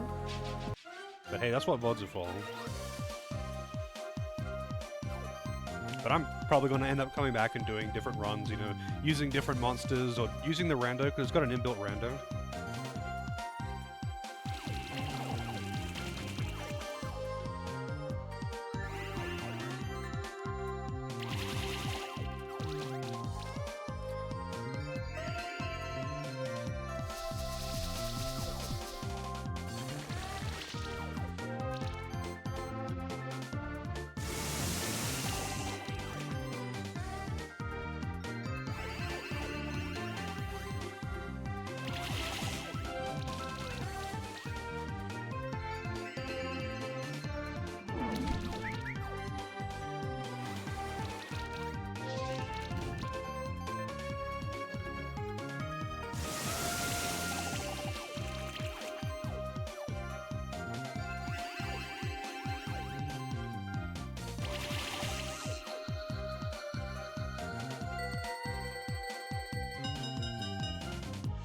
Now, I nearly got, there's an Argeo bag again. Hide +5, that's nice.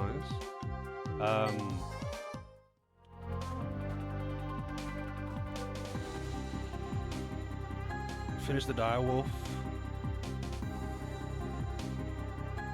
Yeah, I mean, those like, endgame, not the super boss, but the endgame bosses in general, they can be pretty tough. If you don't have a very good setup, and here's those Arachlich things as well.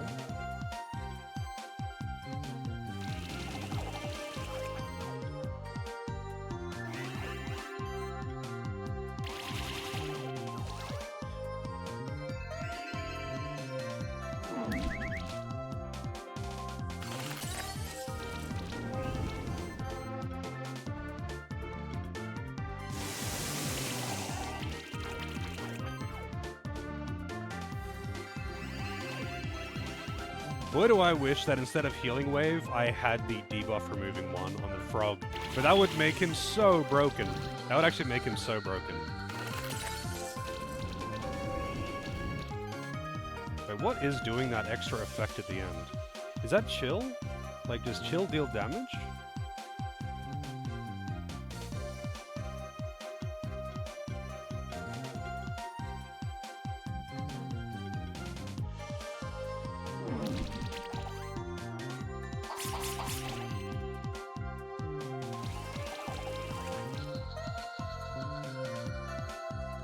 Mockus egg and an Arachlich egg. I don't think I've got 2 eggs in one battle that many times. Alright, Arachlich. What's the name for the Arachlich? I want to have a look at what this guy has. What do we got? Arachlich.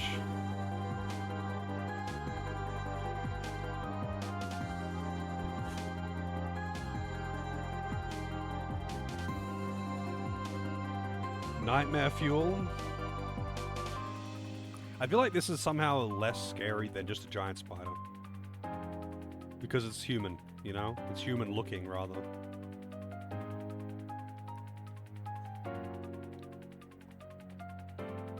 Yeah, I never really abused sidestep. You can really abuse sidestep. Tuesday? Wait, why Tuesday?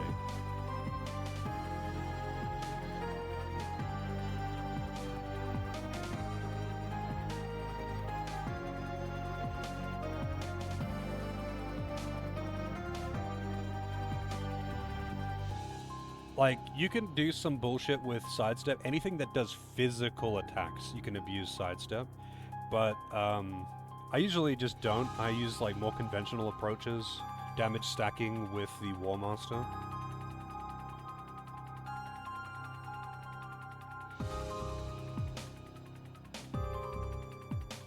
Hunter is pretty much the strongest class in the game.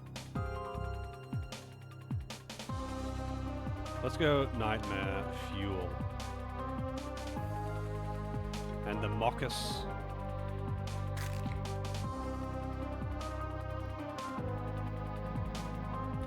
Mockus.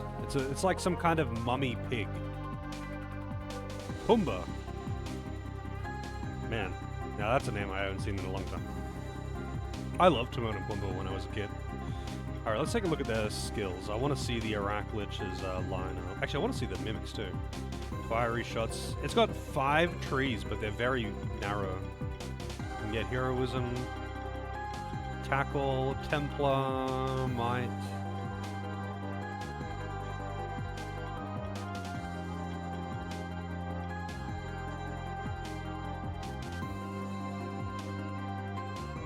Wow. Wait, what is Gold Sense? There it is. Increases gold gained after combat if this monster is participating in combat. So Glitter. If you had 3 instances of that, well, I mean, you can actually get more from the same one. He can have 2. By having both of those and Glitter passive, that's a 12% damage increase and damage reduction. So if you had 3 Mimics with each of them taking that passive, what the fuck? Just a casual 36% damage increase and reduction? I mean, that would be a shit combo. You would have no versatility. But, like, I'm sure there are other things that have got Gold Sense.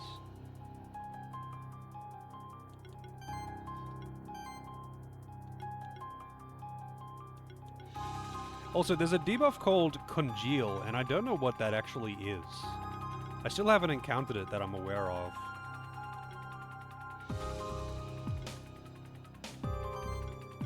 So the thing is, I have a passive on one of mine. I think it's actually... Chungus, maybe? No, I think it's Eyes Emoji. Disease control? No. Fatal Upkeep. So, Poison, Burn, and Congeal damage dealt to enemies is 20%. But I can't, like, with this... This is the only time I've seen it referenced. But... I can't actually look at what it does. Like, I can't press Y. Like, with this, I can press Y to look at what the debuff does. But with this one, I can't. And I want to know what Congeal does, but I still haven't found anything that applies it. But wow, wait, this one starts at level 10. It's kind of odd. But that's Sticky Threads. Yogi the Monk with the raid. Another raid. Playing Idle On, the Idle MMO. I don't know what that is. I'm not sure if that has to do with idling or about, like, idols, you know, those Japanese celebrities. But welcome in, thank you for the raid. Thank you, thank you. I hope your stream went well. Yeah, I know. I recognize the spelling. I get the feeling, judging by knowing who Yogi, well, at least some of the people that Yogi is friends with. I'm assuming that you are familiar with this game. Just because I know you know Pup and Eat, and they both quite liked this one. It is about idling. I kind of figured it would be about idling. But how is the idle MMO? I'm kind of curious about that now. Whenever a monster in the party is revived, it additionally heals 25% of its max health, gains 3 random buffs, and 3 age stacks. Interesting. And this gets the revive thing. That would be maybe useful. The problem is that, like, in the trainer battles, which are, like, by far the hardest fights, you can't actually use revive until you're down to your last party. Because, like, when something dies, it gets automatically replaced with something from your backline, and you can't revive things from your backline. It doesn't let you do that. You can only revive when you're down to your last 3, and then one of them dies. And then it's like, okay, if you had him as a backup and you were expecting to pull him out and have others die, and then get revived, I guess it's a backup strat. Otherwise, it would be great for, like, the champions. But the champions, usually I think the solution is to just not have any of your dudes go down. Because the champions aren't that bad. How's it going, Zell? I see. I'm kind of curious. I haven't, like, delved into a new MMO for a long time. I actually really like MMOs. I know many people don't because it's kind of a dying trend. But, like, I got really big into, like, RuneScape and WoW and Rift, and Ion, and a bit Ragnarok Online. Like, I actually really liked FF14, of course, which I still play. I get big into MMOs, but I haven't actually delved into a new one in quite a while. Oh, okay.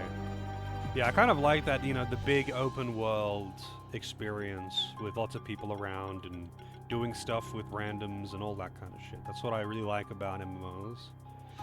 Grants target goblin or occult monster 4 random buffs and a shield equal to 40% of their max health. Only goblin or occult. It doesn't seem that good for something that's so restricted. Like, it's good, but it's not that good.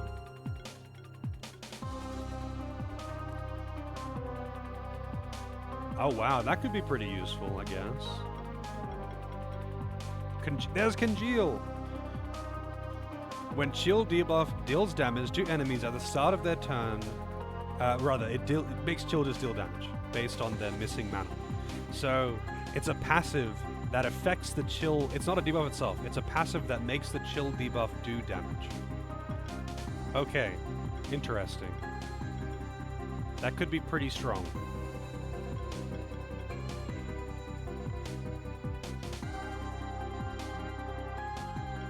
How long have you been playing this idle MMO, by the way? Is it like a recent thing?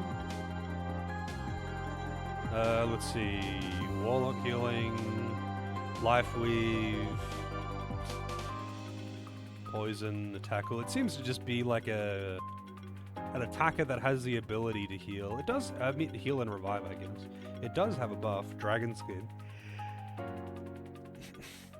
Barrier and spell shield. It's not a bad combination, I guess. I don't know what, like that one that was in, because it's got the taunt skill. Where was it? Here it is. Yeah, it's got the taunt skill, and it was kind of annoying in that one battle, but it was also like 3 levels higher than me, so. Oh shit. I know that feeling very well.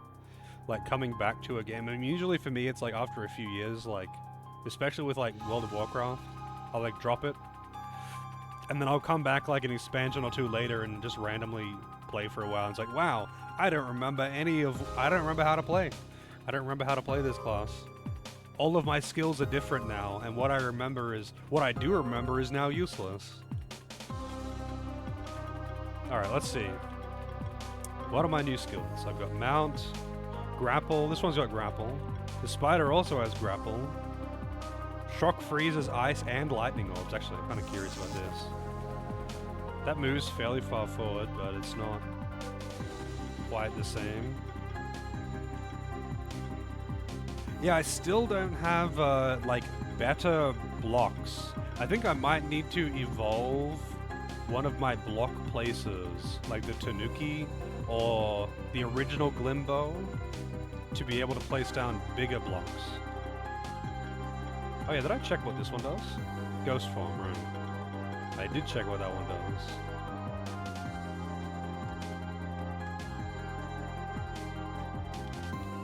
So that's a blocked path. Let me just double check that I can't tackle it. No, I can't. Let me just, oops. That'll be open with a switch or something. But we'll see, I guess. I feel like this is going to be a pretty mazy area. Once again, blocked path. Oops. Why do I keep doing that?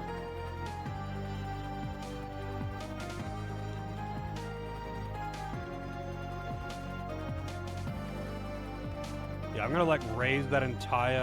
Oh, and a door. You know what, Oh wait, there's that up as well.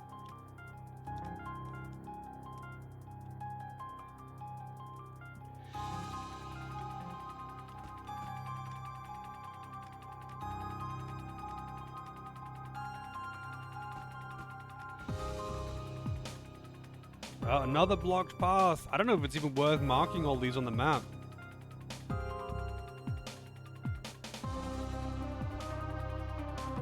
I might as well, like, there's no real reason to not. It's just like there's gonna be so many that are just labeled blocked path. For lack of a better term... Oh shit. No! For lack of a better term, I don't know what to put there. Oh shit. Oh, that's a grapple. You.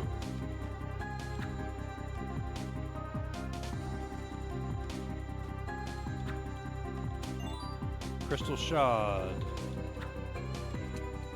Alright, what does this do? I'll put some new grapple there. I don't know what to do with that. I mean, I can push it around, I guess. Actually, I want to drop down here for a second. There might be some chest or something. Nope, there wasn't. That was a waste of time.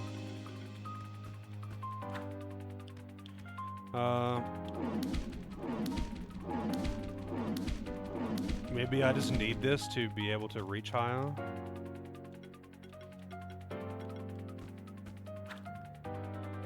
Well, shit. Wait, maybe I meant to...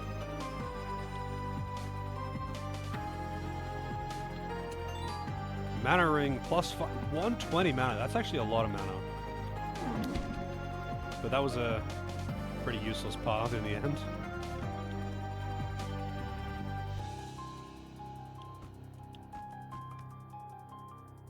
Pretty useless path in the end. Oh, another blocked path here. Oh, there's a key here though.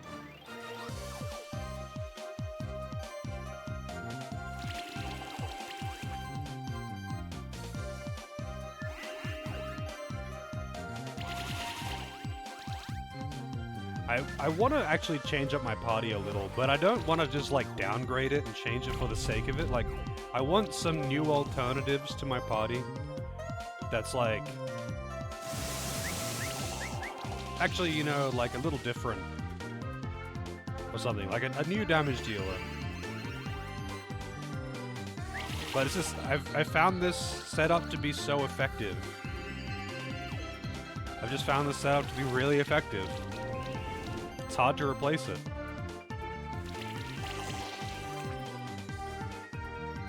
How Imori would go? I could try out Imori.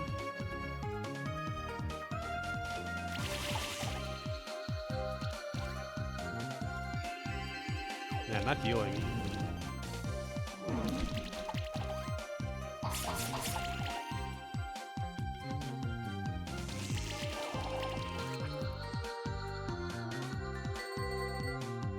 Yeah, I could.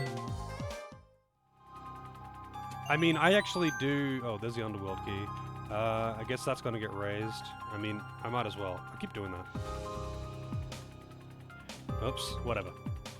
I'm not fixing that typo. So I don't get much use out of... Why am I doing my menus wrong? I don't get much use out of David Bowie. He's just not great. If he was in the main party and actually making use of his buffs, the problem with him is that he can't be swapped in. He needs to be there from turn 1, and I don't use him from turn 1. So he's pretty useless. Chungus actually does get specific use, especially versus heavy buffing parties. And Brispet has saved my ass way too many times to count, because he's tanky and he removes debuffs. You need to have something to be able to remove debuffs, and he is my solution to that. Man. This is insane. The amount of blocked paths. I gotta move that pillar, obviously. But where can I go? To the right here, I guess. Maybe. Like, Bowie does seem legit, but I don't... Oh, yeah, that's right. Big switch. Where can I go? These paths are all blocked. Oh, and I got the key. That's right, the door. They weren't all blocked paths on the left. One of them was a door. The top one, I think.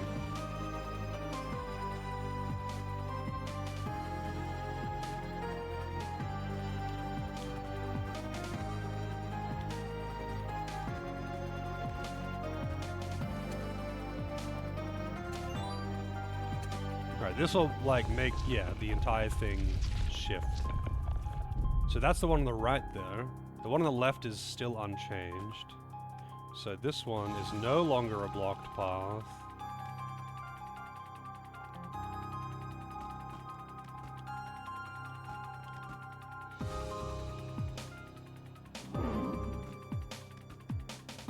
These bricks don't seem very safe, not gonna lie.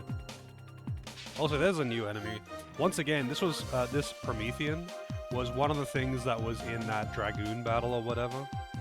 I think when I get like 39 or 40, I will go back and try it again.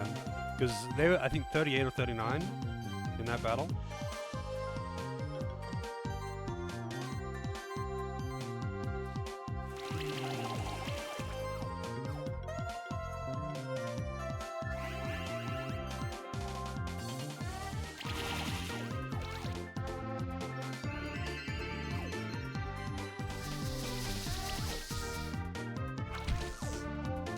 Heavy Punch hits really hard.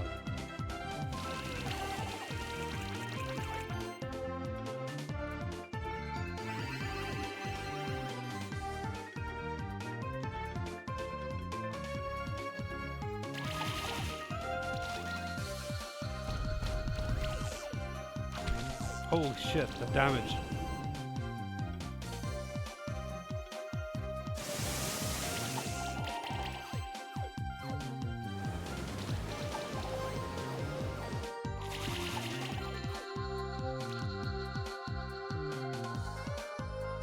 Silk.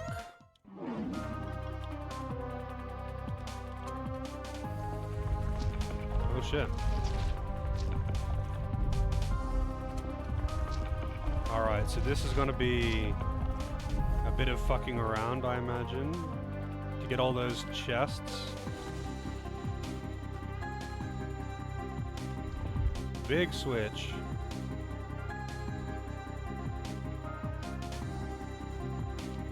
Big button, even. I probably should rename that, even.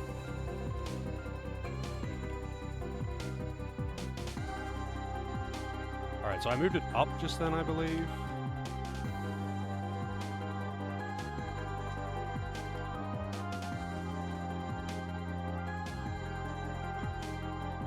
Okay, what was this one below? Did that one also... Yeah, I can get through here now. Shift stone. That's just for that. Very snowball. Snowball is fine though, especially in trainer battles. Snowball is actually pretty good.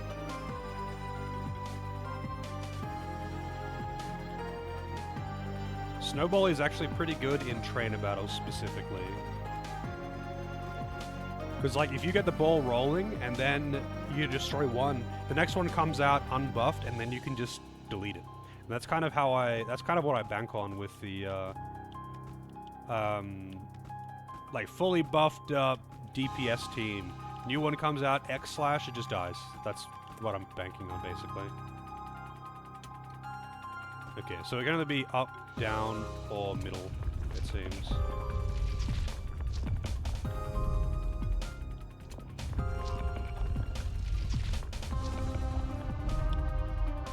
So now I should be able to reach the... No, I can't. Wait, I still can't reach that. So that can't be reached at up, middle, or down. What? Maybe there's another movement for these.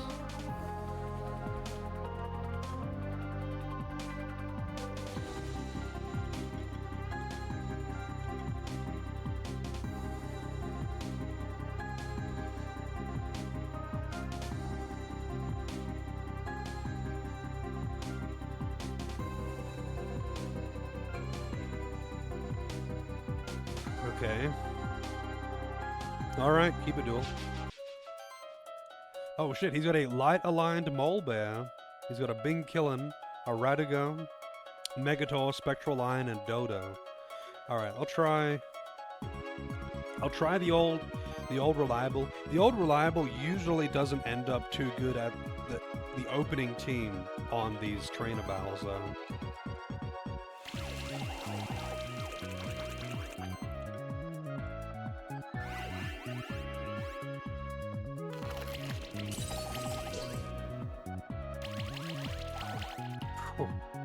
Don't kill him. Oh my god, see?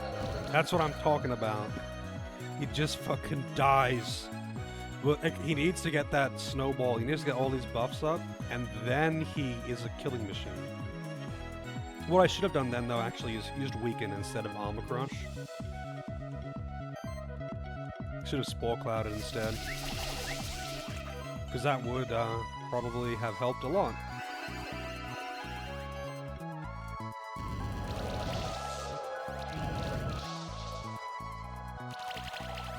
But they seem to be pretty buff reliant here. Please don't kill him.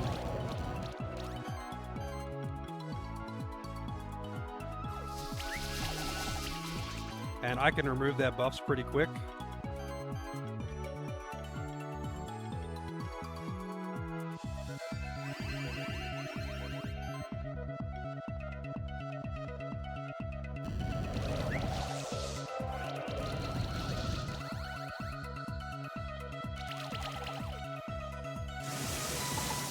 He's clearly a flying type. Why is he getting hit by Earthquake?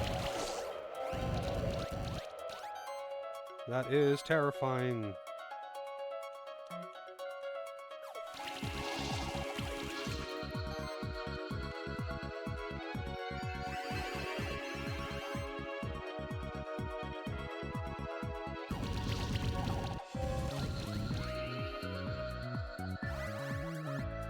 When the debuffs are all applied, Chungus actually does a lot of damage, by the way. Gets like a 5% damage increase for every debuff on the target, and he can stack debuffs like crazy, and obviously, so can Eyes Emoji.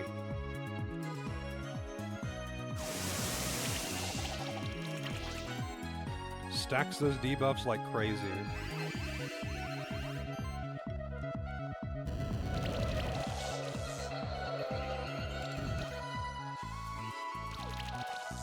And I'm removing their buffs as well. Because that's the other thing that Chungus does, is it's like 75% chance on hit, and it's like 75% chance on fire damage hit, with multi-hits even, and a 75% chance on burn tick to make their debuffs, remove their buffs. And when you've got like 4 stacks of burn going, it just removes all their buffs like crazy. And it's very, very useful to have. That's why I like keeping Chungus around. Because he does good damage, he does very good magic damage. And AoE and burn stacking and all that, but he specifically removes buffs. Like, he's a debuff removing, a buff removing machine.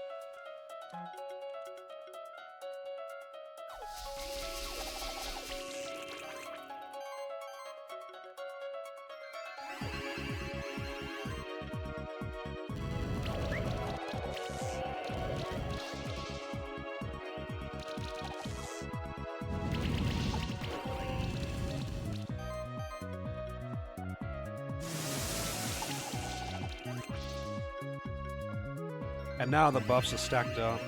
I've got debuffs all over me as well, but they're not like applying new debuffs really. Alright, now you're just fucked.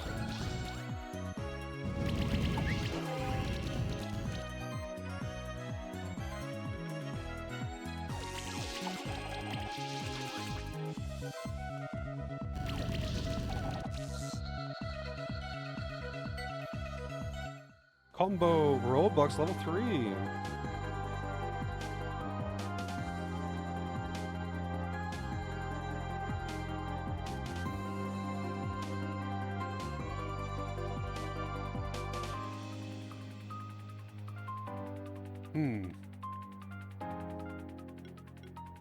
Let's see, I got a reward box level. Oh, I'll open all these. Goblin King Egg, Killing Egg, Scepter, Mana and Mana Regeneration, that's pretty good. Aklut Egg, another one of those. So the level 2 reward boxes seem to give you the boss eggs pretty frequently. Long Slash, yeah I do. I usually use the other one instead. I got a Harp, Mana Regeneration, Healing Skills Increased. Yeah, that's not bad I guess.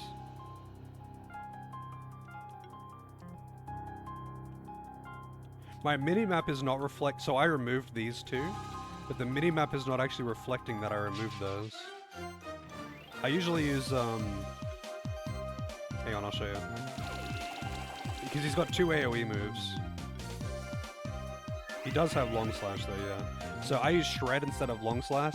So shred does basically the same damage as long slash, except it has higher critical damage bonus, and he always crits. Whereas long slash applies bleed on crits instead. So I don't know which is actually better, honestly. I don't actually know which is better. Shred seems to be more damage, but I don't know really how bleed damage works. Like, if it's like... If I was applying more stacks of bleed, does that just make it tick more? Does it just consume all the bleed stacks at the start of their turn? How exactly does bleed work?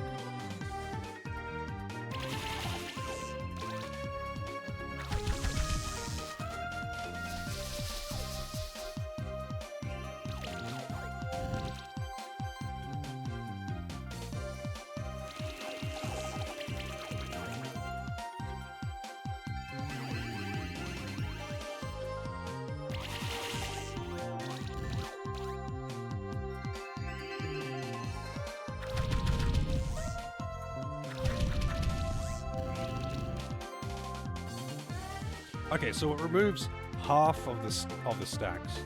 So is it like, is the damage that they take just like the total of all of the stack applications or something?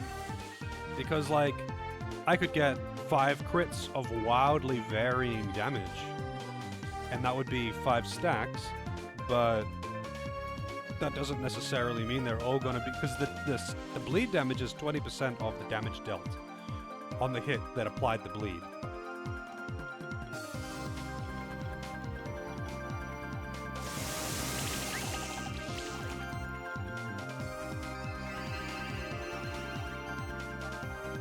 Okay, so it like adds all of the, so if you had 10 stacks, at the end of the turn, it would consume 5 of those stacks, and then the damage total of those 5 stacks. So I'm guessing every stack essentially has its own instance and number. It just adds those all together and dumps it on them.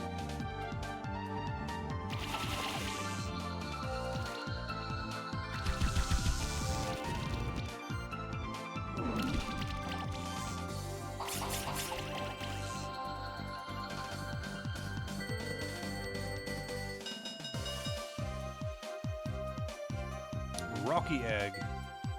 Alright, Rocky. Need a name for Rocky? Oh wait, it's just this guy. Okay, so that is true then. I don't need a new name for Rocky.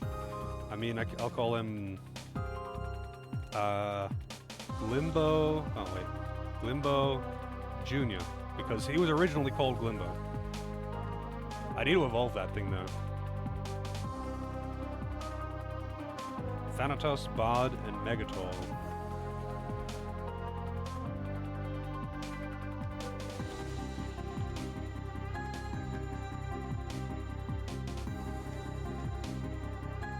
There's another mini.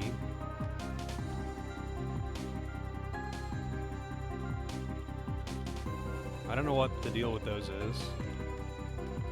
Here we go. Oh, it's just chest.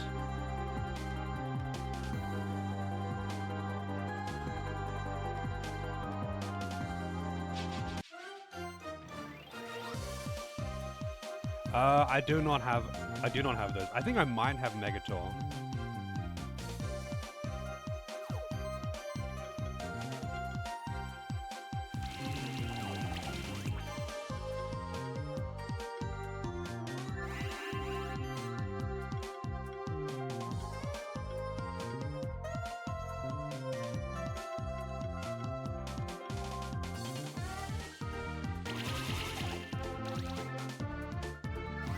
Nuzlocke and this would be crazy? Yeah, it would be pretty crazy. I feel like it wouldn't really work, though.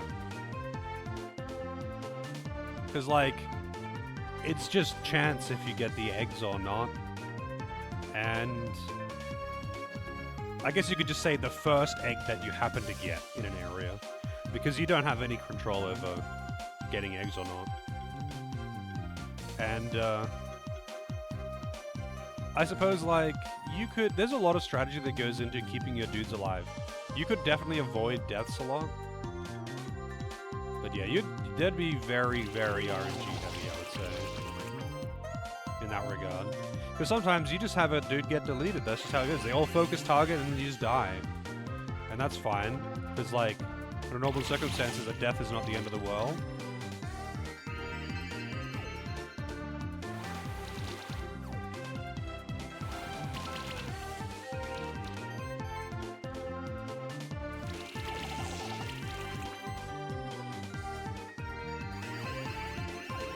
But I feel like the rando kind of adds enough. The rando settings and challenge options add enough to the game to not need to have your own arbitrary challenges like Nuzlocke, if that makes sense. Like, people make Nuzlocke for games like Pokemon because they're otherwise very, very easy, and you have very limited options for challenge runs without, like, modding them to have randos or, like, challenge mods. Whereas this game actually is pretty tough by itself. I mean, I wouldn't say it's super hard or anything, but it's definitely challenging enough. You definitely have to think about your strategy and put at least a little bit of effort into your composition, or you're not going to beat it. And it has an inbuilt rando and, like, difficulty modifiers and stuff like that. Enough that I would say that you wouldn't really need to make your own arbitrary challenges, other than maybe intentionally not using overpowered monsters. Like, not picking up the Cat Zerker at the start of the game, because that's kind of busted. I would say the Cat Zerker is pretty borderline OP. Maybe not using the Mad Eye, you know? Nice. Ding. You could definitely do... Oh, hello. It's this guy with the puffy cheeks mask.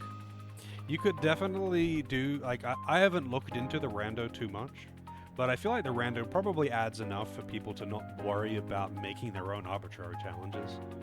No using the starter. The God Zerk, I don't know what that is.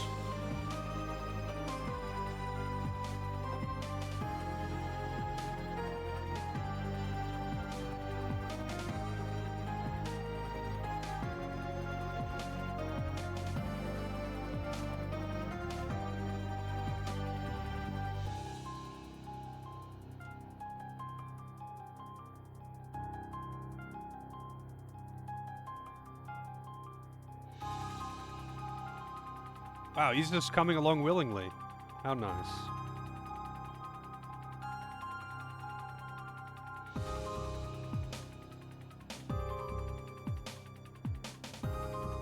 I see. What area is he in? Is it like in an area that I've already been to and I just haven't been able to access because of power-ups I don't have? Oh yeah, what is the evolution item for Rocky? This guy. What's the evolution item for Glimbo Jr.? Because I think his upgraded thing is the bigger rock. Jake, another fucking blocked path. Something seed. Is it like something that I could have got by now? Giant seed? Is this it? Yep. Alright. I can actually do that then. Next time I get to a teleport thing, oh, there's one right over there. I'll go and evolve him.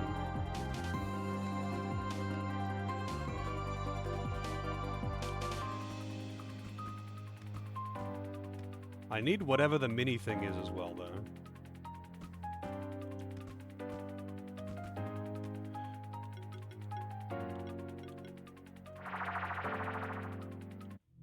Actually, I wonder if I can evolve any of my others. Giant Seed. Mega Rock. So are the evolution items, are they like unique for every enemy? Every monster? Like, are any of the evolution items used for multiple things? Does anything ever evolve twice?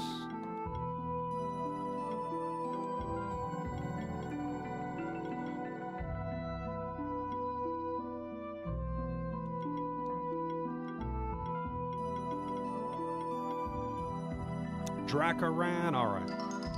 Dracagran even. Mega Rock, the new Mega Man, yep. Pokemon or Digimon evolutions? Neither. It functions entirely differently.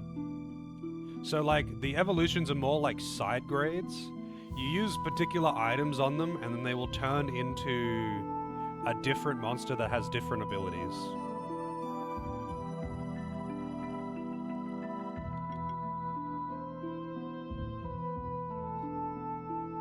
They might be thematically similar, but they're different, though. They're not the same thing. That's why it's like, be cautious, because, like, they might have a different skill. They might not have the moves that you were using before. They might just be a different thing entirely. No, that's not, oh, like, thematically, I guess more similar to Pokemon, I guess. Because, like, they will look kind of thematically similar. Like, this thing was just a little rock before it turned into a big rock. Draconov has 2 different ones. Oh, I thought so. Because there was Draco and then another Draco.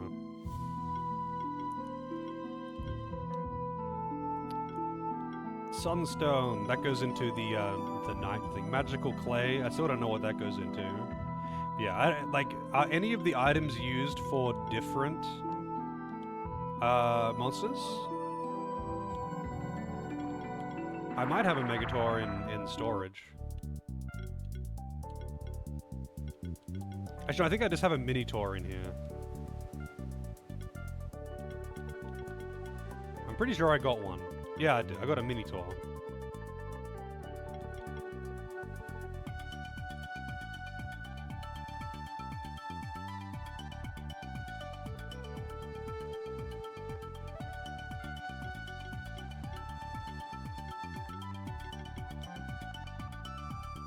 You know what? I'll get out the old Solaire as well.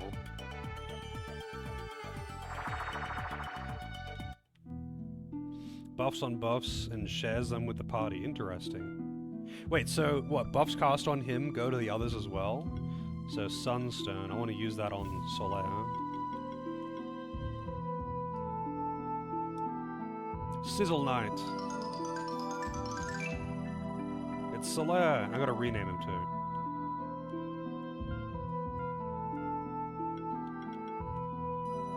White Bread. Goodbye, White Bread. You're now Solaire. And, I don't know what's used for the Minitor. What's the item for Minitor? It is kind of annoying that, like, it has no indication. You just kind of have to guess. There's so many fucking evolution items. They all use different things. And it's like, unless you're just, like, using the wiki or something, it would take so fucking long to get the things. Shard of Winter? Really? Okay. There's so many of them, and there's so many monsters. I really wouldn't have expected Shard of Winter, to be honest. Megator is furry bait. That's right, I forgot his name was SMT4. Freezing Punches, Flurry of Blows. Flurry of Blows is pretty strong. Oh, it hits all. That's not what I thought it was. Might can be stacked 2 additional times.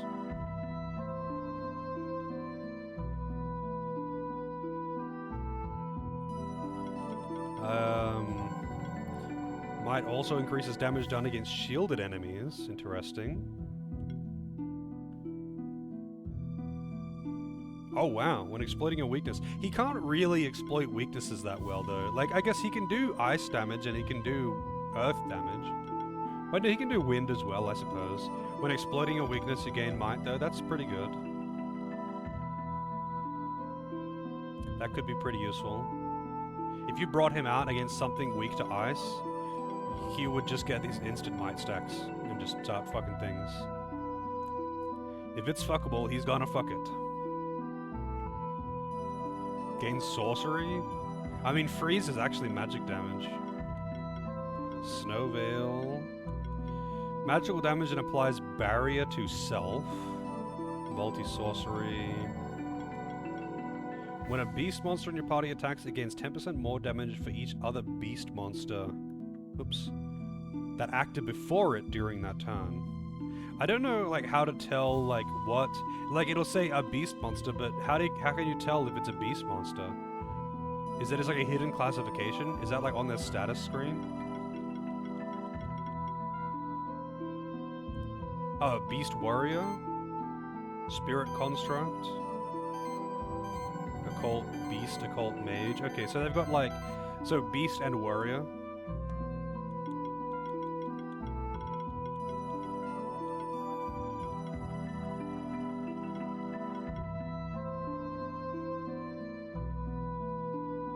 I'm not sure yet, Helica.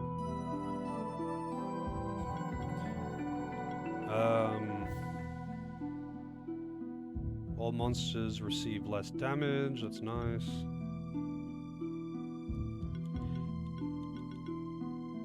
Heroism is really good.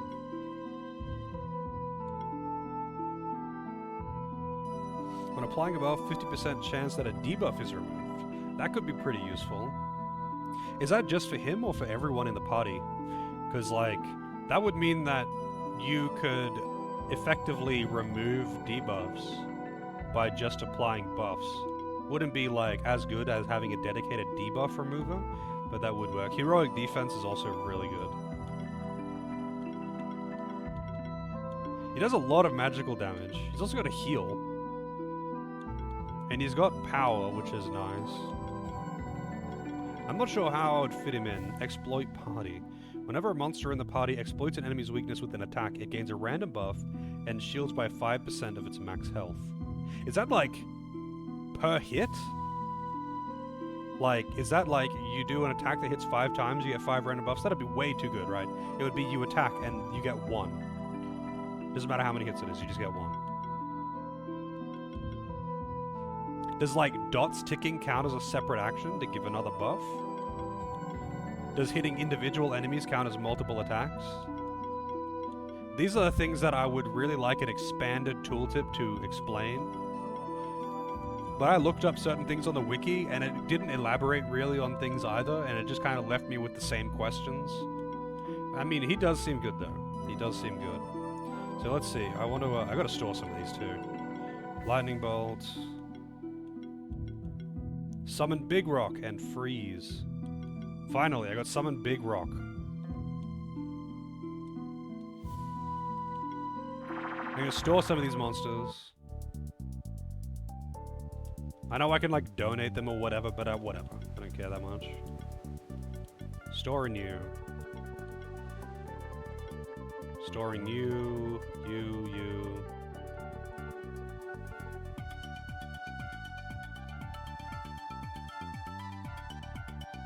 Oh, I didn't check what that thing has. Improved flying.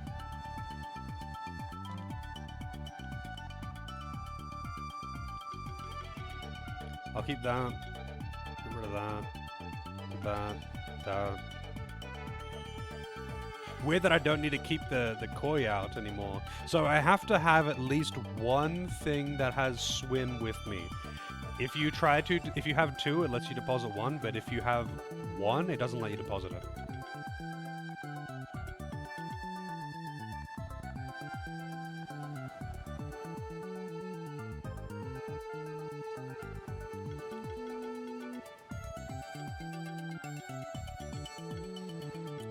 I'll keep the Minotaur out for now.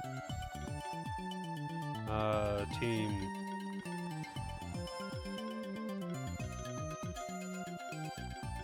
Wait, what am I doing? I mean, that's fine. Alright, so there's a lot of big switches I could hit now. And believe me, it's tempting to go and hit them. And I'm going to give into that temptation.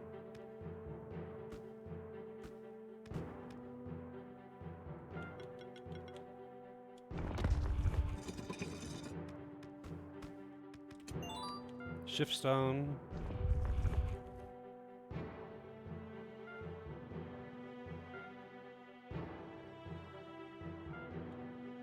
Okay.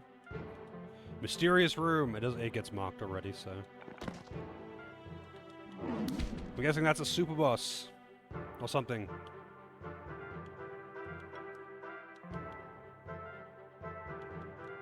That one's a mini. Invis platform. That was a slime statue, I think. Blob statues, even. Music. I still don't know what that is. The grapple thing, I forgot about that. Need key. Blocked path. One way. That one's mini. No, invis platform. Mini.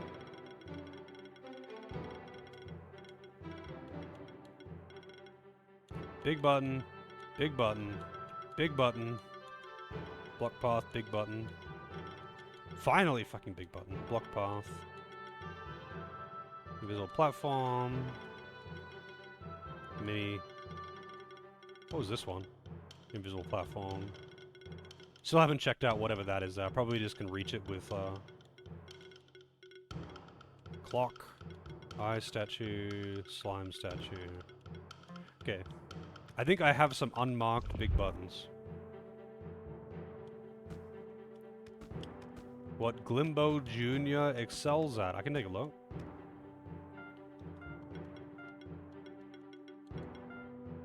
Let's see. Punch combo. The punch combo is actually fairly strong. Golden Age. Whenever a monster in the party receives an age sack, remove a debuff from it. That's not bad. I guess. Like, if you had a bunch of things that have aging, then it would just remove one debuff per turn, which is not half bad. Lightning punches, fiery punches. Kindle. Shock. Might also makes all attacks ignore 10% of damage reduction.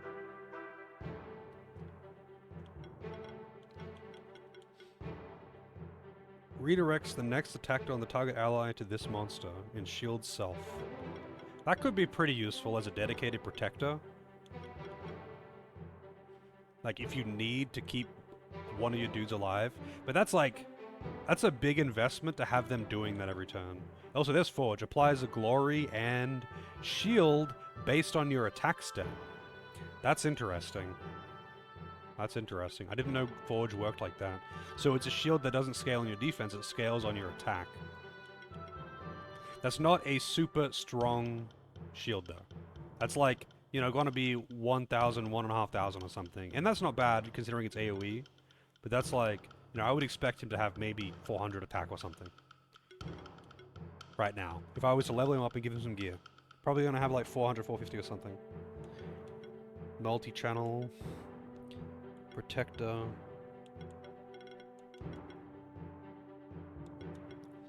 Brawler, there it is again.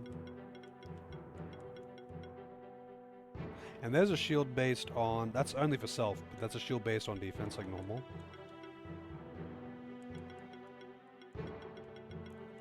Primal Rage. Yeah, so like, it's kind of funny that like Primal Rage and aging exists as a mechanic, because the game really doesn't seem to encourage turtling.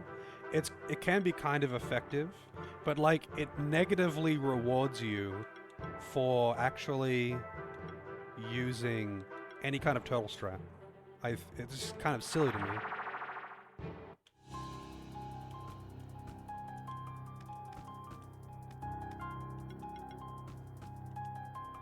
Wow, how do I get up that high?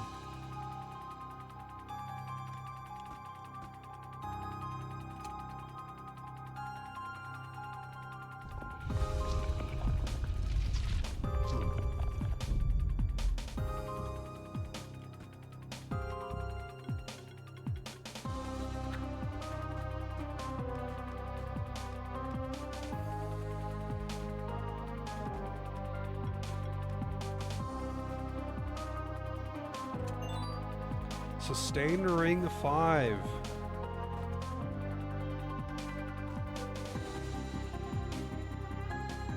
Alright, this is the big switch, right? No, that was a mini. That was the big switch. Block path, big button, big button.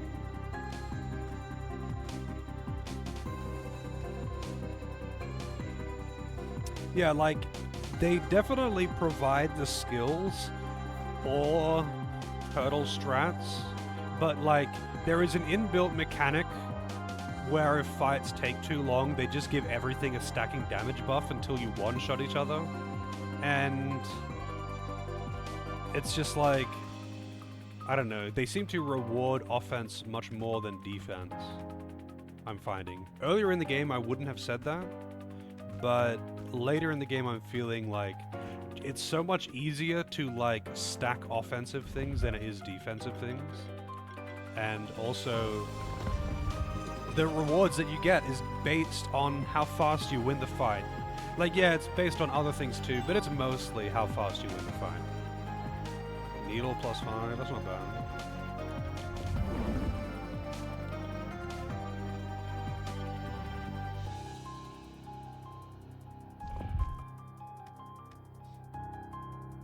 It definitely feels like mostly how quickly you win, rather than how like clean the fight was, how much damage you take, that kind of thing. Because those are statistics too, but speed seems to be the biggest impact, like by far.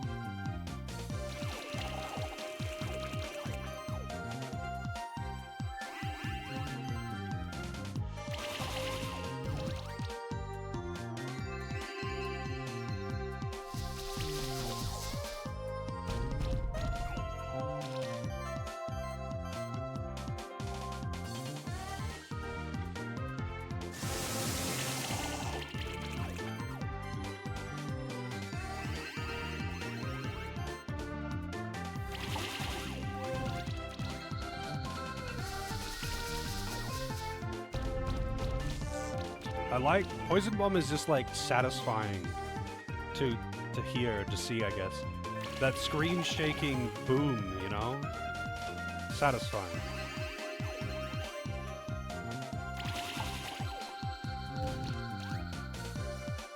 Also, I think the only thing that Cat Zerker is missing is the multi-might. The ability to take multiple stacks of might. Another hide +5. I still don't know how I've only completed... I've got 70% completion, and I feel like I'm in the second last dungeon. Unless the final dungeon is just, like, really big. Which may well be the case. So this one I'm kind of curious about. I don't know how the fuck to reach that one. Hey, how's it going? Actually, you know what? I'm gonna try... dropping it again. I don't know if it's gonna let me do that. Oh, it does let me drop it again. So it only lets you raise it up once. But it lets you raise it down twice. Skill push. But this is gonna block this path, no doubt. Oh no, it doesn't. Interesting. And this one was mini, right? Yeah.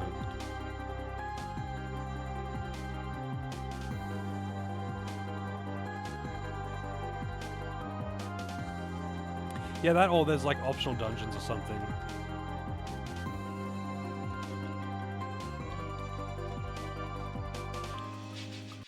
I was trying to jump over him.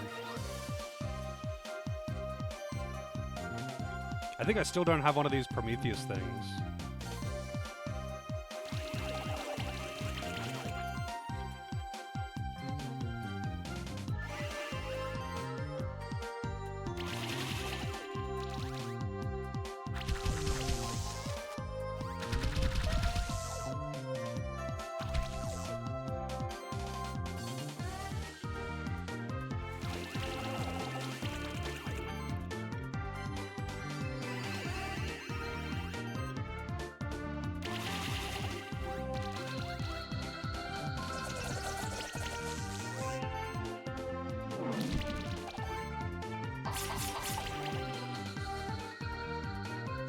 Yeah, it does have a built-in rando. Hey, there's a Prometheus thing. Alright, need a name for the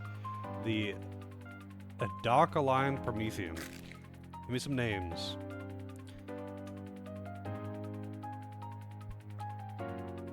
I am curious in the, curious about the randos. Dave? Pinhead? I can go with Pinhead. How's it going, Arrow? You don't need to redeem that. I'll refund that. Pinhead. I'll refund that then. Who you calling Pinhead?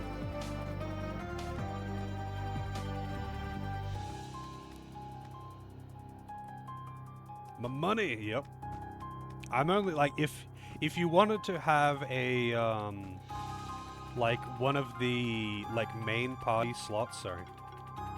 So like I've got 3 like redeemed names here that are staying in the party.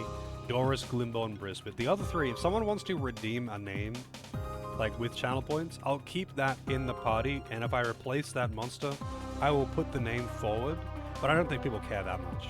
But if you want it, then by all means, if you want to actually use it like that, because with the other ones, I don't really know when I'm going to be keeping them or not, you know, that kind of thing.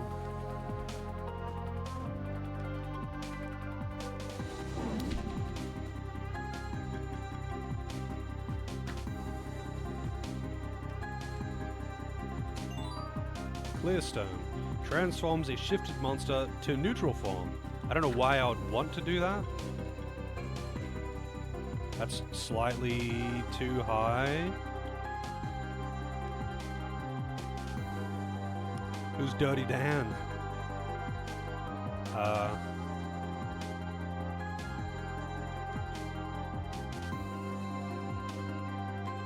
Good question. That's a blocked path. Blocked path.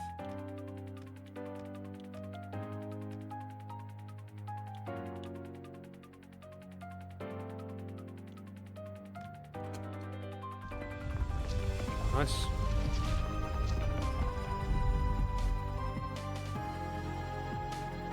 I guess so. Wait, hang on a second. That opens that path there, but wasn't there one above? Yeah, that one was not blocked before. I mean, I guess it doesn't really matter. Means I can actually get through down the bottom now.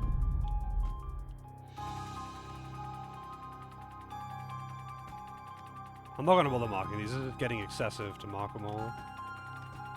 The entire dungeon is like this.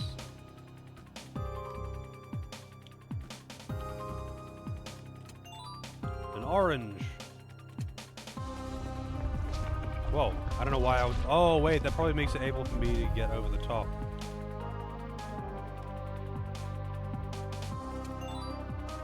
Phoenix Serum.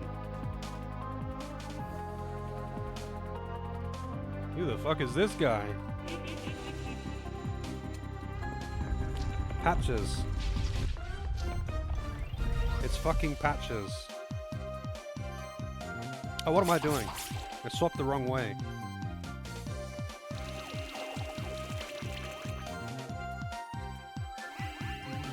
Yeah, that's literally Patches from Dark Souls 1 specifically.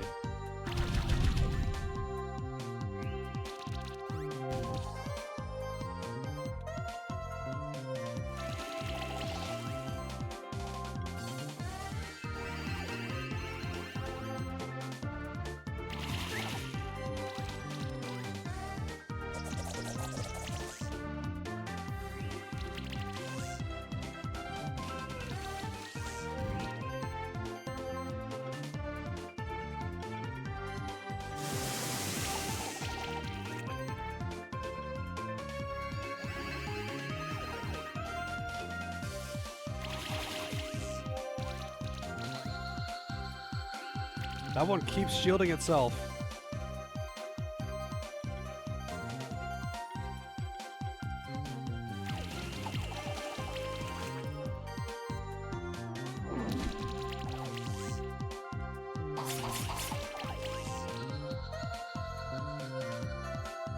Another rocky egg. He's still awake, Celine. Holy shit. Big button.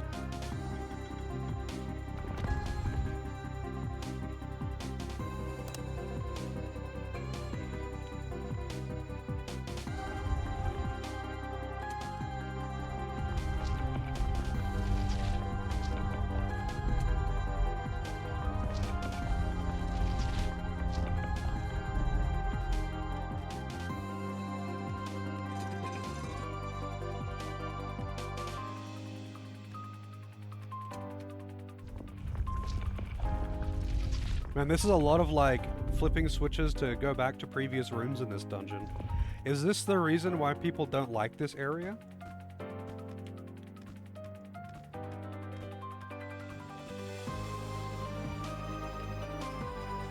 Also, I feel like this is going to be an optional thing over here.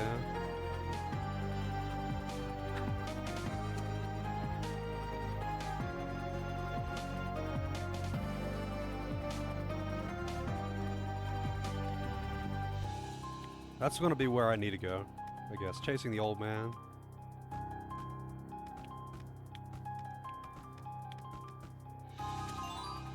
Level badge. And I guess this gets me into the Sun Palace. I don't know why... Oh, there's another slime statue.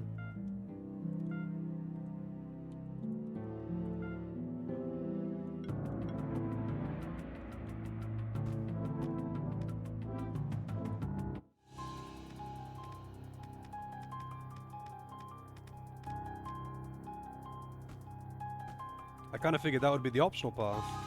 I guess not.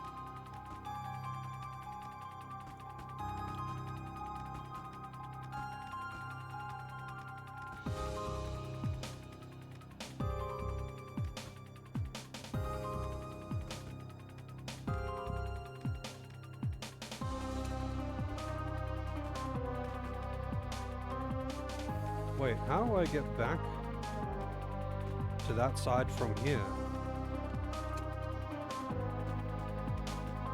What does this one do? So that raises that one. I think I wanted that to be down though.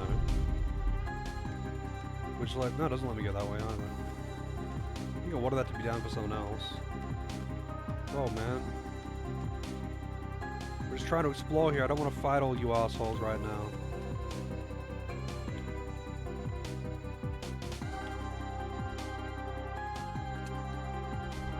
Oh wait, I have to go down to the long way.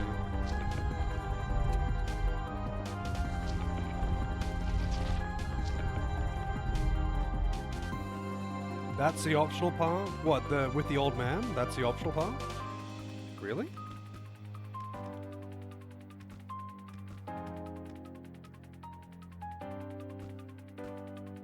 Whoa, man. Chill. Oh, I see. Well, I guess I'm going back that way shortly then. I'm in danger! Man, I'm getting all the raids today. Holy shit. Master Junin with the raid. Playing Elden Ring. Oh shit. I'm guessing, getting your body ready for the DLC that's coming out soon, TM. But welcome in. Thank you very much for the raid. How's the elderly rings?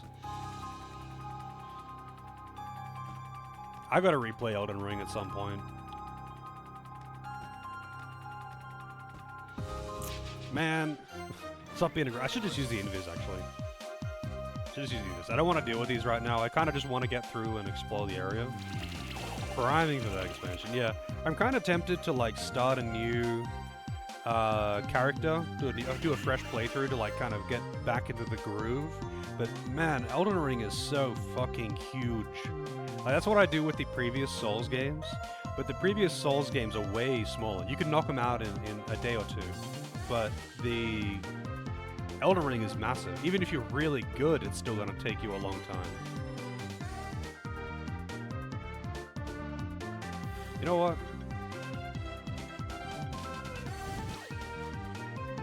I should have done this from the start of the fight.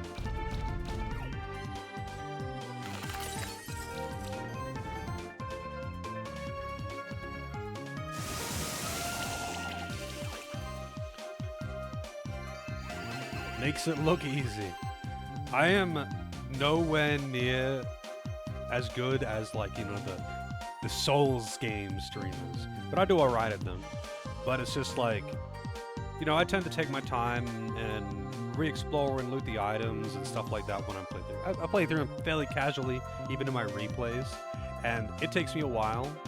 But like, Elden Ring is just so fucking massive, so you just end up wasting a lot more time forgetting where things are, especially because it's so huge. Yeah, this game is really good. You should definitely check it out. Would recommend.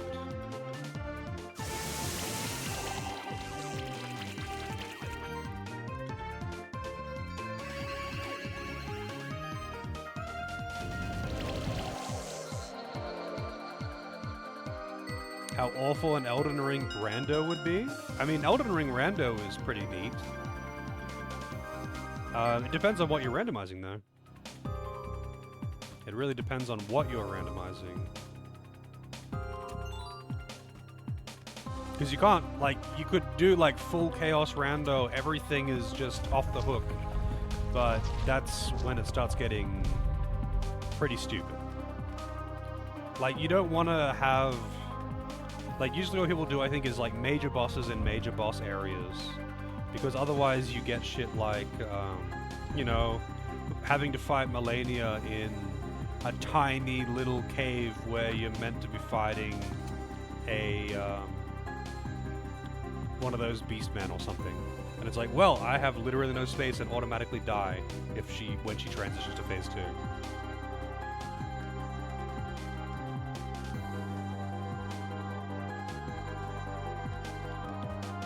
So they usually do, like, you know, major bosses with major bosses.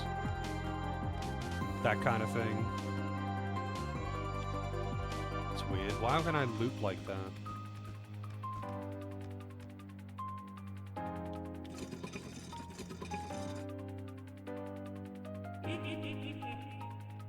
It's actually just fucking patches.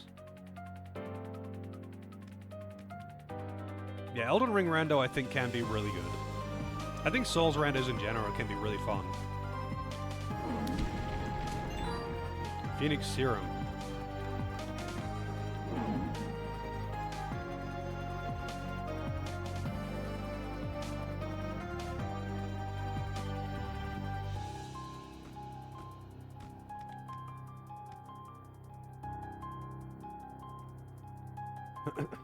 I think my problem... I mean, I love Elden Ring. But it's still not my favorite of the Souls games, only because, like, there's so many bosses, and the goods, like, it has really high highs. Like, it's got some of the best dungeon design in all the games, and some of the bosses are absolute top tier, so fucking good. But then it's got so much just like, oh boy, it's another cave with a beastman in it.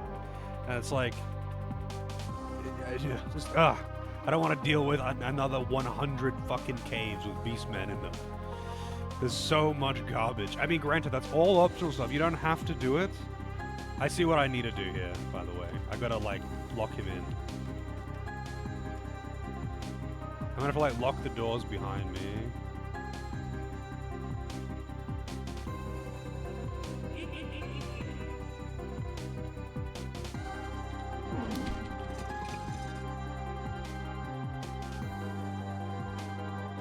I mean, I love Dark Souls 2. I wouldn't say I like it more than Elden Ring, though. I really do like Dark Souls 2, though. I know people love to hate on it, but I think Dark Souls 2 is great.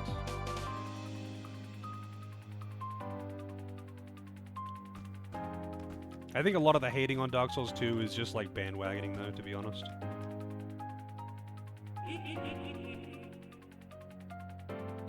Oh, it's Hollow Knight. It's actually just Hollow Knight. It's Spinner, level 38.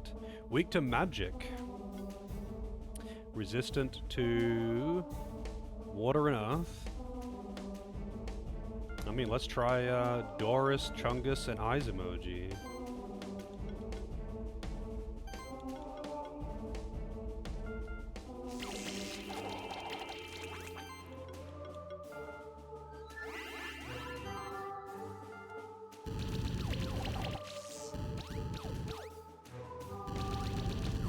Counterfeit.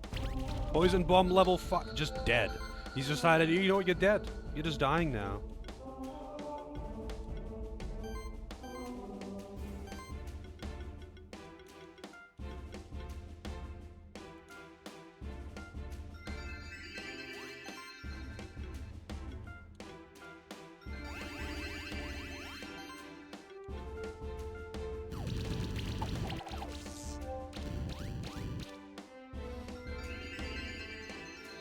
Hello, Arabo. How's it going? If that's how you pronounce that.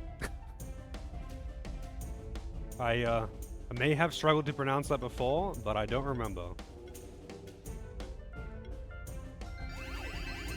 Get all those buffs up real fast. Wait, it's already got double lightning? No, it doesn't have double lightning. Well, now it will. The double shock, all the poison, so many, like, look, it's hitting so fucking hard. It's actually hitting just as hard as Katzerka now, just because of the passive. So the passive is like 5% increased damage for every debuff the target has. But look at how many fucking debuffs it has.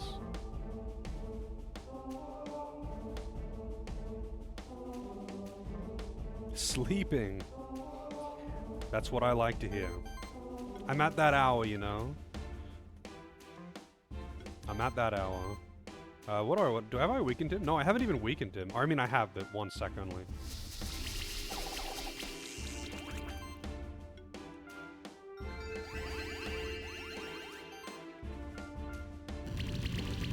So much damage.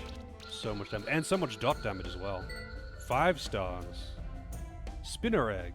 And a K plus 5. Nice. And a clear stone. K plus 5 is nice. Ascended to Keeper Champion rank. New items available. Alright, so the cape can go to you.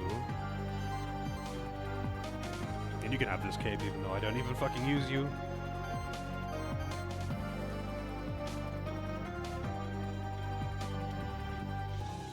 So I'm kind of curious about the spinner egg. So let's see. Need a name for the spinner. This is literally that one boss from Hollow Knight, by the way. It's probably a Hollow Knight reference even.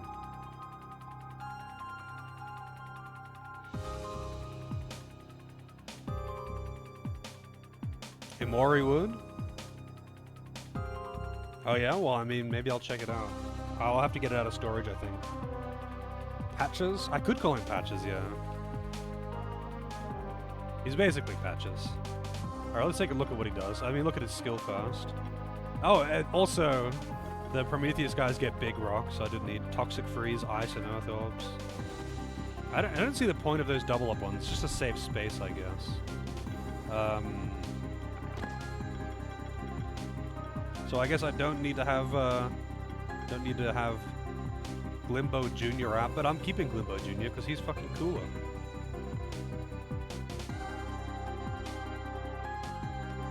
Patch? What, was his original name Patch? What, in Kingsfield or something?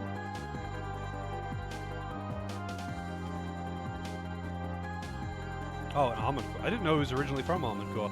He's just like a thing with, it's a Miyazaki thing, apparently. It's not even a FromSoft thing, it's a Miyazaki thing. Apparently.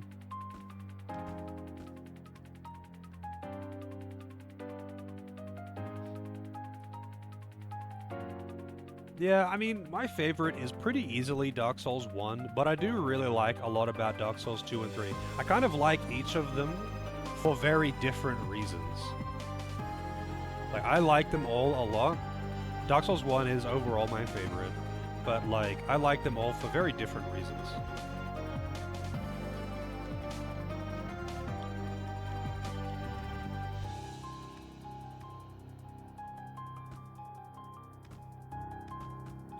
I kind of figured that Patches originally came from Kingsfield, but I haven't played those games.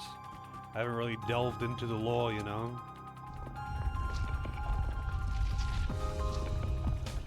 And I don't really want to delve into Armored Core, to be honest. Maybe one day I'll pick up like Armored Core 6 or something and give it a crack, but I've only played Armored Core 1 and it was fucking awful, and I don't want to go near it ever again. And I'm sure the later ones are obviously much better, but like, you know, I'm not paying that much for a game that I might not even like at all.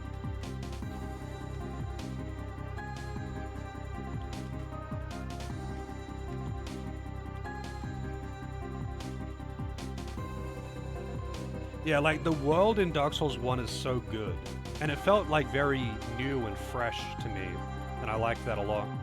3 is very smooth, and I like the combat. It has some very fun bosses, but I feel like after Dark Souls 1, because people loved Artorias so much, you kind of fight, it's like, they've just got so many like Artorias clones, it feels, in the later games, and it makes it feel like the bosses just feel less, I don't know, personalized and unique. That's how I felt after Dark Souls 1.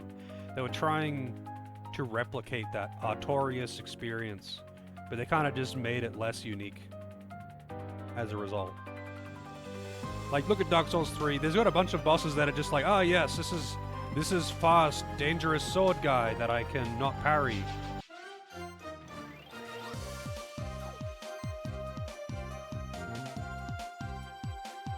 I think though, for a lot of people, your favorite one is just gonna be the one that you play first. And I don't think there's anything wrong with that. I don't think there is any invalid reason to like or dislike any of them over the other ones. I like one first, probably partially because I played it first. I mean, technically I played Demon Souls first, but like, I really like the world in one. And the bosses all feel really different, and the exploration was great. Dark Souls 2 has got amazing replay value. It's probably got the best balance out of all the games. I think the DLC in Dark Souls 2 is also awesome, and the game is huge compared to the other two, but not like overstaying its welcome so much like Elden Ring. And 3 just has got really clean combat, but it also removed a bunch of combat mechanics that I really like from the first two games. It feels the least like Dark Souls 1. It doesn't have poise. Armor does nothing. Shields are fucking useless. Heavy weapons aren't even really that good. You kind of just want to go for fast dex builds, because it's like not that you can't play without them or something, but like heavy weapons are kind of shit in comparison, and armor does nothing, and there's no poise. So it's like, cool.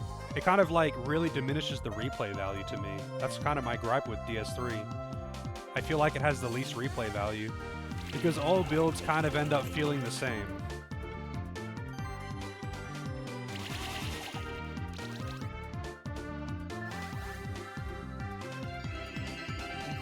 Like, that isn't to say that I haven't replayed the fuck out of Dark Souls 3, but after I play one build, like, I'm not thinking, man, I really want to play with this build now. Because I've already done a few archetypes, and after that, it's like, you know, they all kind of feel samey. Lies of P. I still haven't played Lies of P. I do want to play that one. Apparently it's really good. I haven't got it though. I'll end up picking it up eventually. You know, maybe when real life things have calmed down a little and I get through that backlog, my off-stream backlog, I will be looking into Lies of P and Blasphemous 2.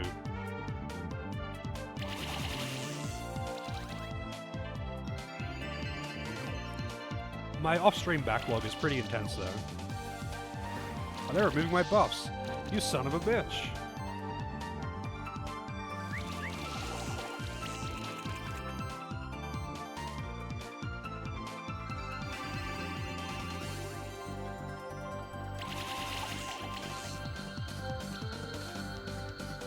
Alright then, have a good one, June. Thank you very much for the raid, by the way.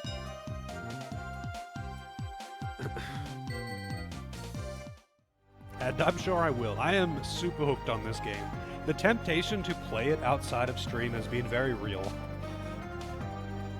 Like, I already want to, like, mess around with the rando, but I'll finish the game before I actually do that, of course. But yeah, I'm already, like, thinking about other shit I would like to do in the game. So that will be, okay, that'll be, I have to go back up to loop around again.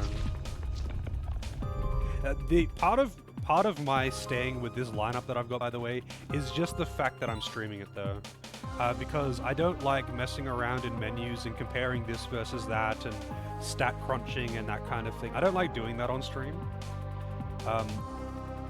It kind of takes up a lot of time and just in menus, and most people just simply don't want to watch me do menuing.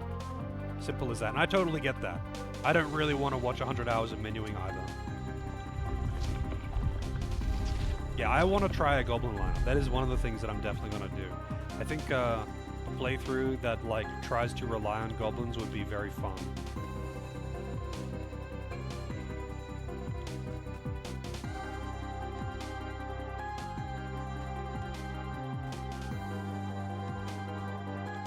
Oh wait, that was the what's his face.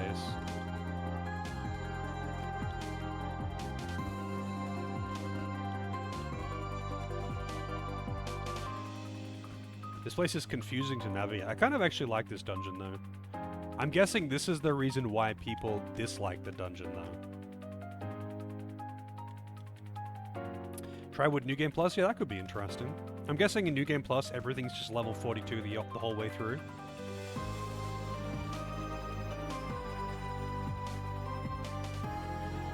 Removing debuffs free city. So, can you like buff and debuff and remove debuffs? Because that's the thing that matters a lot. Also, I think I may have. That's right. This was like slightly too high.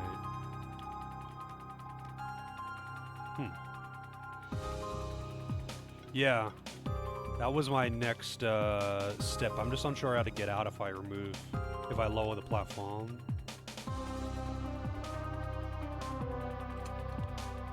Oops. Wait, is it this one? No. Man, these rooms all look the same. I'm getting confused.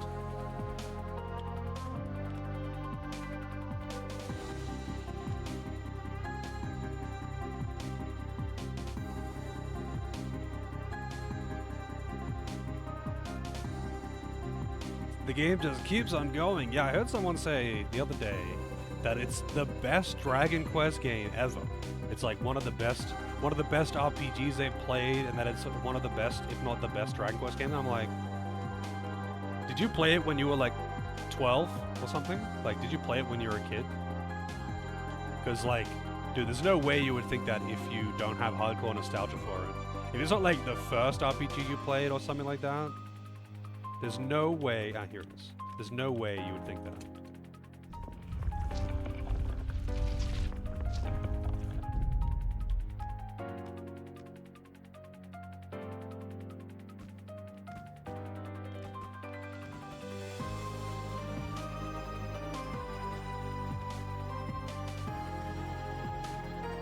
That'll open from the other side.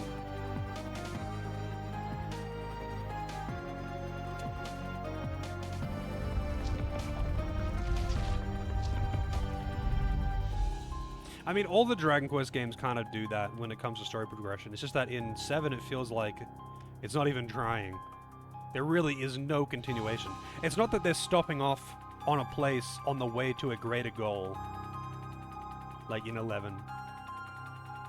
I don't think any of the Dragon Quest games have a good story, but like in 11 at least it's like, you know, they have a goal. Like they do have a goal, like they know what they're trying to do.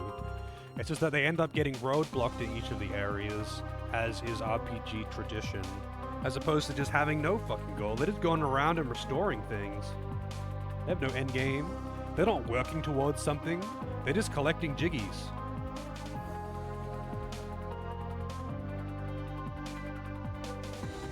Yeah, I think that's the thing with goblins. Goblins are just all weak to physical, right? Like literally all goblins are weak to physical, aren't they?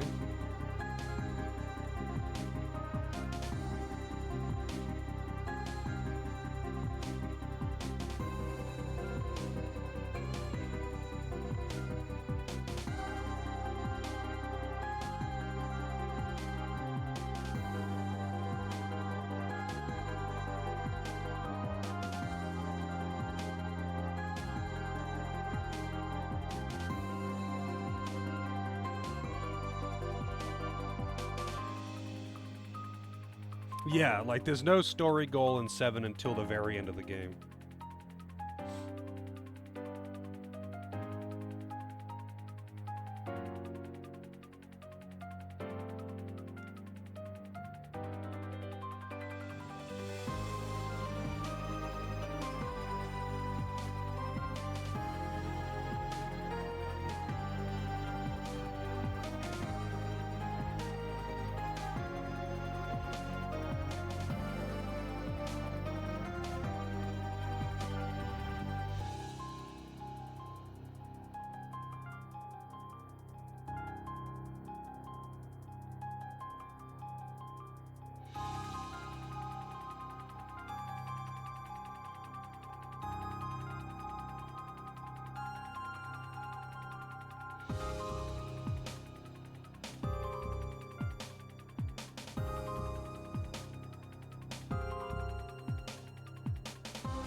Alright, that'll be the way that I need to go, I guess. I mean, actually, I'll drop down. Let's see. What's in the hole? What's in the box?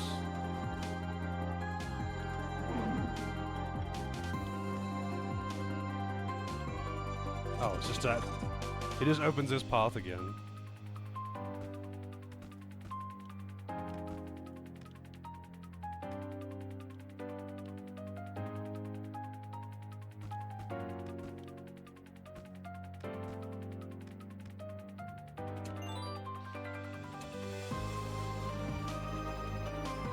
Oh, wow, that's how you get up there.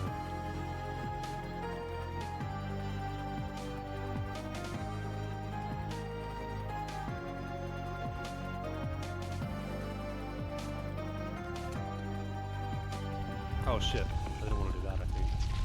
So now I want to go back out the way I came in originally. I guess I'm trying to get to the roof, really. I'm not really sure where I'm trying to get to. At this point, I'm just trying to go where I haven't already been. Wait, how am I going to get that down? Can I even get... I don't think I can. Yeah, I can't get back down. I guess I have to lower it and double back. So I have to raise this one. Wait, I can't get back up here, I think, if I raise that. I guess I could technically in reverse.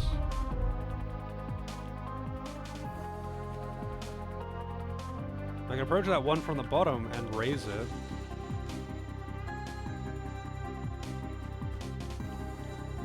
Not sure if I want to do this. If it's a maze, I don't mind mazes. Mazes can be fun. I think this is actually a pretty unique one. So far, at least, I don't mind this one at all.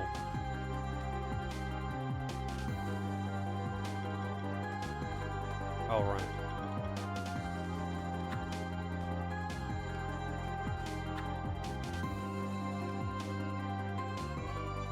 Man.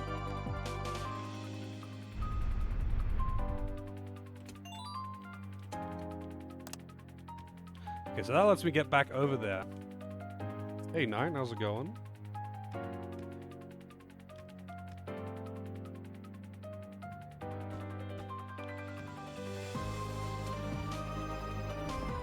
So that's the lower that again. And now I can go over the top to get there. And lowering that one below, actually, or raising or lowering the one below is actually irrelevant.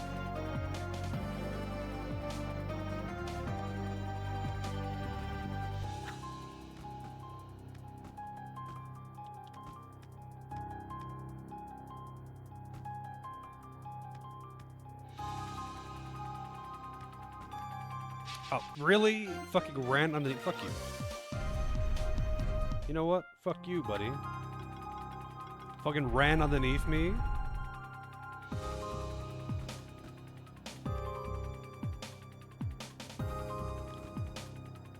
It reminds you of Salt and Sanctuary? Why is that? Zosimos. Zosig.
Is this a spooky castle? Yeah, I guess.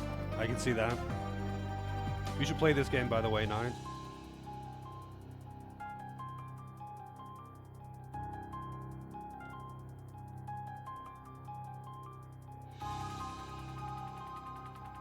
Well, I don't know about everyone. I know many people who just wouldn't like this game. But I think I know a fair few people who would like it a lot.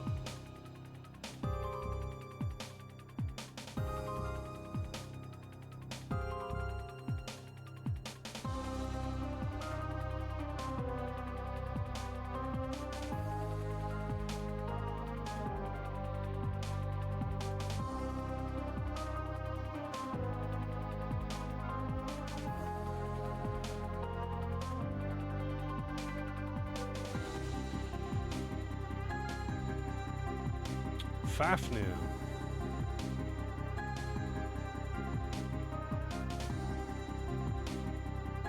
Dragon. A Drakenoir. That's not Fafnir. It is weak to physical. Oh boy, it's resistant to neutral, but it's weak to physical. So does that like count? Does that like nullify it? How does this work? Because I do neutral physical damage.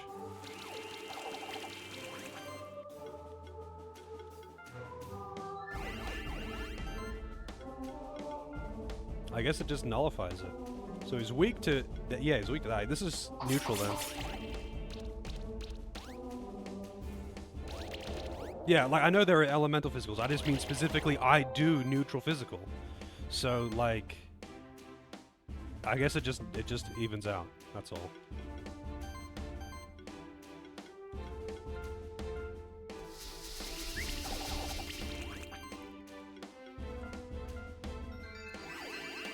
Freaking blind though, man.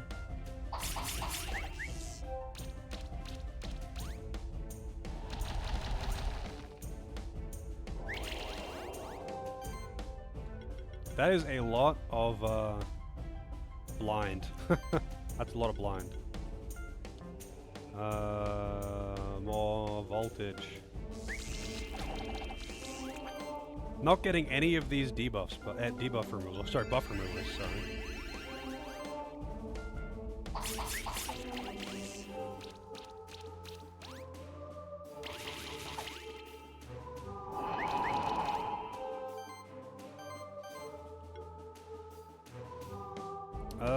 Ignite.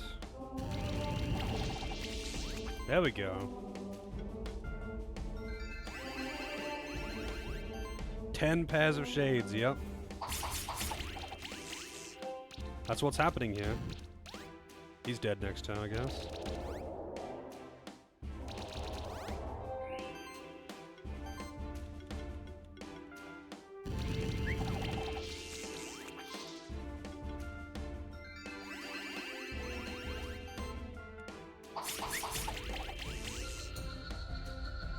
Five star? Nope. Not that far off, though. Totem. Another Drakenov egg, by the way. Totem. Attack, magic, and health plus shield self for 200 inside of combat. That's kind of bad, but whatever. When it's ranked up, it'll probably be really good. Like, amount, I mean.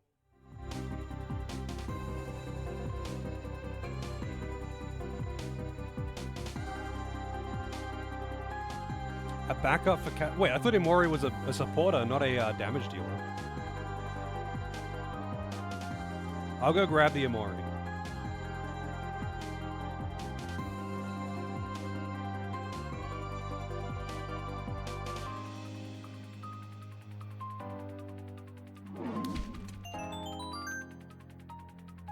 Star Ocean. Bleed is my life. I see.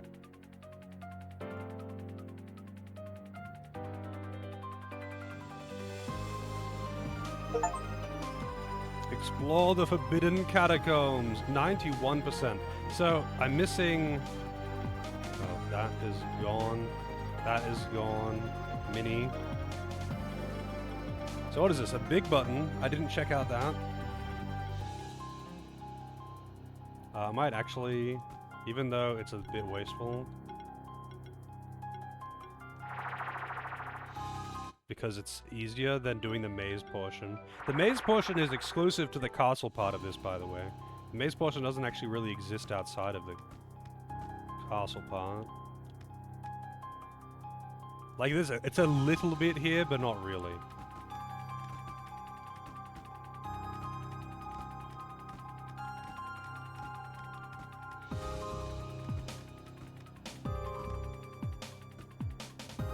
Oh shit. I should actually be killing things though, so I can get level 40.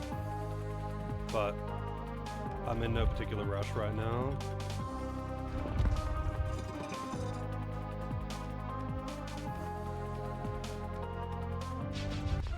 These things are kind of annoying, that's all.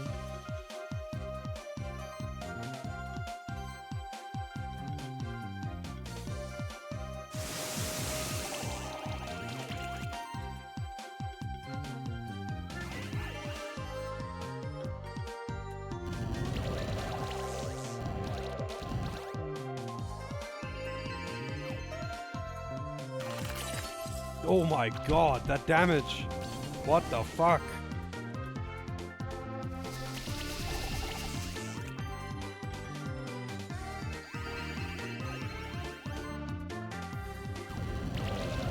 Chungus actually does a fucking lot of damage. When things are not resistant to fire, he actually does a lot of damage. And if I had like something that could instantly give him like multiple stacks of like magic up or something, because I don't have a way to instantly apply it. I don't have a buffer that can do that. He would just fuck everything up, especially when paired with Eyes emoji though, because Death Blow, 5% increased damage for each debuff on a target. So when you've got two things covering them in status, the damage ramps up so fucking fast. Yeah, I guess Megator does.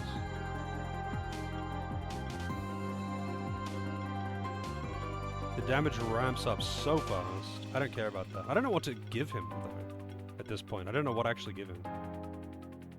I guess more charge from Critical Edge. Lifesteal would be alright. Critical damage plus, I guess. I wouldn't use Fire Shield on him. And I could get, like, you know, critical hybridization, but like he doesn't have very high physical. Attack proc would be alright, I guess.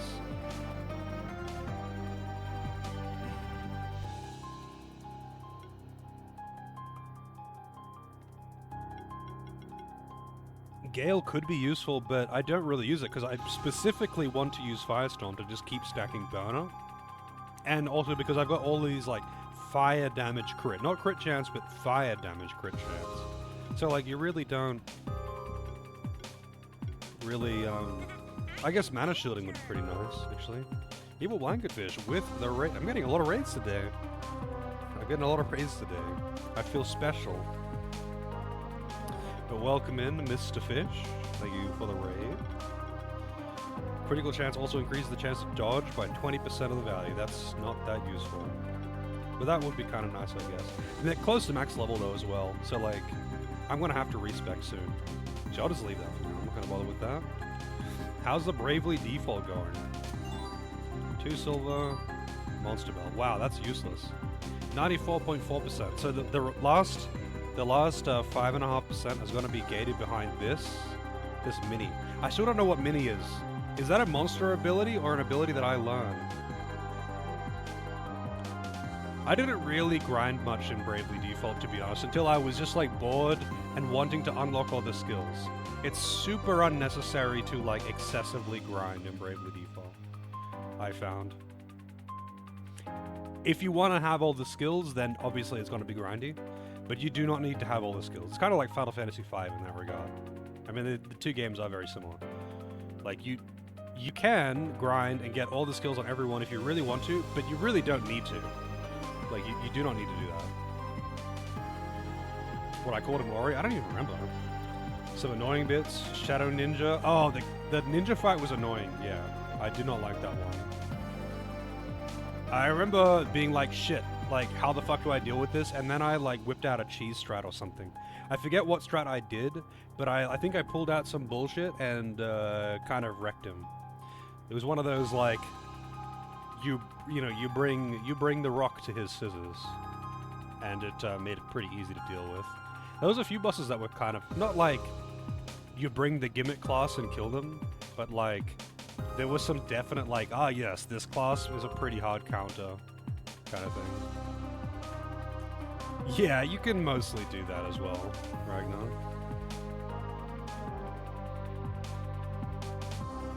I mean, you don't have to though, and that's not necessarily always the case anyway. Like, you definitely don't have to. I didn't. I never bothered doing that.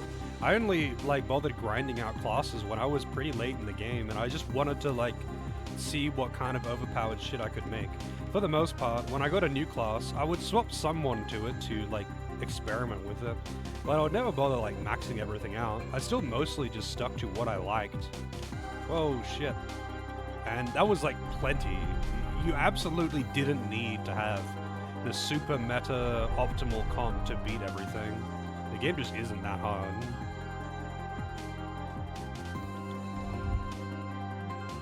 You can, you definitely can, but you do not have to. You definitely don't have to.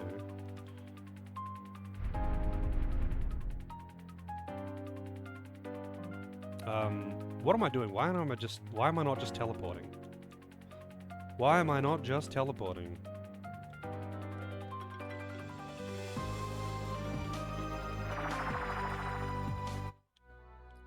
I gotta do a replay of Bravely Default 2 with the 4-job Fiesta type styling as well. Because you can do, after you beat the game, you can like, there's an option to start the game again with your classes, but at level 1. So like, you start a new game, you just have all of the jobs unlocked with, as if you hadn't leveled them. So you can do like a 4-job Fiesta style thing, only use these particular jobs, and beat the game with whatever you can jank your way through, and that would be really fun. I love 4-job Fiesta. It's one of my favorite, like, challenge runs of a... One of my favorite arbitrary challenge runs of a game. Oh, emeralds. Can I buy emeralds yet? Crit ring. I feel like he's got enough crit chance, and I should start investing in crit damage.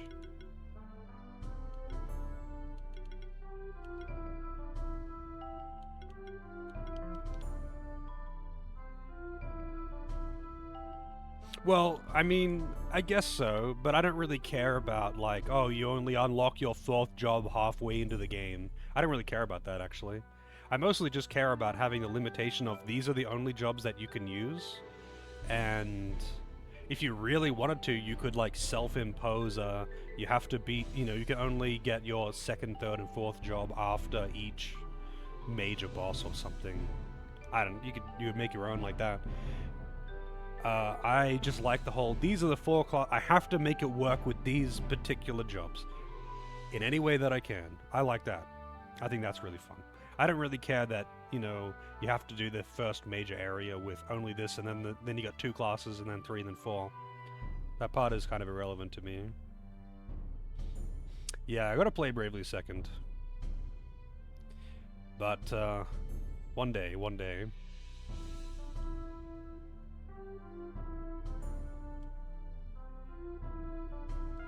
Backward on quality of life, though. That is interesting. Oh, I can buy silk now. Not that I need it. Not that I need any of this. I can just upgrade things to 4, basically, for free. But most of my things are already at 4. In my main party, anyway. Upgrade 50 pieces of gear. Wow.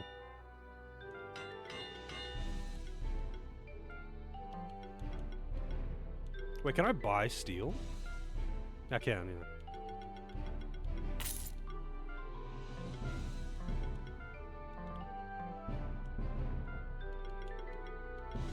I'm just upgrading these things to 4. That's what I've been using them. Emori Ringo, or Gex. I think I call, actually, Gex, I remember Gex being suggested. So let me check the Monster Ranch. Yeah, actually, that is a thing. That is a thing. There is some, like, jobs in 4-Job Fiesta that are kind of just, like, I don't want to use this. I guess there's a reason why when you're, like, doing the randomizer thing, like, when you're rolling your jobs, there's an option to just not have Berserker. Alright, so where is Imori? What did I call him? Omori, that's right. Omori. 1 second, I'll be right back.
Alrighty. Ringo? I don't know what that's a reference to. Yeah, I mean, I have completed runs with Berserker, and it's like, Berserker is really strong. It's just that, like, you need to, like, there are certain bosses where it's like, oh shit, having a Berserker is bad. I need to just, like, kill him or something for this fight. And it's like, okay, I like it. It's like, you know, really good in some situations, but really bad in others. Alright, so let's take a look. Let's take a look at Imori. A movie about a lizard. I have not seen it. Yeah, I'm just, like, not using Bowie. I think, so the thing with Bowie is that, like, I can use him... If I can use him to great effect if I was to use him from the start of a fight, but he's not a very good replacement for Cat Zerka, and because I never use him in the opener, he doesn't, like, get to ramp. He needs to ramp, and I just can't. Like, he doesn't. Let's take a look at this. Rango, Johnny Depp. Okay. From the director of the Pirates of the Caribbean. Yeah, I have not seen it. Is it good? Funny movie. Well, there you go. Today I learned. So it's got beating. I'm assuming it gets the crits apply. There's Ice Spear. Yeah, critical hits apply bleed. It's water physical. Chilling cold. Oh, it does chill as well.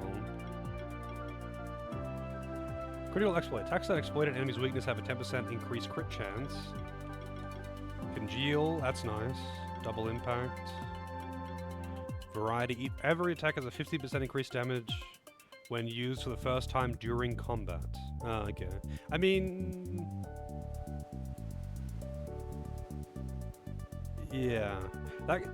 for the first time during combat thing, doesn't feel that useful to me. Just because, like, yeah, that's great for random encounters, but for bosses and whatnot, you're gonna take, like, 5 turns, and that's a passive dedicated to 1 turn. It would make your opener strong, though, I guess. Toxic Slash, so you can apply a lot of debuffs, actually. Toxic Slam. All reptiles have the poison. Buff Catalyst. Buffs are 20% more effective on this monster. Oh, that's really good. Bleed damage increases. Oh! That's pretty strong, actually. 40% is a lot. Bleed is strong. defense proc, antipode, and applying chill or burn, while the target already has the other debuff. Trigger an additional 125% damage hit. Wow. So it's a pretty good elemental coverage, but you can't be invested in all of those. It doesn't have cooling kindle. It doesn't seem to have the crit supply bleed passive though. Like if you want to apply bleed, you're applying it with either long slash or ice spears. So it does have ice spears. That is good. That's really strong. That's basically X slash. Water damage X slash. And deep wounds, that's pretty brutal to pair those together. And I mean fiery stabs as well, actually.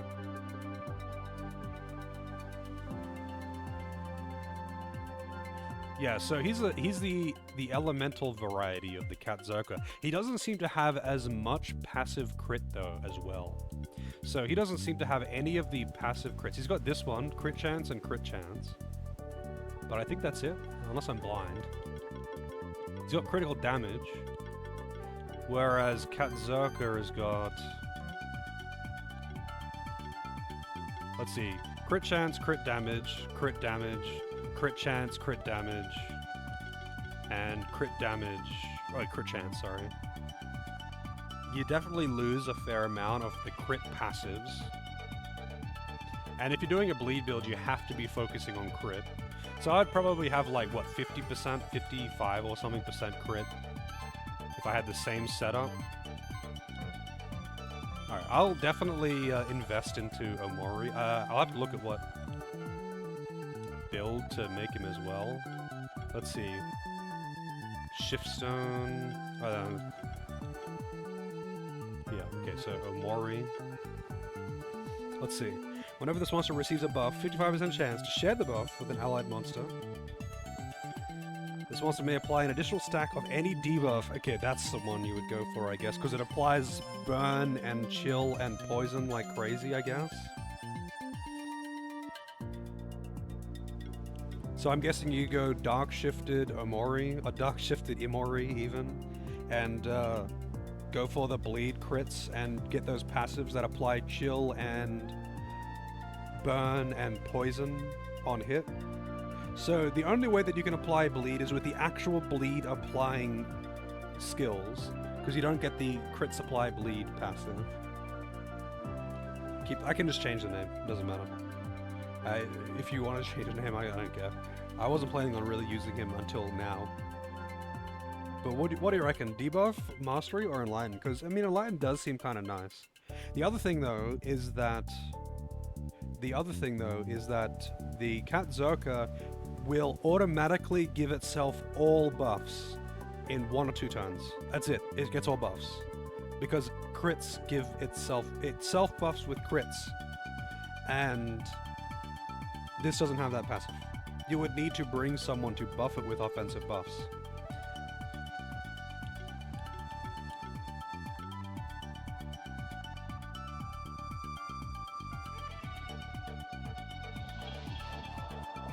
And that's how I'm unsure. I might actually look a little further into it. Not right now.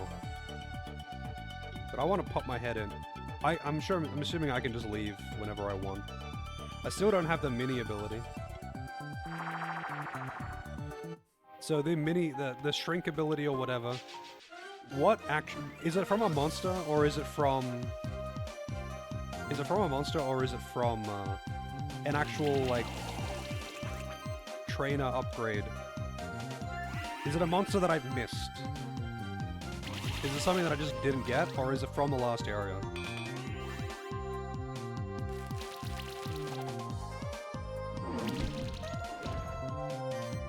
I see.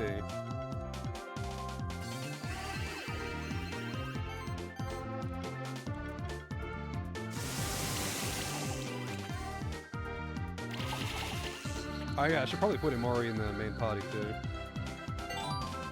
Oh, 39. Team... You can get swapped for Imori here. Also, I should probably just use a whole bunch of these level badges, catch them up.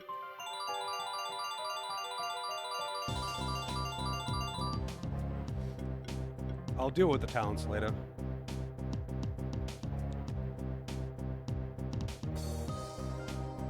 It's Will.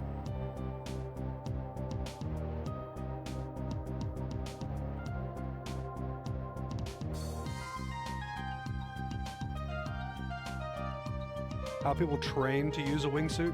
I think they use, have you seen those things where it's like a huge fan underneath the trampoline or whatever, and they just like kind of jump into it and it launches them up into the air, and they stay within like the confines of the net or whatever? They probably use something like that.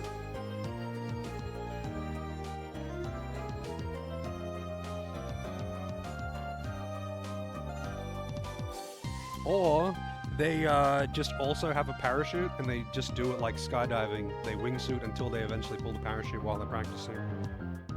Because I know it requires some special training. I think you need a license to actually have those things.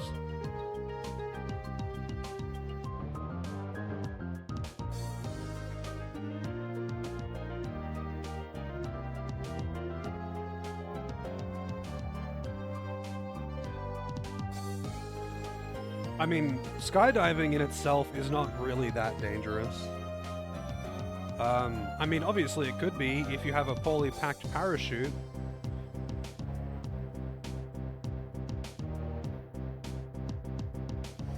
But that would actually give you better experience with using it as opposed to the first option. I would wonder though, would a parachute, like with the pack while wearing it, would that hinder the wingsuit?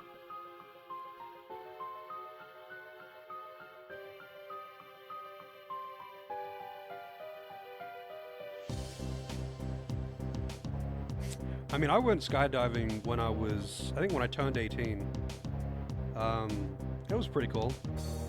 Nice view. Yeah, and I've seen plenty of car accidents. Like, parachutes are extremely effective if they are packed properly. Because, like, cars are pretty effective as long as another car isn't slamming into them or you don't put, you know, the wrong kind of fuel in it.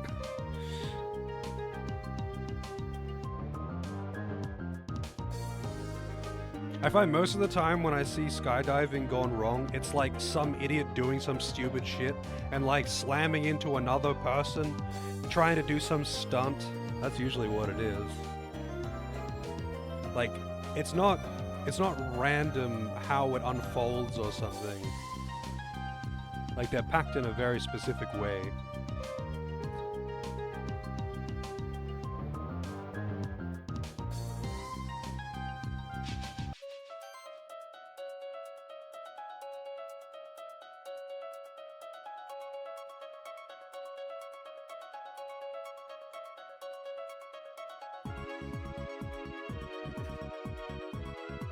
Alright, let's see if I can do this.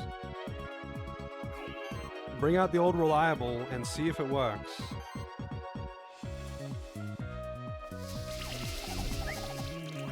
Wow.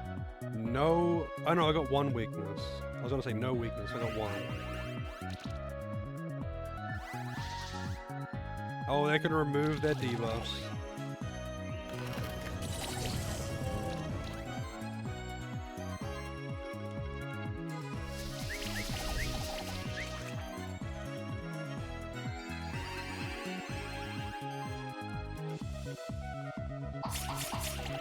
So just like that, he buffs himself, and then it starts snowballing from there. Because he buffs himself for free. That's why I never really needed an offensive buffer. Because Glimbo buffs himself, like, for free.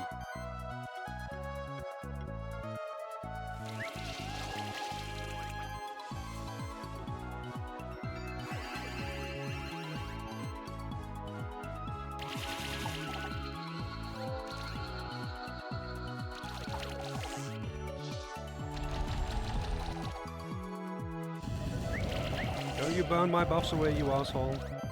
I know you can.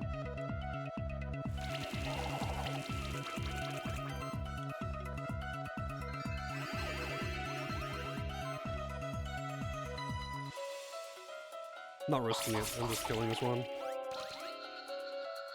Ah, fuck that thing. But I am already buffed up, I guess. The enchantment spammer.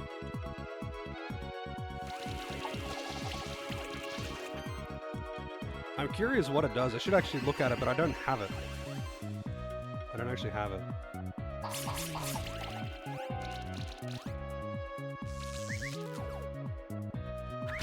It didn't do enchantment, though. That aging stack is going up, though. That's kinda scary.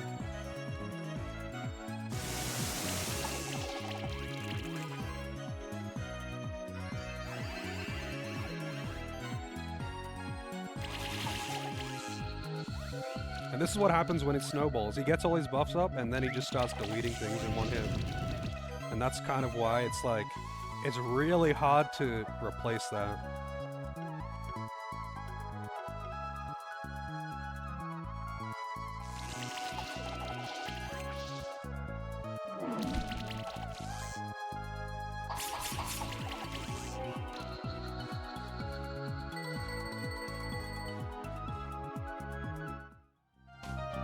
I mean, the aging isn't that good.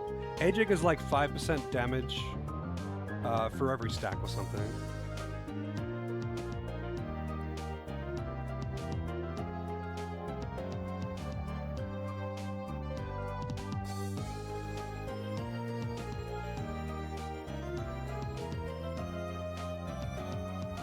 Coffee is made. I could use some more coffee. The aging is definitely good, but I feel like age, it takes too long. It sounds really good, right? It's like, wow, that's like 5% per turn. That would stack up so quickly, but like most fights are kind of decided in like 4 or 5 turns. Random encounters are decided in usually 2. Like a lot of the time, random encounters only take 2 or 3 turns, and then they're done. And boss fights are usually like more like 5 or 6 or something. They really don't take very long. So the stacks just simply don't get that high. And if you are banking on it, then it's like you're going for a total strat. By the time it really kicks in, the like innate mechanic would already have kicked in.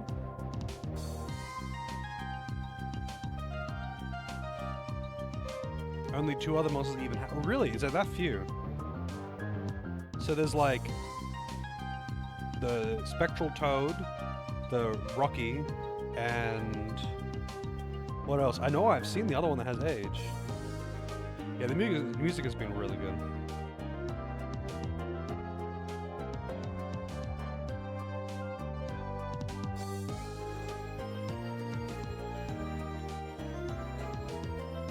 Also, there was one thing that I forgot to do when I was back in town. So I'm going to do that now before I forget.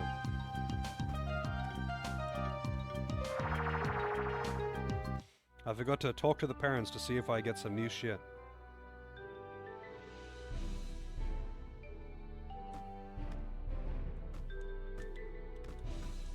Wait, that's the clothing.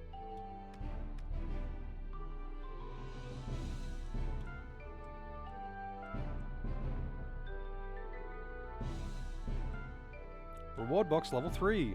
Every few ranks you get some free shit from your parents. Brawlish egg? Really? And a Kanko egg. I don't know what a Kanko is. Let's see Kanko. I know what a Brawlish is. That's kind of lame. Those are just like normal enemies. You can just go and fucking catch them out in the wild. Oh, it's one of these things. I forgot what they were actually called. Just another Kanko. I mean, this one will be Inugami then, because I went with another name. Oops.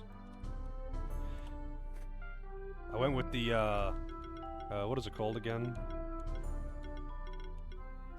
The Kamaitachi? I don't know how to pronounce that. I know what it is. I don't know how to pronounce it, though.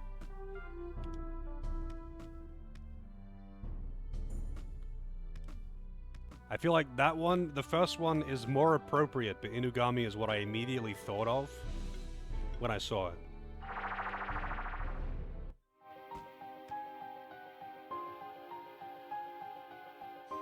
Alright, into the tower.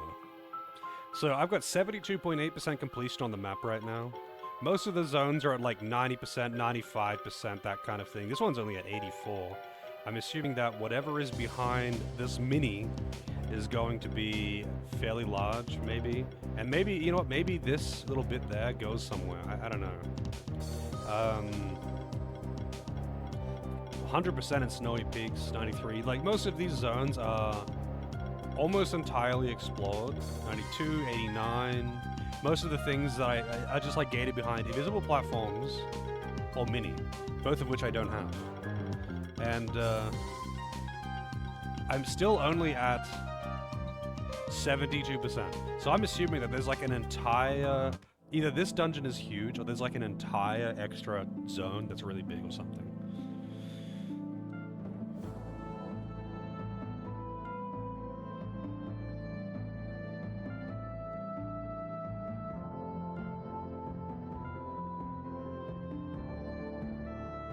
Funny that the girl hasn't lost hers yet.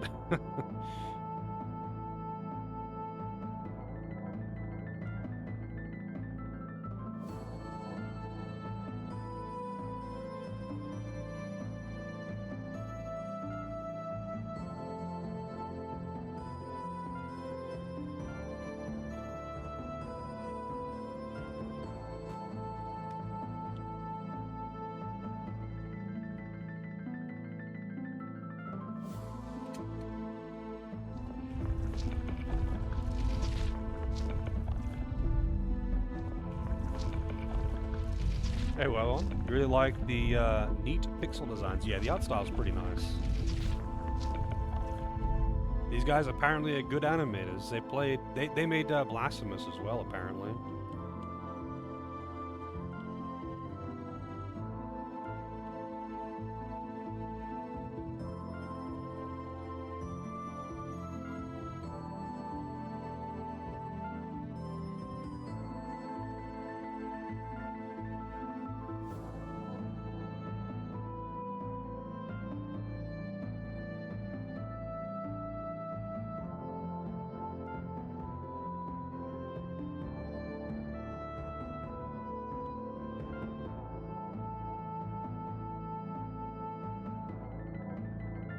Eric is a traitor.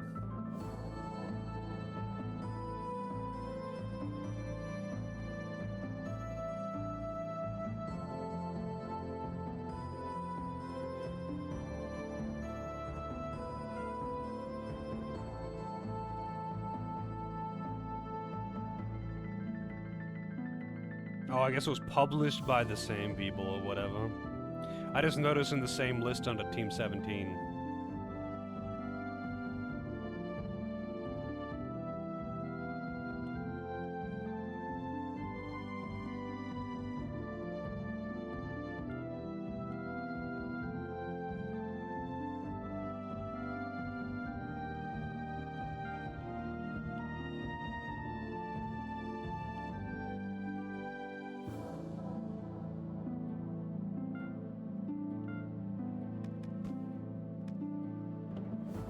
That guy's a clown.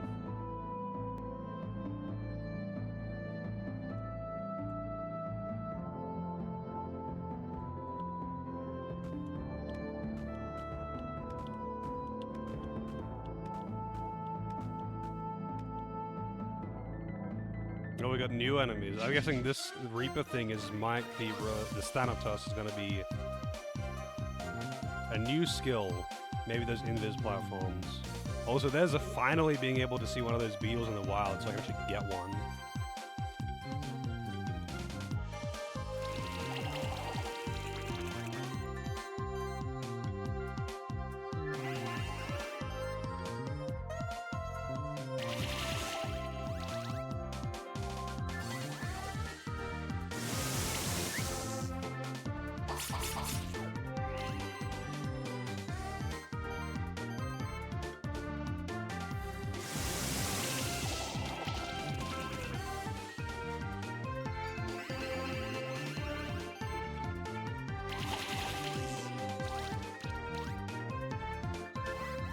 Riot.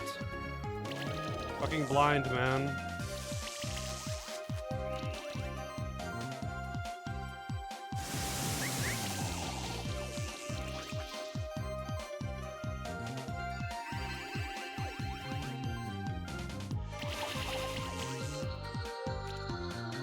Alright, no egg. I want the eggs. Give me the egg.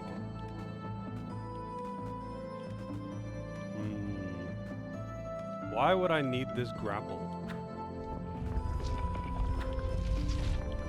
Oh, it's a... That's kind of weird, but okay. I've never seen one of them also be a switch.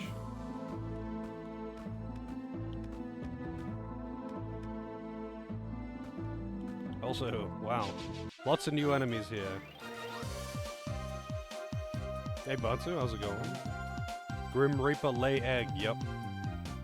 Robots lay eggs in this game. Ah yes, the furry girl character, wow. Never before have I seen this be a popular thing.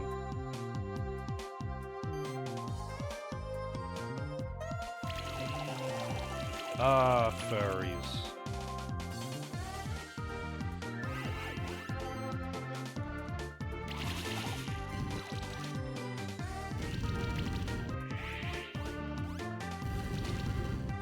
Wow, that's some damage right there. See ya! I mean, he is weak to the magic, so... That's how it goes! These things do some fucking damage, though. At what level are these enemies? Now I think about it.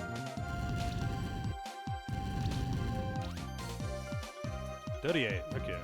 Like the same as me, then.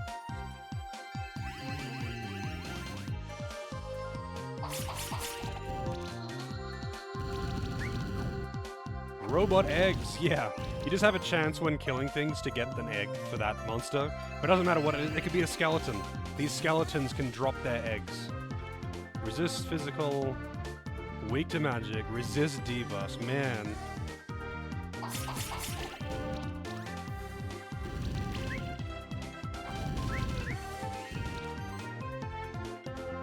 It's gonna be a slow kill.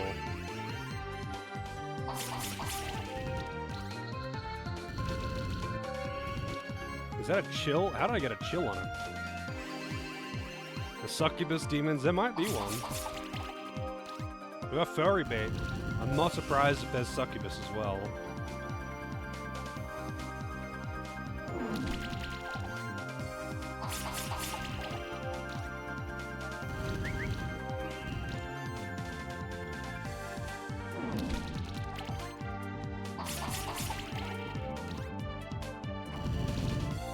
But I actually have a magical attack. What am I doing? I actually do have a magical damage move. Not that it makes much difference. He just doesn't do any damage, really. 2 stars! Yeah, that is not going to get me the egg anytime soon.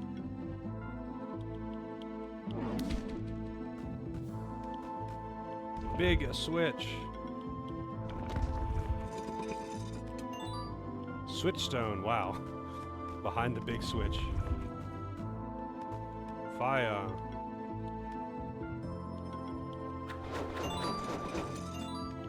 Gauntlet +5.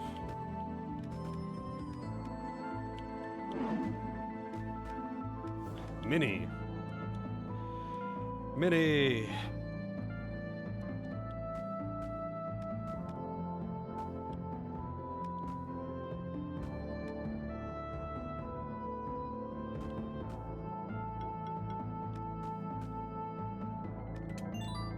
Sapphires, nice. They're definitely making me use my monster skills around here, that's for sure. Unicorns, Thanatos, Bing killing.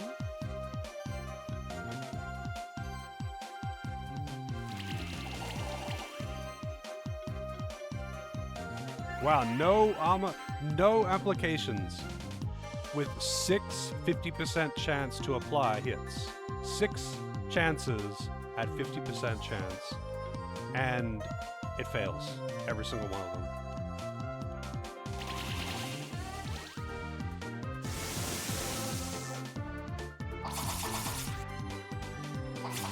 Oh, I see that healing, the healing reduction there. That's kind of scary.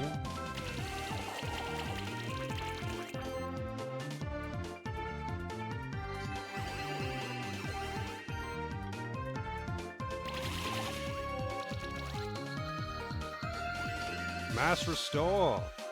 Removing my debuffs. So it can remove debuffs. That is inherently pretty useful.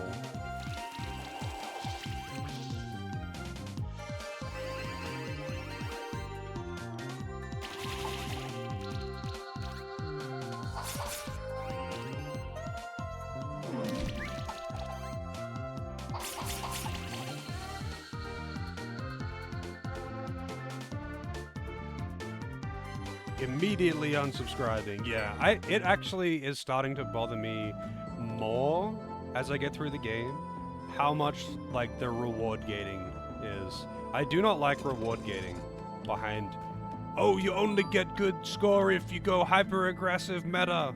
I think that's boring. Why even have defensive utility if you have to do that to get a good score? Why even have it? If you're only gonna get a good score by being offensive and trying to speed kill things, why have other utility? Why have defensive utility?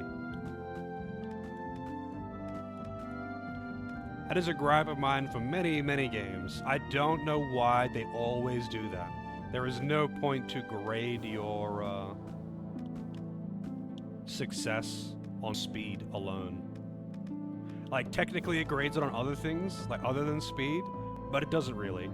Speed is like 90% of it in this. If you kill them fast, you automatically get 6 stars, pretty much.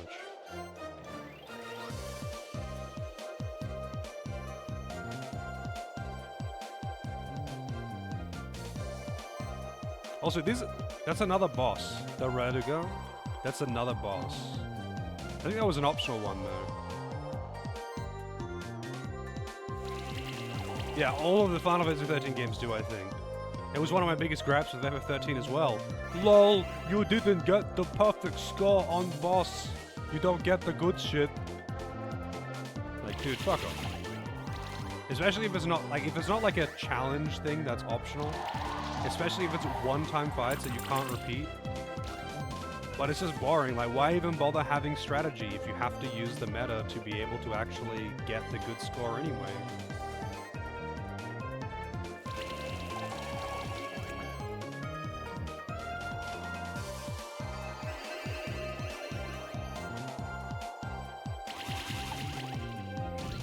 I only like speed grading or something if it's a game that's actually based around it, like playing Sonic or something. Cool. Do it all you want. But this isn't Sonic.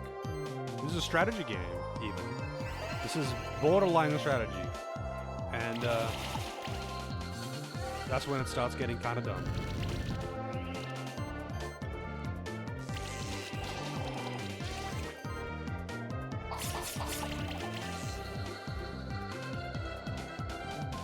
There we go, Thanatos egg. Give me some good shit. I need a name for Thanatos.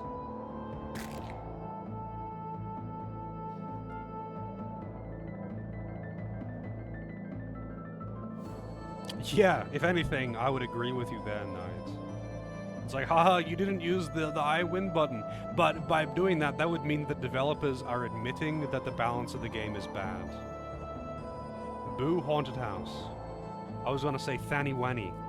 Soul Farmer. I could do Soul Farmer.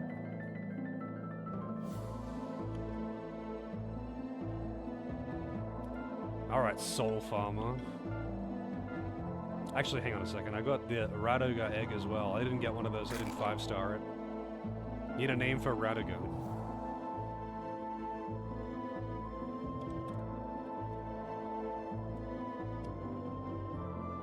Hannah tossed me off.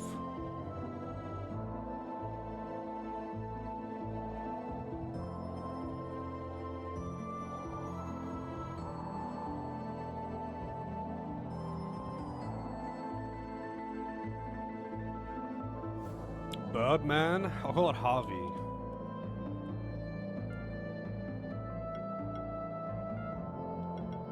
Alright, so let's see. Thanatos me off. Secret vision materializes at visible platforms. There it is. I finally fucking got it. I finally got it. Also, the Radagon has only got regular flying, not even advanced flying. It's got the shitty basic flying. So I don't have mini yet.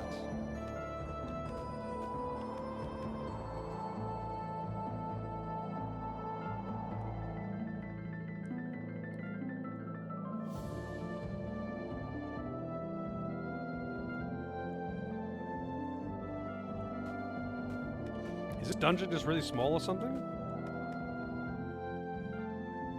Yeah, I'm already at...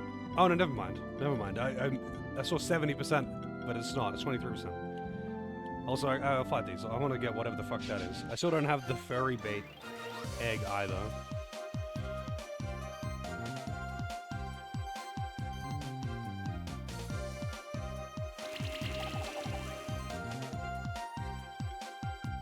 Once again, 6 50% coin flips, all failed.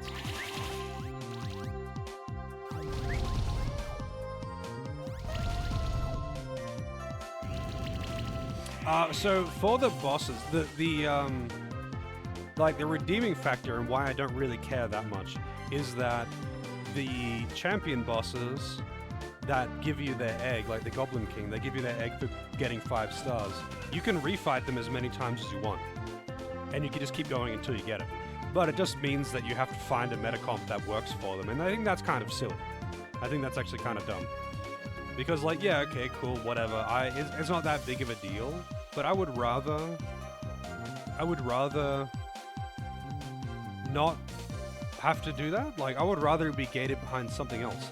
Like, you fight them and then you refight them in the arena on a harder mode. You refight them and now they've got ads or something. And that would make it more interesting to me. Just flip coins better. I mean, this is one of those things that doesn't actually matter, by the way. But yes, it is kind of silly. So it hits twice. It hits everything twice and has a 50% chance per hit to apply the armor down debuff.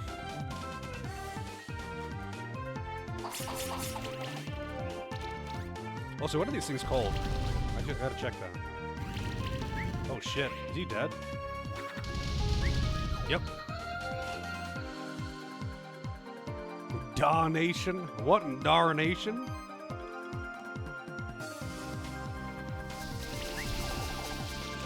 Also, are they just resistant to physical? No, they're resistant. Yeah, they are resistant to physical and weak to fire. That's pretty rough. Resistant entirely to physical and only weak to fire and wind. I mean, I can exploit that though. I do have a wind attack.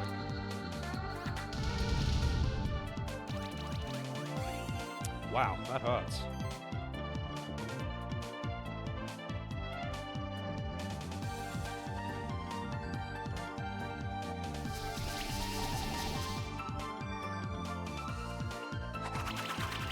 They're still very tanky though.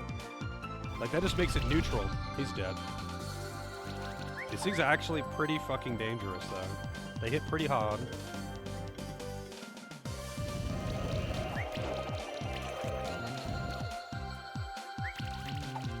I mean, I could just use Phoenix Downs and make this fine, but I don't want to waste my Phoenix Downs. 2 stars. I got a Darnation egg anyway. Wow. Alright. What's the name for Darnation?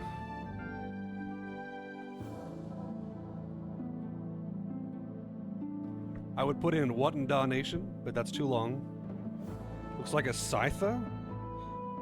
I mean, it does have the whole spike arm things, I guess. Lifting Mantis. I like that.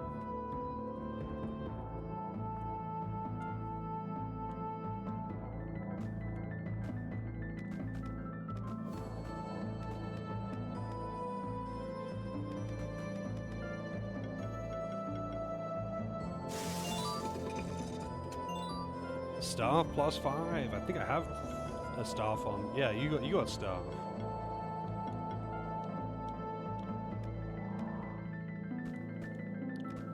This is a long climb. Actually, hang on a second. What was that down here?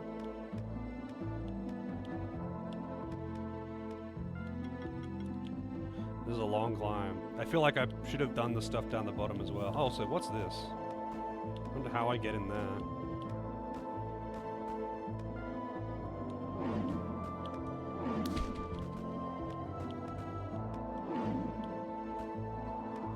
Oh, there's a switch over here.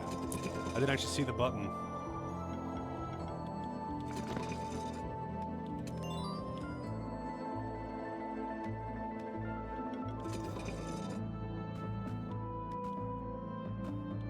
Man.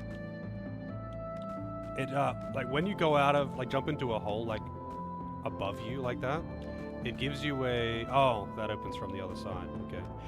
It automatically jumps left or right. It doesn't just like, you don't have to hold left or right, it just jumps left or right automatically. So if I'm expecting it to jump right, and it jumps left, I just like fall back down. Every time.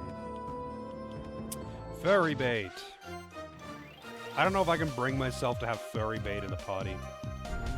Even if it is useful. Wow, it's another tanuki!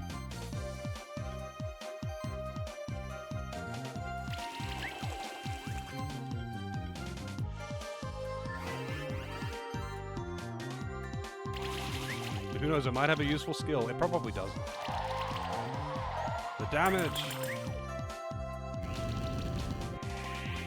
Wow, it steals buffs. It doesn't just remove them, it fucking steals them.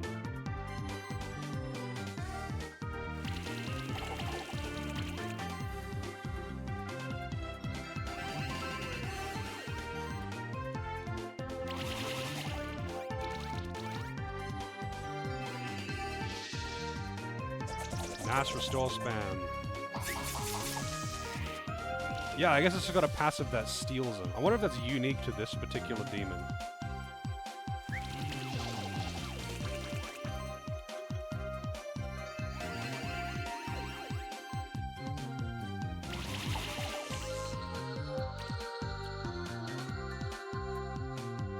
There's the egg.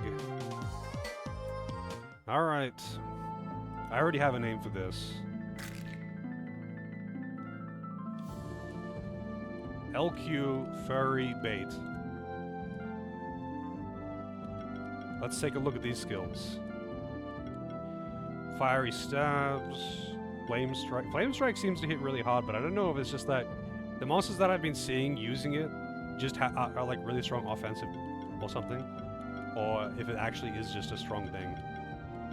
Every time I see it, it seems to hit really fucking hard. Crit chance values from equipment increased. That's not bad. I feel like most of the time my crit comes from like the passives rather than just from equipment. But you do get like a good... Actually, no, you probably do get... You get more from gear than anything else, I suppose. Because it's like 10% at least on like each piece if you can stack and crit entirely.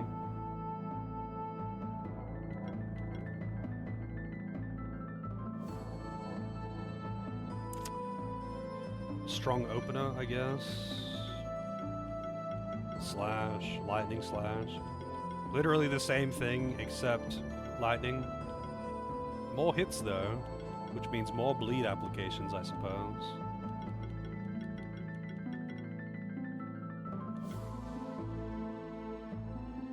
%4 crit to the party. I don't think I've actually seen that one before. Buff steal. Whenever an allied monster removes a buff from an enemy, it steals that buff instead. So that's for the whole party. That's pretty useful. Sidekick hits also remove buffs. That's pretty useful. So it's a buff. It's a debuff and a buff remover. That's an unusual combination. Like, it can remove debuffs from you, and it can remove buffs from the enemy. Usually it seems to be one or the other. Removes buffs from the target.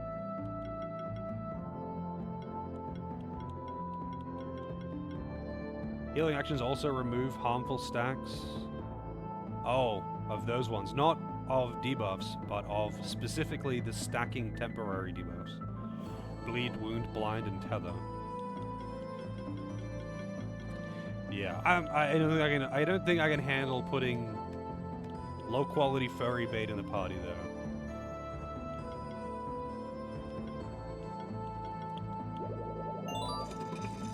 What did that do? Oh, it was below.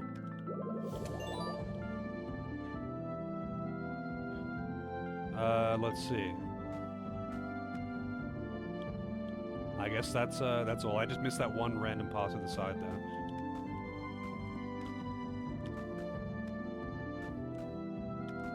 It's like having a low punny or something. It's like, dude, no. I don't want the thing that every furry wants to fuck. Like, I'm out.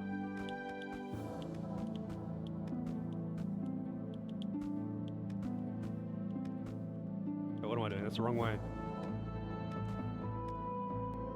What the trader fights will be like? I did one, right? Wait, did I do one here?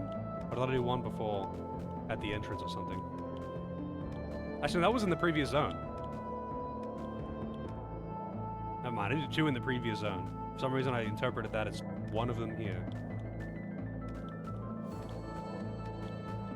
Also, I just realized what time it is. I should probably stop here, actually. It's making me use all of the skills here. All of them.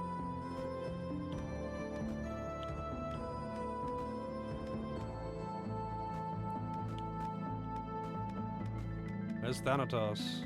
Oh yeah, what is the field skill on it? Secret Vision. Oh, it does the invisible platforms. Destroys diamond walls. I still don't have whatever the fuck it was required for me to get through. Where was it? Here. So that's a vine, but it's above me. I can't shoot it. I can't shoot the fiery arrows up. And the regular Scorch thing doesn't hit high enough to be able to hit it. So I just don't know how the fuck to actually get to that. And I still haven't got like a Scorch 2 or something.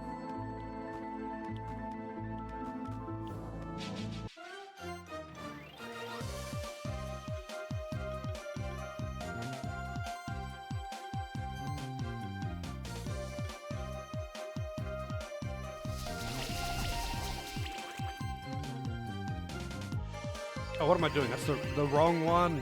The wrong one.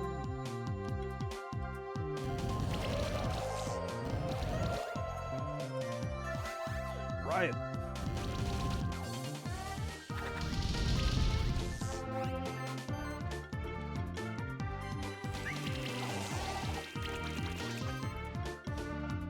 This time it's the right one.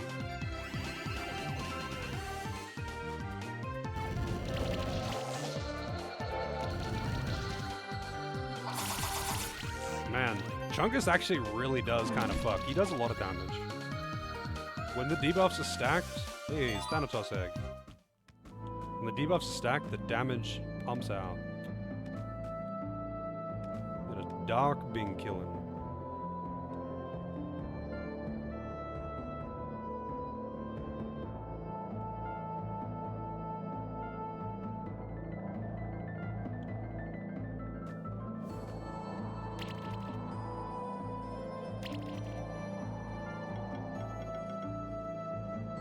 I can't see anything,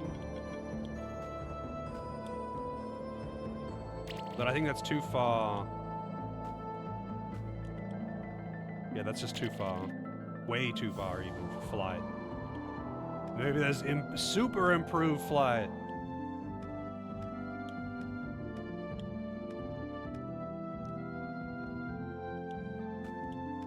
There's a switch. Oh, and we're gonna need 2 switches for this one.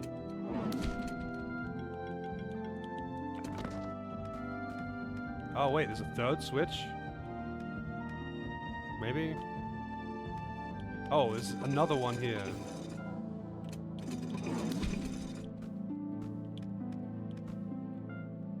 But I can't have like a big... I can't have... I guess you just have to hit 3 of them. Phoenix Serum. Why? That's kind of weird that there's 4 switches. Oh, this is for this one. Okay.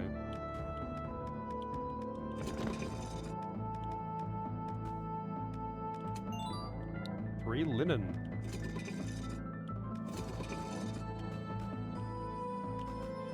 It is kind of like just getting to the, okay, do you have all of the monster skills? Like, have you been recruiting everything?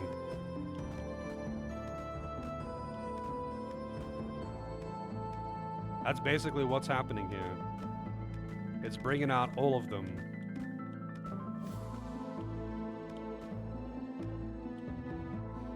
I better, whoops.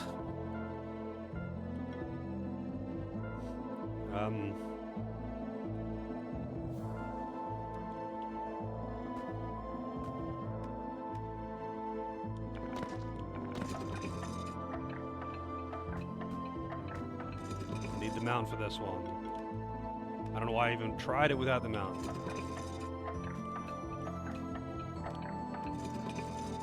Too much bonking.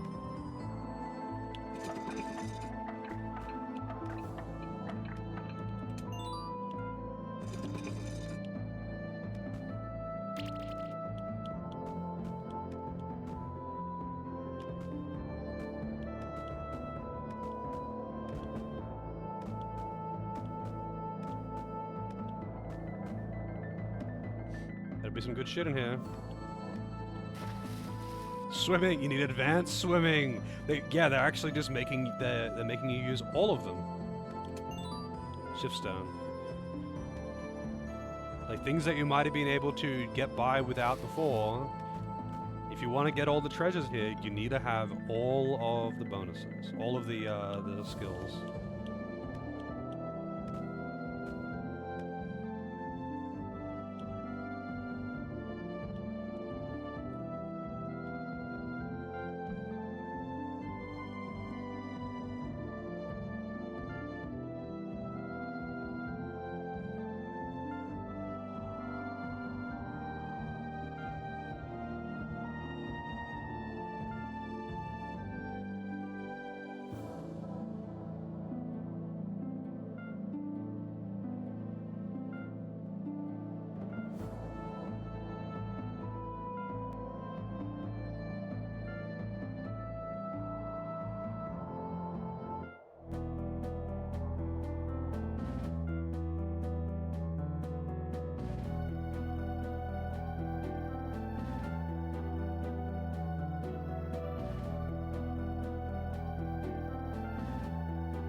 What a twist!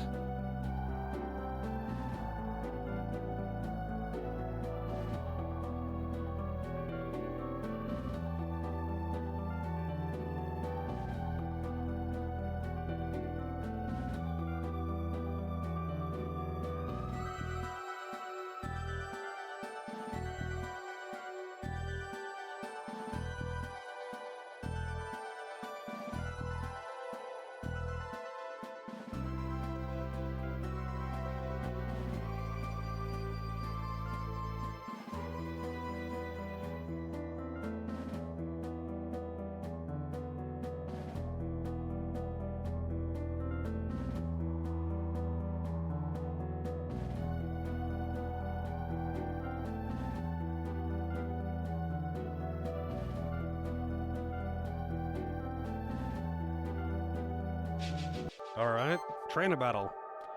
Let's see, Goblin, Warlock, Mad Eye, fucking Mad Eye. They all have Mad Eye. They have a cat circuit too, that's kind of scary.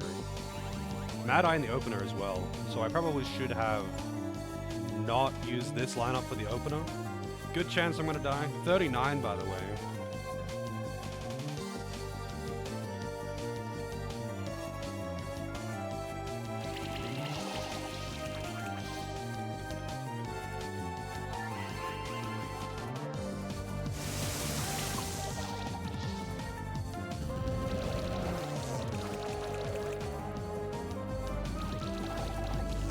I think I'm pretty fucked here. That's a lot of damage, though. That's like unusually high damage, even.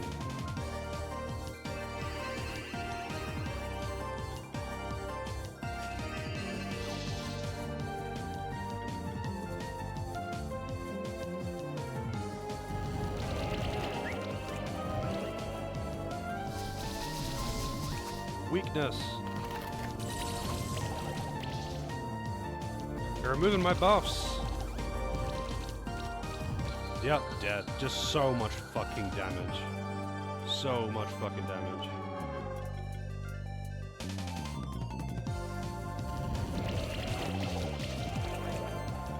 Actually, 100 to zeroing me. I need more. I keep saying I need more mana regen on Brisbane as well. But I have no buffs. I have no way to apply buffs because my buffers are dead. And they are covering me. I'm dead again. Oh wait, no, I survived somehow.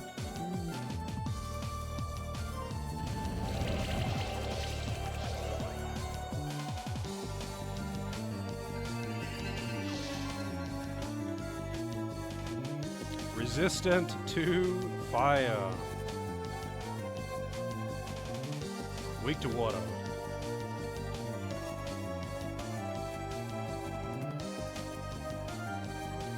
Still probably better off actually doing this, even though it's resistant to it.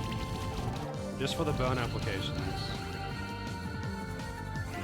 Team play. I don't know what that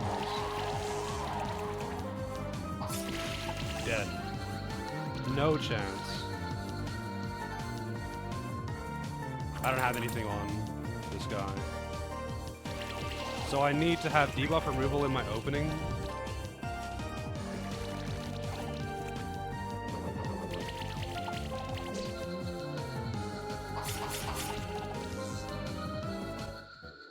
Alright, so I need to spend my skill points. This doesn't really help though, to be honest. I've already got the stuff that matters here.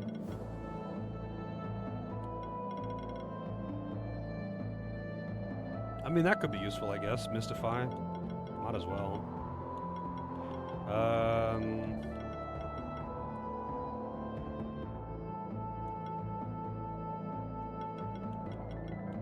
I don't really have much in the way of defensive buffs to gain. I guess the health one would be kind of nice.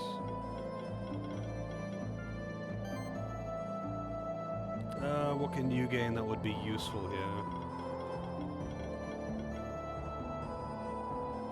That could be useful.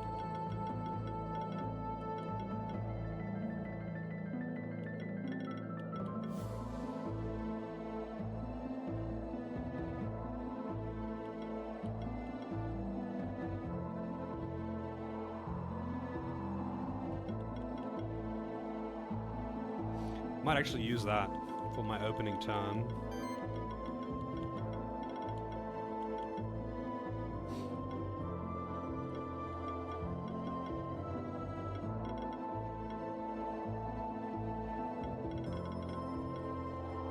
Get that dodge chance, I guess.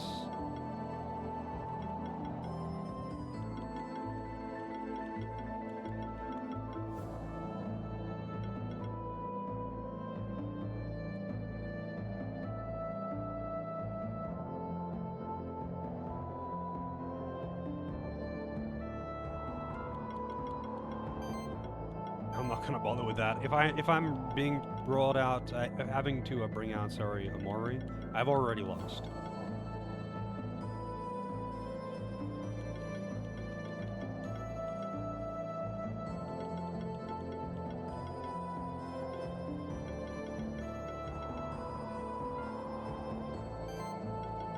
So Brisbane needs some mana. I can just give a different, just change an accessory though for that. So I'm gonna do that. I keep forgetting to do it, that's all. Because I've been lazy. I probably should do that actually.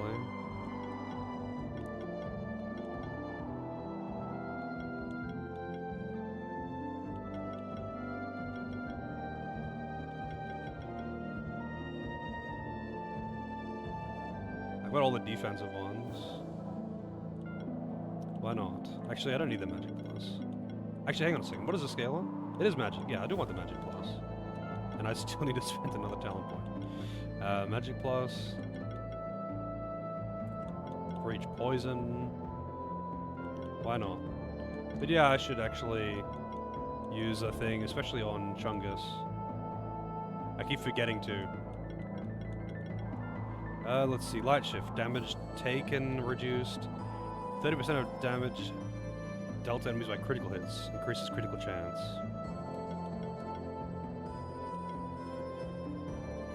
I want that critical chance.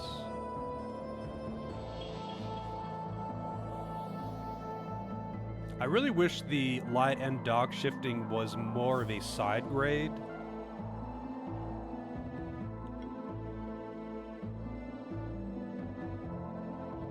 I'm not really using him as a debuff. That would be probably the best. I think this is probably the best, but I don't really use him as a debuffer. I use him as a debuff remover. I think I'll take this though anyway. I'm probably going to be respeccing it later, and I can always change it. But the mana, the health and mana one, I don't think is going to be that helpful. I specifically need mana regen. Mana regeneration. I've actually got 2 things that increase mana regeneration. But I guess I should take a weapon that gives mana regeneration as well. Alright, let's try it again. This will be the last thing that I do today, though, because it's, late. I keep losing track of time when playing this. I feel like I should actually go for this first, though, because they have the Mad Eye in the opener. The Mad Eye is fucked up. Also, they start with random buffs on everyone. 2 random buffs on one of them. I don't know who does that.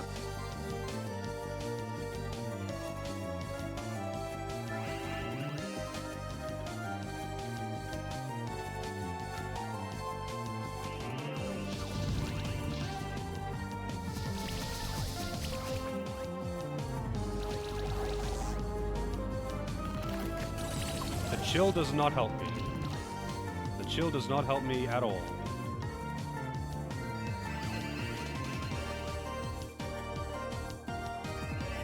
When the Mad Eye dies, I can swap Crispit out, I think. Oh man, that damage.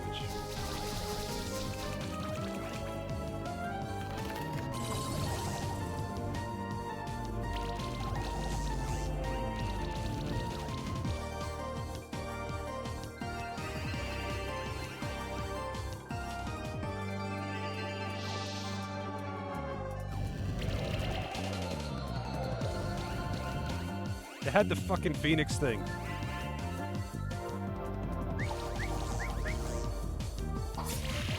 There's the long slash. All the free frickin' buffs as well.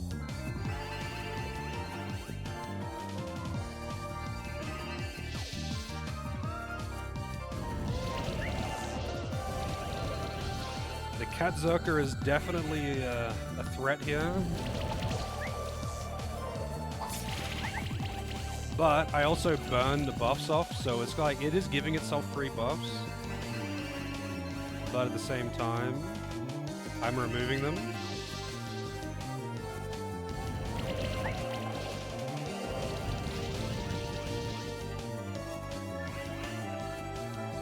And they are reapplying them.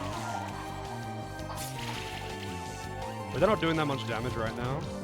I'm out healing the shit out of them. Also, these charge stacks are getting pretty big. But I can't really, like, use them because I am just, like, constantly having to heal.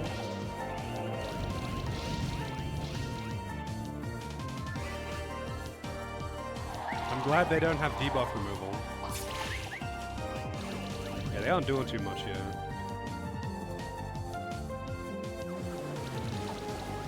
Even with the charge stacks, that does fucking nothing.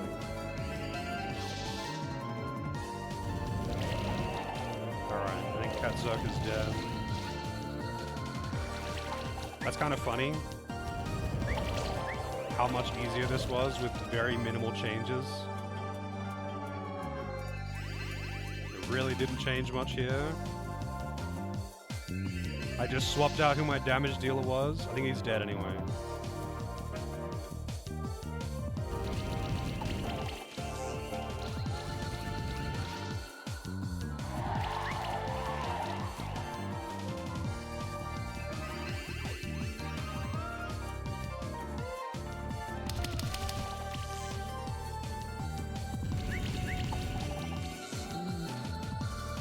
That's kind of funny.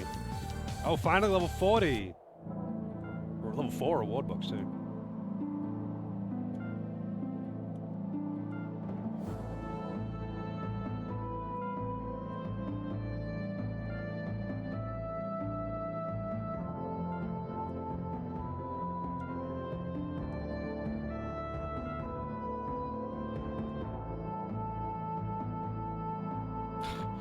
Everyone but me has lost their thing. I knew she was gonna lose it eventually.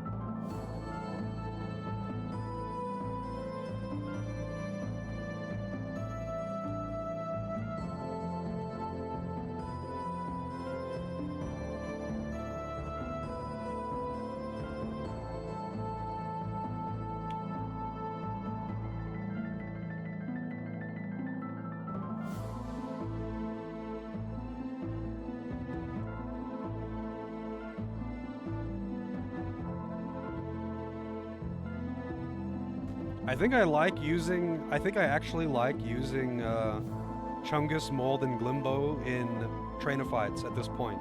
The ability to just remove all their buffs so easily and stack up burn in relative safety is pretty nice. That ruthless villain! Yeah, I'm level 40 now, so I can get the ultimate skills! Force of Nature hits all enemies, heals all allies. Cooldown of 3 turns and only 1 ultimate can be used per turn. Oh, I see. They don't even take a skill point.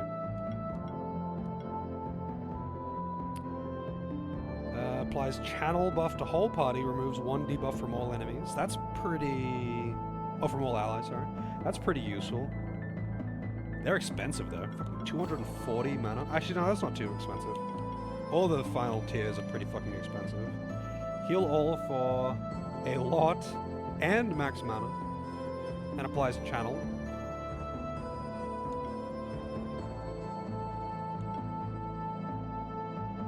Hits all enemies. I mean, that could be pretty useful. That could be pretty useful.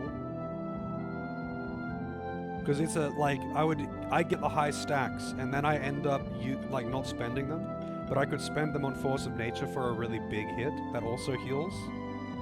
So he doesn't, like, cease healing. But Deluge could be pretty good because it removes a debuff, but it only removes 1. And 1 every 3 turns is nothing. Like, if it's that, it's nothing. If you're dealing with an enemy that's, like, problematic because of their debuffs, being able to remove 1 every 3 turns is fucking useless. So I guess I'll go with Force of Nature. I feel like that's the most useful here.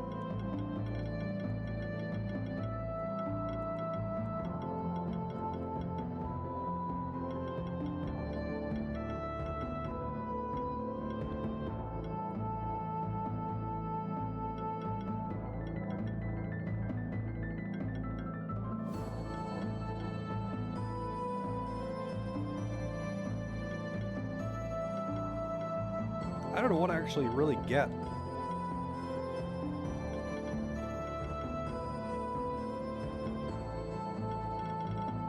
At this point.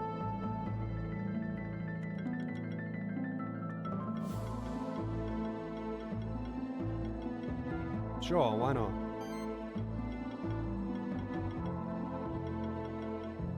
Carnage! So the other thing is that he can only use 1 anyway, so like, would I even be using his? Hits all enemies, heals all allies. Critical apply bleed. I mean, that's just like a slightly better long slash. It's not even that much better than it too.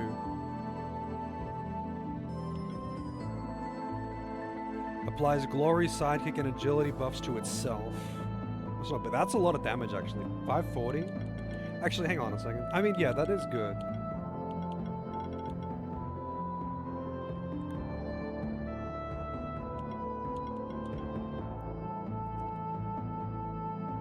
I mean, that could be good, I guess. 330 for an AoE is pretty decent, but, like, long slash is 280. Shred is 270. It doesn't have a crit bonus. It's just that it also heals. And I wouldn't use it for the heal, because I've got other ones that I would use for the heal instead.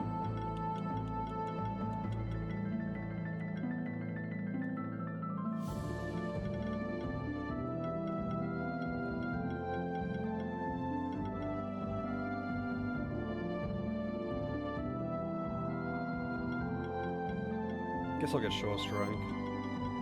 I'm going to end up respecking anyway.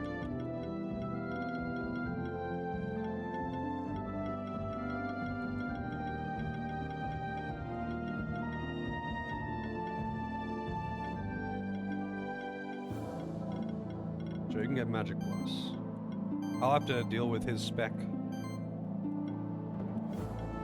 later.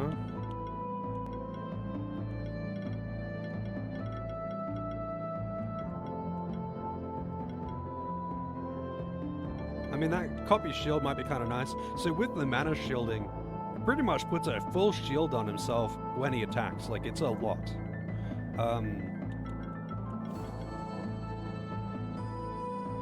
So, like, having that for copy shield would be kind of nice, I guess. I'm not sure exactly what to do there.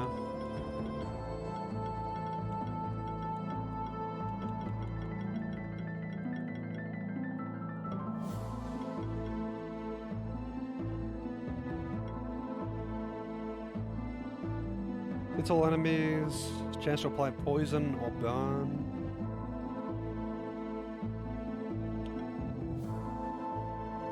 Armor break, cannot be dodged. That's a lot of damage, 525.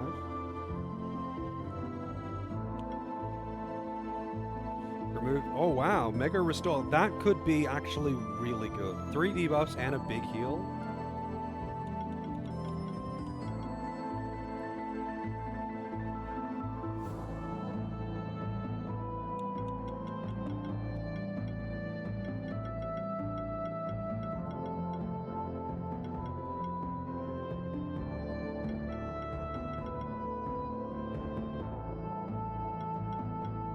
Sure. Oops. I'll take that. I need to mess around with these later anyway. Alright, what's in the chest? I didn't mean to do that. It was a leather something. Anyway, I'm definitely done for tonight. It's late as hell. I was not watching the clock before coming into this dungeon. So I am done here. Gotta stop myself. I mean, I'll finish that dungeon tomorrow and then jump into other stuff, I guess. Let's see if I can find someone to host up before I head out.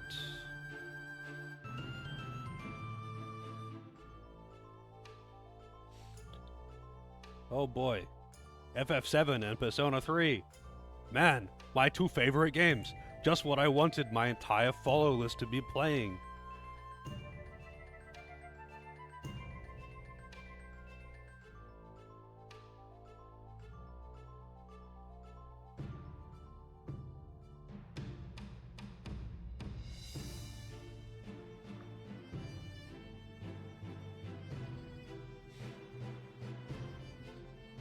Is anyone playing this?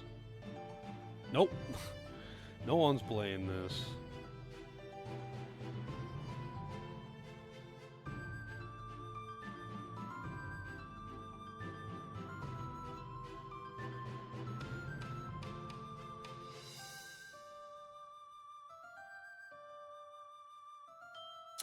Recommended. What do you got for me today? Speedrun, speedrun, speedrun, speedrun, speedrun, speedrun. Camgirl streamer? What the fuck? That's not usually in there. Wonder if they're doing another Camgirl push.